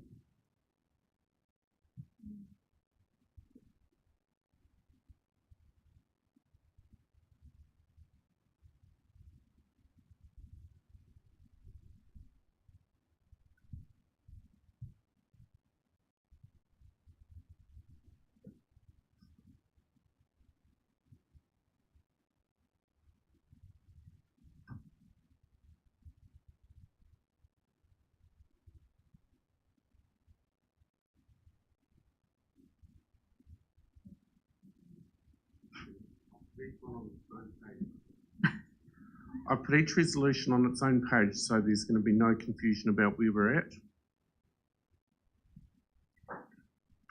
And I'll just pop these on the screen. Are you all done with the magic spreadsheet?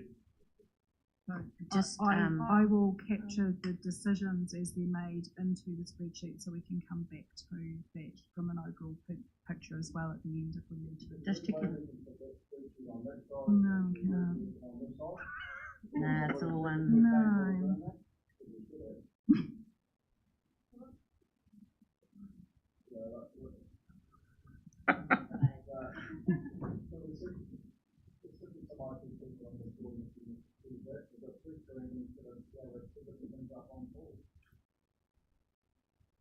That is not at this stage possible, I'm afraid.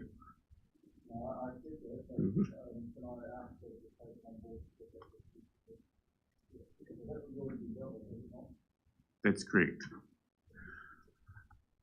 What I've done here is I've derived each item from the overall compilation of resolutions.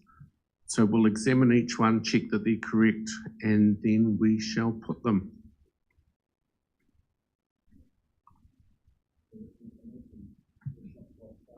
Can I, just so I have some clarity in my head, with Muggridge's, once that gets in there, because I know there's still some things to get through, once that comes in there, what does that do to that spreadsheet? So in terms of Muggridge's, at the moment we have a higher number in terms of the rating impact included in the proposed annual plan. So that will provide a reduction. I don't think it's a material reduction, but it will be less than what we are seeing at the moment. It will only go down.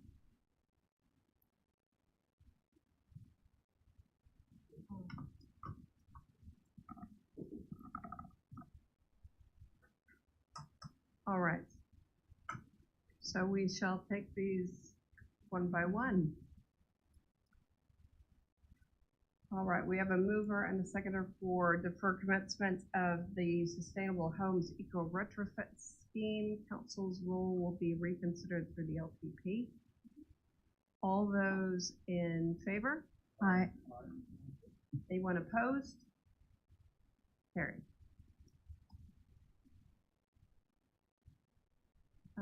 Continuation of the Warm Homes Clean Air Scheme beyond 30 June 2023, 60,000 reduction in rates revenue. We have a mover and a seconder. All those in favor? Opposed? Carried. A decrease in the level of funding for council's hardship remission, noting current uptake with a review of this policy to be considered through the LTP. 100,000 reduction in rates revenue. All those in favor? Aye. Opposed? Carried. Additional funding for iwi Māori partnerships and engagement 200,000 increase in rates funding.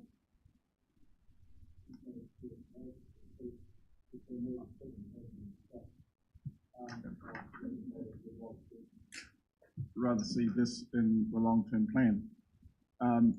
All things aside, I'm just asking you as chair, by having articulated your view, is that something that will sit well and that you are comfortable with our treaty partners? Well, we have already been, what I heard from Neville is that we've already been engaging in this space, and we are currently spending, I believe it was something around the 400,000 mark on this. I would envision that continuing. I would envision that we would direct staff to ensure that the hours, the resources that were involved in this were measured and reported, so that when we had an LTP conversation, there was a greater level of I suppose measurements of what has been invested in what areas, so that we can make an informed decision with our community. It was in no way saying that we would not continue as we have engaging with our treaty partners. So in essence, you're saying that you want us to measure what we're actually doing now in more detail rather than guesstimating. So that's how you will articulate to our treaty partners, is to say that, because I'm concerned with the message. No, that's not what I'm saying, Councillor Smith, at all. No, That's not what I I'd was just like saying. to be clear what you're saying, because I'm concerned about the message that will go from this decision if it is not as had been proposed. Yeah. And I'm just worried about, there's a Oh, lot of sensitive people out there. I understand you. I understand that, and so that was why I was saying that. I suppose that I was putting that forward because what I was hearing when we were discussing this item is that there were some councillors who were unsure of how much we were spending in this space. There was some lack of clarity from staff as to what we were spending in this space. And so there was some concern around the table as to, is this investment prudent at this time? My position is that I heard we are engaging, we have resources that we are committing to this at this time. I would like to see us continue to do that, but use the time going into the LTP process to be able to more accurately reflect what we're doing in that space, so that some of the concern that had been expressed around this table could be addressed, and we could come up with a long-term process, a true commitment to how we engage with our treaty partners through our LTP process. No, thank you for that. I heard that message too, but I also thought I heard from the director that we needed more to do that, but that's fine. And look, I think in this case, I'd ask for a division on this one only.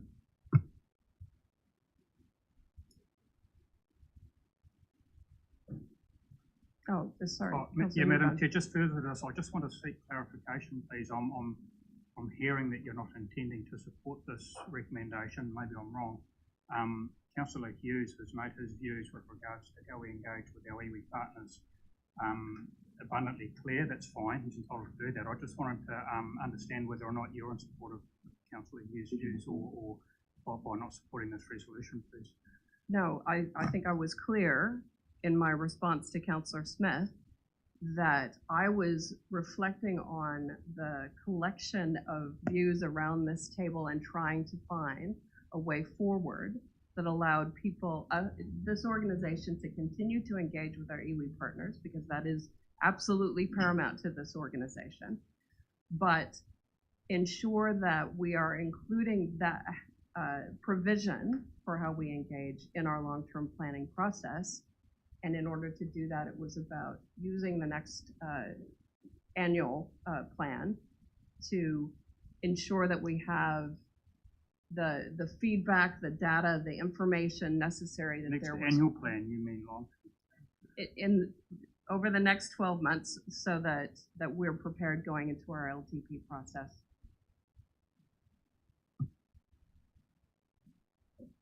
Councillor Nicol. Oh, yeah, thank you. I recall a decision I was a part of even, February 2020, which set us back with our EU relationships quite a bit.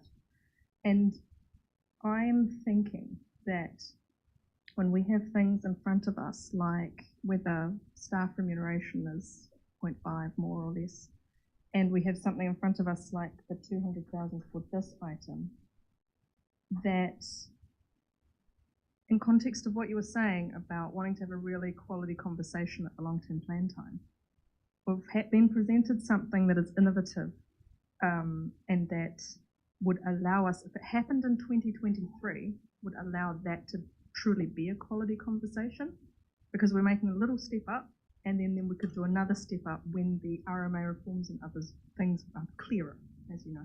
So my plea would be that on this, and this goes to everyone, that on this item, we don't put ourselves first here. We don't put our, I'm just going to trade it off against the staff remuneration for a minute, that we don't put that first.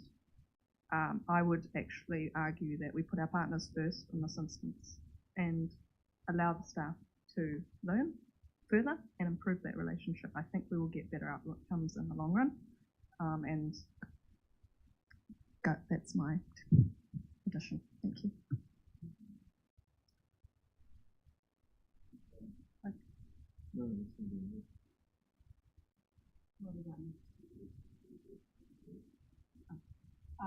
Councillor Downer.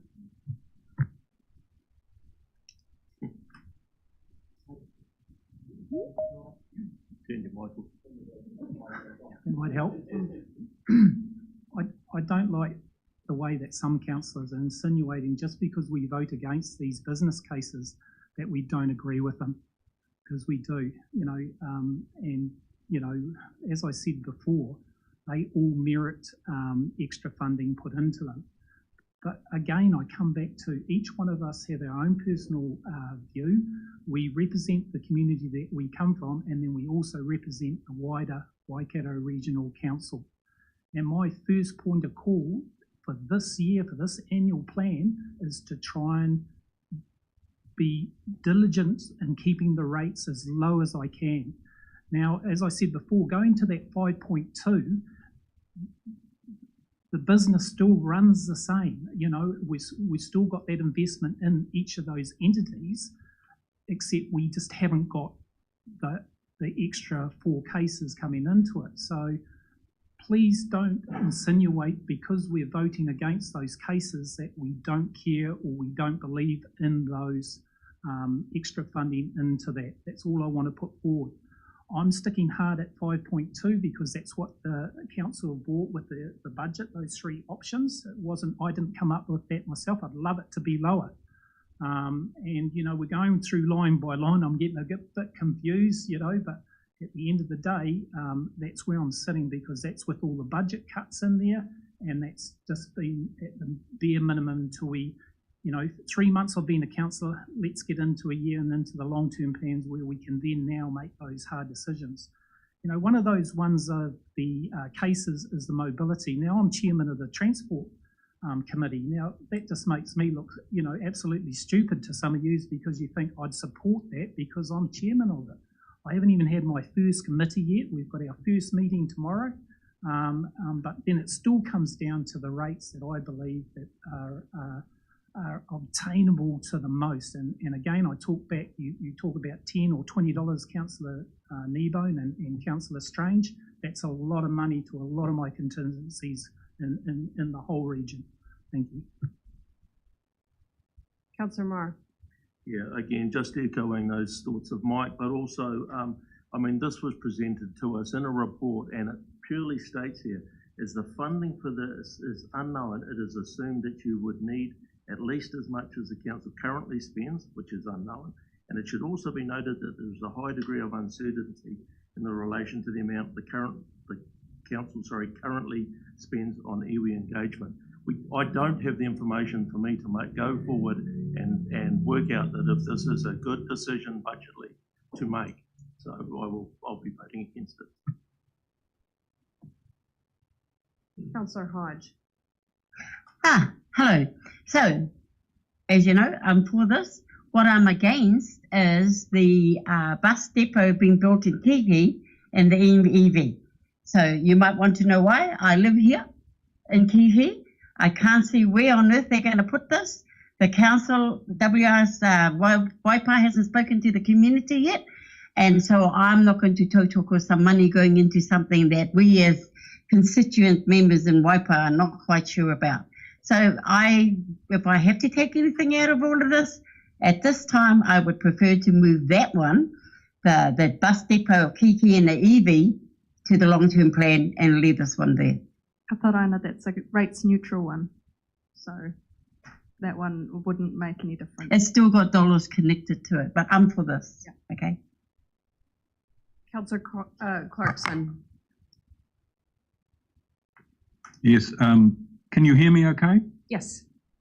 Yeah, I just wanted to speak in support of the Māori engagement funding. I really believe that the comments made by Tipper in particular around the flow back are critical here. We're talking not just about a cost, but an investment. I view this as investment because I believe that the engagement processes can be improved, and I'm also confident that through appropriate engagement processes and better relations, that processes will occur more smoothly and efficiently, thereby saving funding. And in addition to that, will increase opportunities for flow back to our region. There are definitely many funding opportunities out there of the style that Neville was talking about, where having appropriate Māori engagement would make us way more likely to be successful in getting some of that funding back into our region. So I'm voting for it because I believe it's an investment rather than just a straight cost. Thank you. Councillor Strange. Yeah, thank you, Chair. Yeah, I fully support this this line item. As previous speakers in support have said, you know, what message does it send if we don't continually invest in this?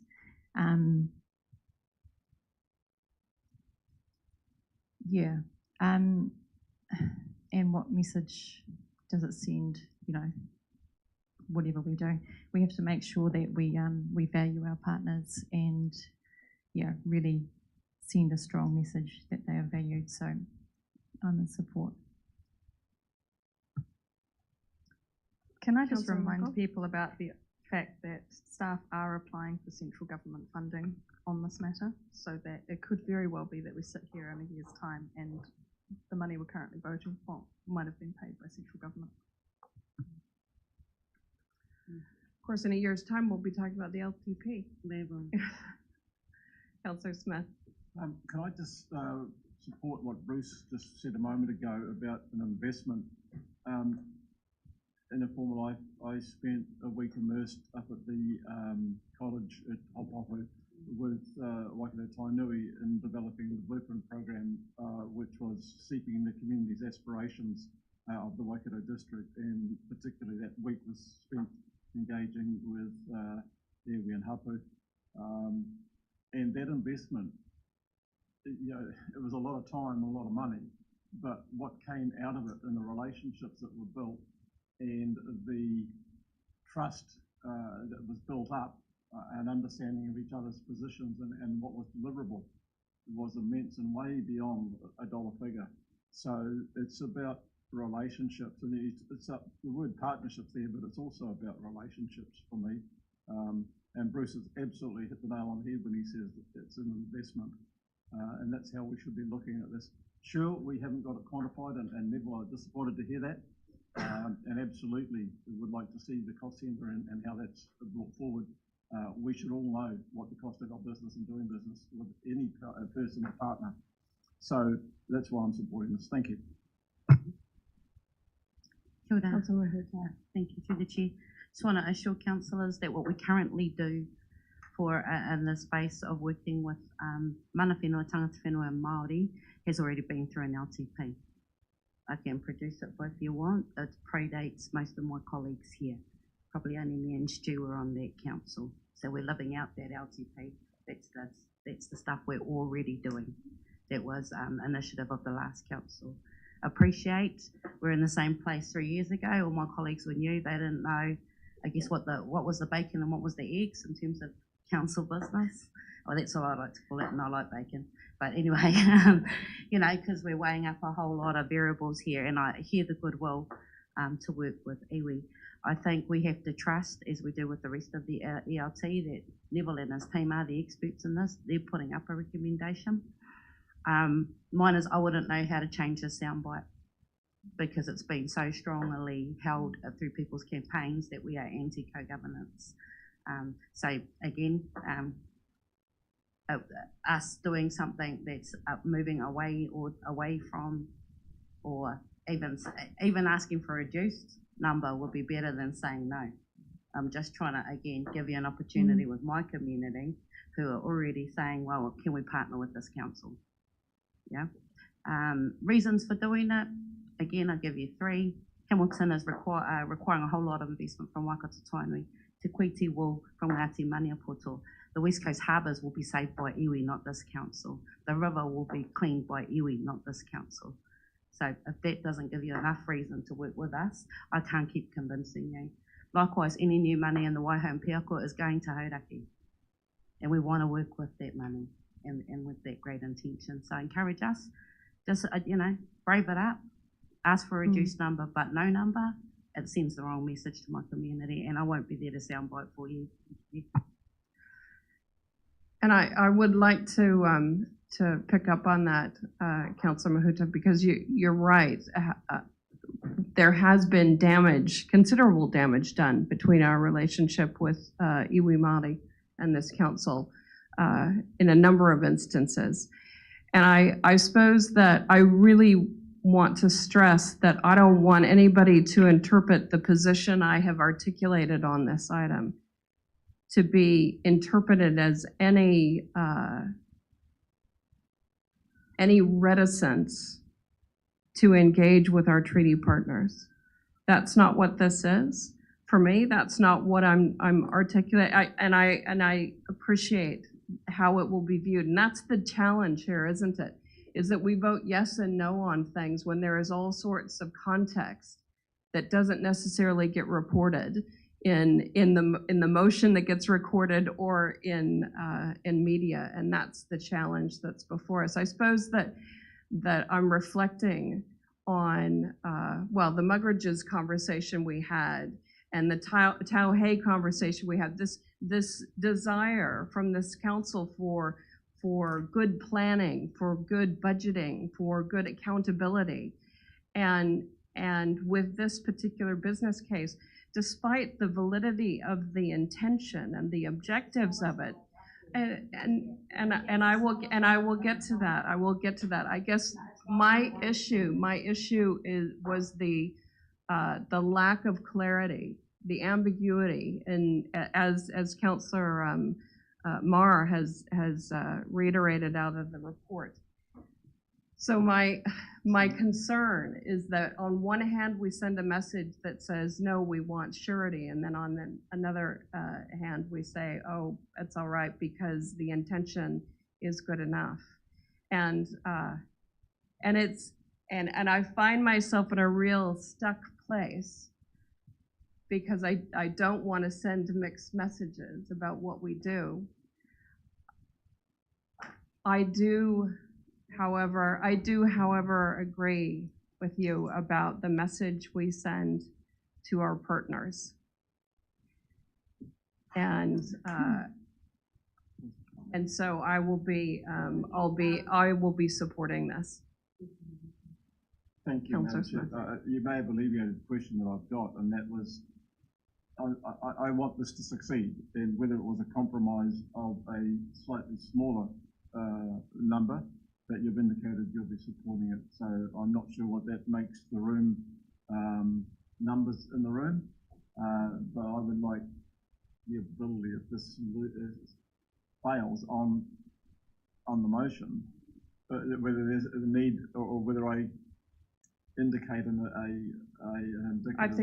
I think we're fine, Councillor Smith. If you think we're fine on this number, otherwise I'd suggest an amendment. Because it wasn't about the number for me. It's not Okay, about the number for me. It is okay. about the process and about when we're entering into long-term projects, long-term engagements, which this is, that we need to utilize the planning processes that we have before us to do it in a sound manner so that our communities are involved in that. And that's why I originally stated that I would like to see this in the LTP process.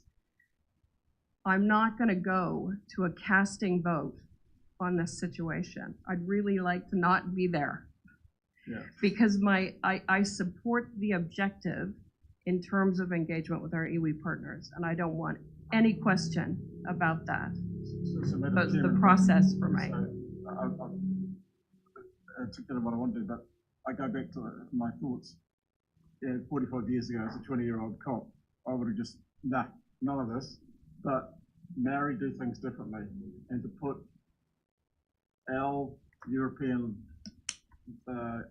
eyes over this process, we don't know how much time. There's a lot of wiggle room and space that you've got. It's elastic for me. It's not hard and fast. So I'm pleased with your indication, and hopefully it will support it. Thank you. Councillor Dunbar-Smith. Yes, I just wondered, picking up on what Tipper was saying, whether we could propose a alternative if this doesn't pass of 100,000, given that there is still a lot of uncertainty in this document about what we actually are doing and what our engagement is. That there's been a lack of clarity that was pointed out in that document. So that's a suggestion, proposal. If this fails at 200,000, is there an ability to look at an alternate view of a lesser figure? I don't want to have this. Where's the democracy? So, in a lot of cases, if you can't put up. I could put up an amendment now, as I was alluding to earlier, and change the figure. I don't want to do that because I'm hoping that it goes through at 200. But if it gets lost, is there an ability to come back with another figure on the same topic? Understanding orders. You could possibly do a foreshadowed motion of 100,000. It would not qualify as a direct negative because you're proposing a different amount of funding. So that would work. So if this motion was to fail, then we would put the foreshadowed motion and see how that goes. And if that was to fail, then there would be no outcome at that point. Ben has the floor on the subject, although I raised it earlier, so one of us could foreshadow that and the other second it, but I really don't want to do that on the hope that it's 200, so a bob each way perhaps. I'm still concerned with the 6%. I would like to see less than 6%, and if we take 100,000 off, we are under that 6%. So okay, you got to Is that what the magic spreadsheet looks like? Magic will bring it under 6. No, not that. No. It still sits at 6 to 1 decimal place. I believe we've got Molly that has her hand up online. Thank you, Madam Chair. Kia ora, councillors. I just thought I'd raise my hand and suggest a alternative process approach that might help get to an outcome. You could consider putting this motion in 2 parts. So your first part would be to approve additional funding for iwi partnerships and engagement, full stop. Vote on that. If it goes through, your next step would be to vote on the amount. You'd start at 200 because that's on the table, it's been moved and seconded, and then if it was lost, you would go to the next, suggestion, which would be a reduced amount. Madam Chair, I'm happy to let it lie on the table as it is without moving that. It's a very process, so let's have a crack at what's up there, please.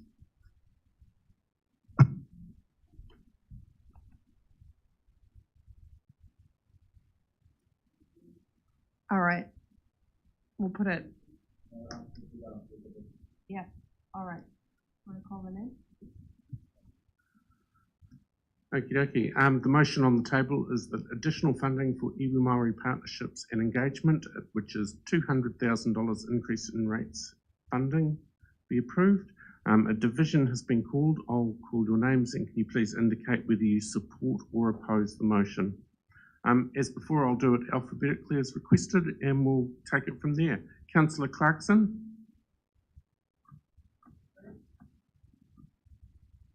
Councillor Clarkson has indicated his support in the chat. Councillor Cookson. Councillor Downard. Councillor Dunbar-Smith. Councillor Graff. Oppose. Councillor Hodge.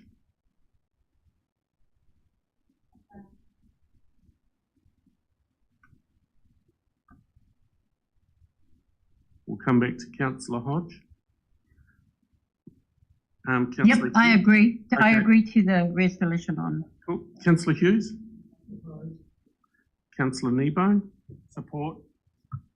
Councillor Marr. Abstain. Councillor Mahuta. Councillor Nicol. For. Councillor Smith. Councillor Story. Support. Councillor Strange. Support.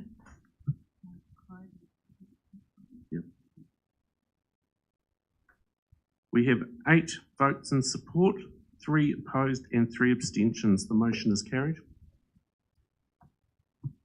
All right. Next one. What do we have next?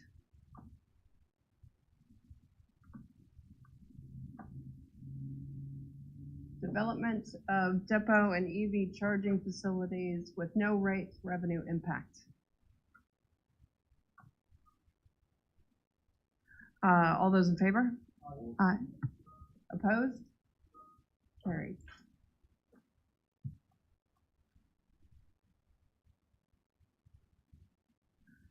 Funding for the customer transformation program at 228,000 increase. What? Sorry, that's what I'd put in there. So my question for Janine, does this need to be in here if it's going to be funded from prior year surplus? It's not an annual plan matter per se, is it? It could be, or it could come back for approval through a subsequent process. Yeah, in terms of accessing those prior year surplus funds anyway. So Can we not do that today? Yes, you can. Yep. So I think it's so you can do this, noting with the resolution as it stands, there is no rating impact. It enables the expenditure to come into the annual plan, but we'll lean into that prior year surplus reserve to fund it. So, so what is our wording? Are we leaving the yellow in there? Is that? I think to clarify that the value of the business case was 228, and the proposal is that it's funded through prior year surplus, just so we've got that captured as a record. Yeah, because increase. We can. Yeah. 200. Funded. Yeah. Funded. Yep. No rating impact. All those in favor? Opposed? Carried. Sorry? We're getting close. We're getting close. Hang in there. I think the wording of this one, that the amount that's been put back in the resolution, was that full amount? So yes, so the I think where the discussion had landed, but obviously still open to discussion, was the full 566,000.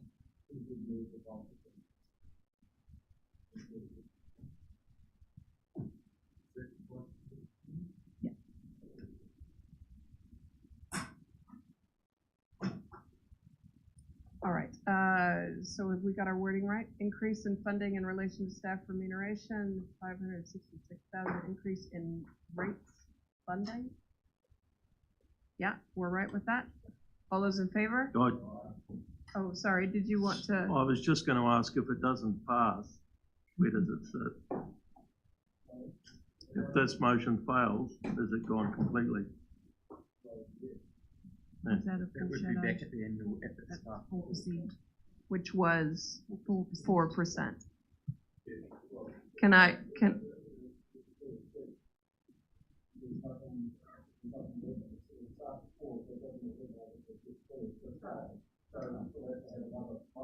yeah. So I'm just trying to test the room. I'm just testing the room whether or not this is gonna get there. Yeah. Because I'd rather us get somewhere. So you're against? Yeah. Huh? You're opposed? I'm just counting.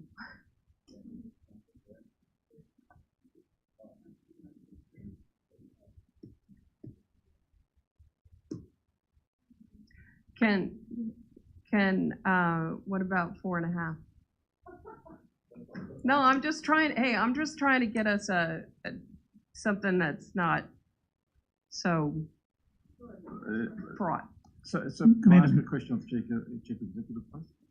So we've heard about the impact of government recruiting at the moment, poaching from local government, from industry, like sort of CKL and all those others in the business and planning. You've got engineers, as someone, I think Greg spoke of this morning. So across the board, our business impacted by government inflationary driven recruiting. So of real concern to me is the ability of the regional council to do its business going forward. To indicate that we're only looking at 4% or 4.5 or 5%, overall, it's a chunk of money, but is it sufficient to enable you to retain the people that you need or recruit the people that you need to keep the business going? Because that's one of the complaints about local government, that it takes too long to get answers from local government. So by just saying we're going down and we're going for a Dutch auction here and trying to get to the lowest common denominator, but is it going to enable you to do the business? That's what my real question is. And I'm just noting, the strategic pay, the latest data had the increases at about 4%, right?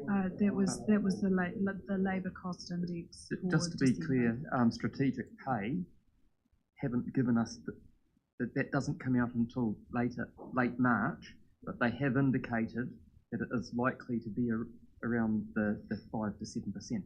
The difficulty is role specific. Some roles, it's all different, and so I think we've done.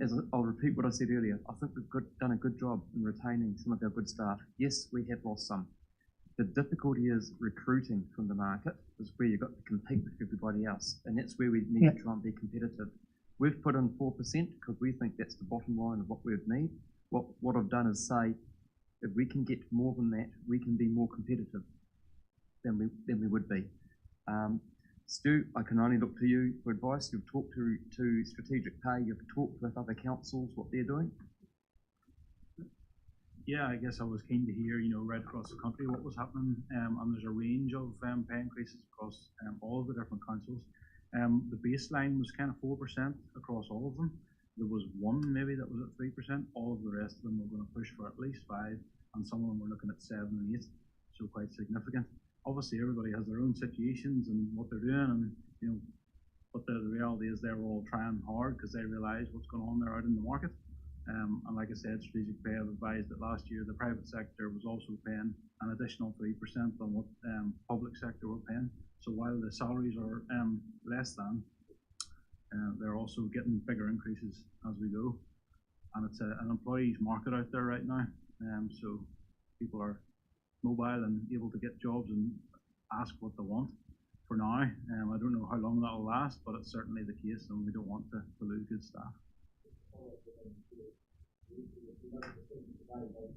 4 or 5% or somewhere in between, that decision today impacts the available money in 18 months' time when the year that we're talking about ends. So we're looking at a figure that's going to last for 18 months. Just question. Oh, sorry, we've got an order. We've got Councillor Marr, and then I'll come to you. Okay. Yeah, I'd just like to point out that, we've just voted on something that we were concerned about the message it sends, and that's my interest in seeing this 5 go down to 4, possibly maybe 4.5. But just the message it does send to the people out there that aren't getting pay rises, are being affected what we're doing in this room. So that was just a point I'd like to make. Just wanted to check on if it is half that amount, what does that impact on the rates? I think that took us down to 5.8. Comes down to 5.8% instead of 6%. So if it's 4.5, is that what you're saying? Yeah, 4.5. 4.5. What, given all the decisions that have come before, where are we at on your spreadsheet? 5.8. If the provision for staff remuneration is at 4.5%. 5.8. And if it is at 5, it's 6. It's 6. 4.5. Can we live with 4.5? So for the mover and the seconder, are they happy to change that number to whatever the 4.5 is? So that equivalent number to? would be 283,000. It's all part of my plan. Sorry, what was it again? 283,000. 283. Dave's grabbed that. All right. All those in favor? Yes? Opposed? Opposed here. So Can we actually, have are we actually talking about 4.5%, or is it the 4% included in the LTP already? So this is only additional above the LTP. Okay, I can live with that. Thank you. Can we All have right. a division, please? Sure. All right. I'm gonna do it on voices first, and then, so all those in favor? Aye. Opposed? Opposed? Aye. So opposed, we have Clyde and, so we'll do the. The resolution is on screen to increase in funding in relation to staff remuneration, which is $283,000 increase in rates funding. Again, I'll call it alphabetically, and can you please indicate whether you support, oppose, or abstain? Councillor Clarkson?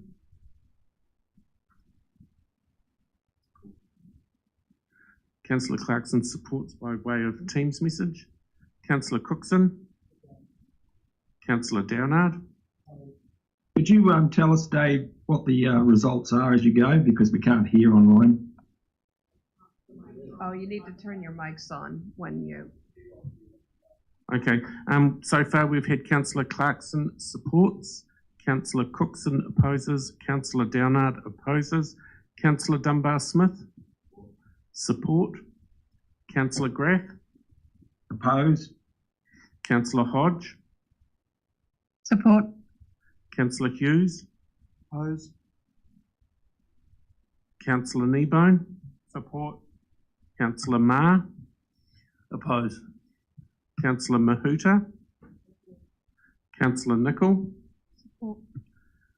Councillor Smith, Councillor Story, Support. Councillor Strange, Support.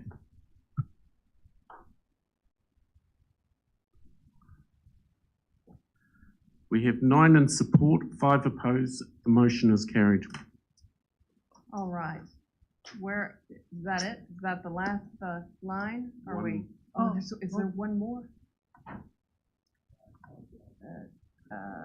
That the report is received, that we don't need to have 2, do we? I don't think we do. Because So nothing. we've done it. We've done it. And resolution number 3, I think, in light, so that can lie on the table that's what we will come back to on the 23rd of February, following the inclusion of the Mugridge's impact. All right, so did we receive the report already earlier? No, we didn't. Oh, Okay. we got straight into it. All those.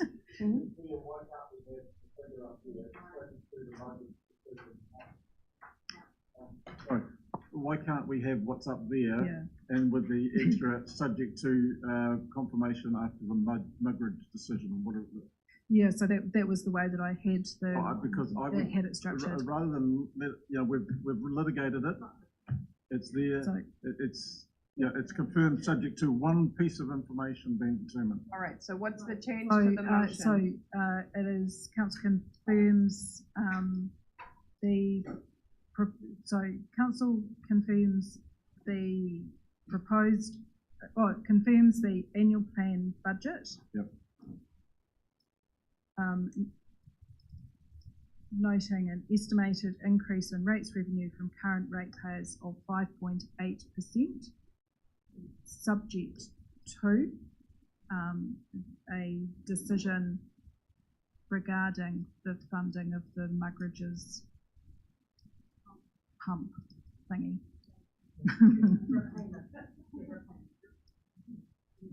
I'm out of words for the day. Because then all we've got is one thing to determine. Yeah, which that's fantastic outcome.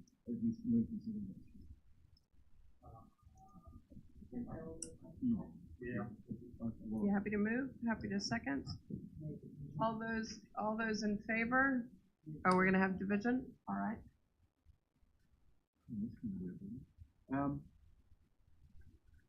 Point of order, because if this is lost, we've still got the decisions are already on the table getting to 5.8.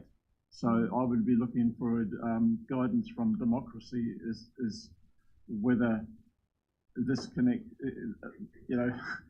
whether any proposal can go to a division, but the consequences of this being lost means a relitigation, and it is possibly, the ability to have a division and have this overturned is or Well, lost. you can call a division on anything. Yeah, I appreciate it, regardless of but the impact of this being lost impacts on the decisions already made, Understand, which are yeah. positive decisions, and Yeah. so having got to a position of council on those matters. That's only a matter if it's lost. Yeah, So, okay. and we've had a division called, and that's just so people can have names I just recorded, want and you to that's be all aware good. of the consequences. I'm aware. I'm Thank well you. aware. Thank Well, you. actually, I was meaning the we rather than you particularly. Thank you. All right, call the names. It's 5 o'clock. Okay, so what we're doing here is we're receiving the report and we're confirming the budget of 5.8% subject to the Mugridge's pump station debt repayment. I'll call your names. Can you please indicate whether you support or oppose? Councillor Clarkson.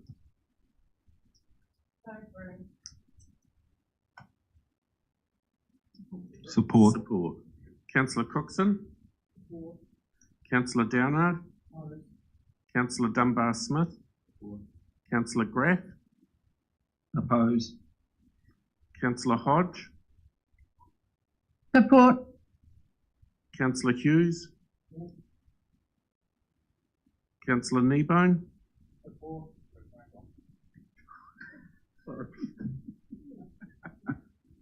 Councillor Hughes and Councillor Kneebone didn't have their mics on, couldn't, and they both support. Councillor Marr? Support. Councillor Mahuta? Councillor Mahuta supports the motion. Councillor Nicol? Support. Councillor Smith? Support. Councillor Story? Support. Councillor Strange? Support. All right. So 12 support, 2 against, the motion is carried. Thank you. Well done, everybody. It's a long day. Goodbye. But we got there. I appreciate that. Oh, hang on, Katarina, if you can. We'll close the meeting, but then there is a item that the chief executive would like to brief councilors on. So we will close with our karakia. Okay. And I'm happy to lead that. Unahia mai te uri tapanui, kia wātia, kia mama, te nākau, te tanana, te hinanaro, e te ara takatu, koira e rongo, e whakaerea, a kia ranga, te tina, hui mai, hui e, tai kie.